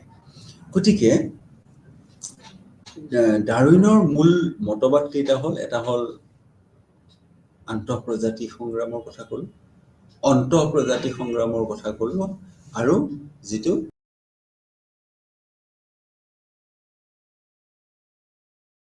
সাৰ্ভাইভেল অফ দ্য ফিটেষ্ট, অৰ্থাৎ যি যোগ্য সেই যোগ্যজনহে ইয়াত বাচি থাকিব। গতিকে লেমাৰ্ক আৰু ডাৰউইনৰ যি মতবাদ, বিৱৰ্তন সম্পৰ্কীয় যি মতবাদ, তাত আমি দেখিবলৈ পাইছোঁ কি যে লেমাৰ্কৰ মূল কথাখিনিৰ কোনো কোনো ক্ষেত্ৰত তাৰ বৈজ্ঞানিক ভিত্তি নাই, কিন্তু ডাৰউইনবাদত বা ডাৰউইনিজিমত যিখিনি কথা কোৱা হৈছে ইয়াৰ যথেষ্ট বিজ্ঞানসন্মত কথা ইয়াত আছে। তথাপিও ডাৰউইনৰ এই মতবাদটো কঠোৰভাৱে সমালোচনা কৰিছিল পিছৰ পৰ্যায়ত। সেইটো আমি ইয়াৰ পিছত যেতিয়া আমি লগ পাম তেতিয়া সেই বিষয়ে আমি আলোচনা কৰিম। কিন্তু আমি যদি কথা যদি আমি আলোচনা কৰোঁ তেতিয়াহ'লে আমি দেখিম যে বৈজ্ঞানিকভাৱে ডাৰউইনবাদক স্বীকৃতি দিয়া হৈছে, কিন্তু লেমাৰ্কীয়বাদক কোনো বৈজ্ঞানিক স্বীকৃতি দিয়া হোৱা নাছিলে। তথাপিও আমি লেমাৰ্কিজিমৰ বিষয়ে জনাৰ এইটোৱে আমাৰ মূল প্ৰয়োজনীয়তা, কাৰণ বিভিন্ন ক্ষেত্ৰত যদি আমি ভাবোঁ যে যদি কোনো ধৰণৰ ইয়াৰ বৈজ্ঞানিক ভিত্তিয়েই নাই, তেতিয়াহ'লে আমি লেমাৰ্কিজিমৰ বিষয়ে বা লেমাৰ্কীয়বাদৰ বিষয়ে জনাৰ কি প্ৰয়োজন আছে। মই কৈছোঁৱে আগতেই যে আমাৰ জনাৰ মূল প্ৰয়োজনটো হৈছে যে ইয়াৰ আগলৈকে, লেমাৰ্কৰ আগলৈকে কোনো ধৰণৰ বৈজ্ঞানিক দৃষ্টিভংগীৰে এই বিষয়টো আলোচনা কৰা হোৱা নাছিলে। সেইবাবে লেমাৰ্কিজিমৰ প্ৰয়োজন আজিও আমাৰ আছে আৰু আমি এই বিষয়ে জনাৰ প্ৰয়োজন হয়। কিন্তু ডাৰউইনে যিখিনি কথা কৈছিলে সেইখিনি যথেষ্ট বৈজ্ঞানিক ভিত্তি আছিল। তাৰ কাৰণটো হৈছে কি, ডাৰউইনে কোৱা যিমানখিনি কথা বা তেওঁৰ যিটো মতবাদ সেইটো কিছু গৱেষণাৰ ওপৰত ভিত্তি কৰি কৰা হৈছিলে। কৈছোৱে আমি যে ডাৰউইনে 5 বছৰ কাল পৃথিৱীৰ বিভিন্ন ঠাইত তেওঁ ঘূৰা পকা কৰি বিভিন্ন প্ৰাণী আৰু উদ্ভিদৰ বিষয়ে অধ্যয়ন কৰি তেওঁ কিছুমান সিদ্ধান্তত উপনীত হৈছিল, যি সিদ্ধান্তৰ ওপৰত ভিত্তি কৰি তেওঁৰ মতবাদ দিয়া হৈছিলে, যিটো origin of species by natural selection 1889 চনত, তাৰমানে 1859 চনত 1859ত এইটো তেওঁৰ প্ৰকাশ পাইছিলে। তাৰপিছত ডাৰউইনৰ যিটো মতবাদ এইটোৱে বৈজ্ঞানিক জগতত যেতিয়া এই বিষয়ে আলোচনা হ'ল তেতিয়া বেছিভাগ কথাই ডাৰউইনৰ মানি লোৱা হৈছিলে, কিন্তু 2-4টা কথা মানি লোৱা হোৱা নাছিলে। কাৰণ যিখিনি সময়ত ডাৰউইনে তেওঁৰ মতবাদ প্ৰকাশ কৰিছিল সেইখিনি সময়ত আমি জেনেটিক্স সম্পৰ্কে, অৰ্থাৎ আমাৰ যিবিলাক লক্ষণসমূহ কিদৰে এটা প্ৰজন্মৰ পৰা অন্য এটা প্ৰজন্মলৈ গতি কৰে এই বিষয়ে আমাৰ কোনো ধৰণৰ জ্ঞান নাছিল। কাৰণ জেনেটিক্স সম্পৰ্কে আমি যিখিনি কথা আলোচনা কৰোঁ সেইখিনি বহুত পিছত মেণ্ডেলে আৱিষ্কাৰ কৰিছিলে, বা মেণ্ডেলে সেই তত্ত্বৰ বিষয়ে প্ৰথমতে গৱেষণা কৰি উলিয়াইছিলে যে লক্ষণসমূহ যিকোনো অকল যে প্ৰাকৃতিক নিৰ্বাচনত ঠিক আছে, প্ৰাকৃতিক নিৰ্বাচনৰ বাবে আমি কিছুমান প্ৰাণী জীয়াই থাকে আৰু কিছুমান প্ৰাণী জীয়াই নাথাকে, কিন্তু তেওঁলোকৰ শৰীৰত যে নতুন নতুন লক্ষণ কিছুমানৰ সৃষ্টি হ'ল, কেনেকে হ'ল, কোনে কৰিলে সেই লক্ষণসমূহ, গতিকে সেই কথাবিলাকৰ কোনো বিজ্ঞানসন্মত ভিত্তি বা বিজ্ঞানসন্মতভাৱে সেইখিনি সময়ত ডাৰউইনে ক'ব পৰা নাছিল। কাৰণ জেনেটিক্স সম্পৰ্কে আমাৰ তেনেকুৱা কোনো ধাৰণা সেইখিনি সময়ত নাছিলে। মেণ্ডেলৰ বংশগতি তত্ত্বৰ বিষয়ে যেতিয়া যিবিলাক মতবাদ পিছত আমি জানিবলৈ পাওঁ বা মেণ্ডেলে যিবিলাক আৱিষ্কাৰ কৰে পিছত, সেইবিলাকৰ ওপৰত ভিত্তি কৰিহে বহুত পিছত আমি ডাৰউইনে কোৱা কিছুমান কথাৰ আমি প্ৰমাণ কৰিবলৈ সক্ষম হওঁ। সেইকাৰণে প্ৰথম অৱস্থাত ডাৰউইনৰ মতবাদৰো বহুতখিনি সমালোচনা হৈছিলে আৰু পিছলৈ ডাৰউইনৰ মতবাদৰ ওপৰত ভিত্তি কৰি নতুনকৈ অন্য কিছুমান এনেকুৱা ধৰণৰ তত্ত্ব প্ৰকাশ পায়, যাৰ ভিতৰত এটা বিশেষ তত্ত্ব হৈছে মডাৰ্ণ চিন্থেটিক থিয়ৰী। তাৰমানে এইটো আধুনিক চিন্থেটিক থিয়ৰীৰ বিষয়ে আমি পিছত আলোচনা কৰিম। সেইটো ডাৰউইনৰ মতবাদৰ ওপৰত ভিত্তি কৰি সেইটো প্ৰতিষ্ঠা কৰা হৈছিলে, আৰু সেইকাৰণে বহুত ক্ষেত্ৰত মডাৰ্ণ চিন্থেটিক থিয়ৰীক আমি নৱ ডাৰউইনবাদ বা নিঅ ডাৰউইনিজম বুলি আমি তাক অভিহিত কৰোঁ। গতিকে আমি আজি দেখিলোঁ যে লেমাৰ্কৰ যিটো লেমাৰ্কীয়বাদ বা ডাৰউইনবাদ, বিৱৰ্তনৰ বিষয়ে জানিবলৈ হ'লে লেমাৰ্ক আৰু ডাৰউইনৰ মতবাদসমূহৰ বিষয়ে আমি জানিবই লাগিব, আৰু এই বিষয়ে আমাৰ অধ্যয়ন হোৱাৰ প্ৰয়োজন আছে। লেমাৰ্কৰ যিটো মতবাদ সেইটো যথেষ্ট পুৰণি, আৰু আমি কৈছোঁৱেই যে ফৰাচী দেশৰ তেওঁ এজন প্ৰকৃতিবিদ আছিল আৰু ডাৰউইন আছিলে ব্ৰিটিছ প্ৰকৃতিবিদ। গতিকে তেওঁলোকে প্ৰাকৃতিক তত্ত্বৰ ওপৰত অধ্যয়ন কৰি যিখিনি মতবাদ আগবঢ়াইছিল, বিৱৰ্তনৰ ক্ষেত্ৰত আমি দেখোঁ যে এই মতবাদসমূহৰ প্ৰয়োজনীয়তাও আছে আৰু বৈজ্ঞানিক ভিত্তিও আছে। বিশেষকৈ ডাৰউইনবাদৰ যিটো বৈজ্ঞানিক তাৰ ভিত্তি, সেই ভিত্তি যথেষ্ট সুদৃঢ় আছিল, আৰু সেইবাবে পিছৰ পৰ্যায়ত আমি বিভিন্ন ধৰণৰ আলোচনাত বা বিভিন্ন ধৰণৰ গৱেষণাত আমি দেখিবলৈ পাওঁ যে ডাৰউইনৰ মতবাদ যথেষ্ট পৰিমাণে গ্ৰহণযোগ্য আছিলে। আৰু মেণ্ডেলৰ যেতিয়া আমি বংশগতি তত্ত্বৰ বিষয়ে আমি জানিবলৈ পাওঁ, তেতিয়া আমি বৈজ্ঞানিকভাৱে দেখুৱাই দিব পাৰোঁ যে এই মতবাদসমূহ প্ৰায় শুদ্ধ আছিলে। গতিকে আমি ইয়াৰ পিছৰ যেতিয়া আমি পুনৰ আলোচনা কৰিম, বাকী কথাখিনি আমি ভালকৈ আকৌ আলোচনা কৰিব পাৰিম। আজিলৈ এইখিনিতে মই সামৰিলোঁ। নমস্কাৰ।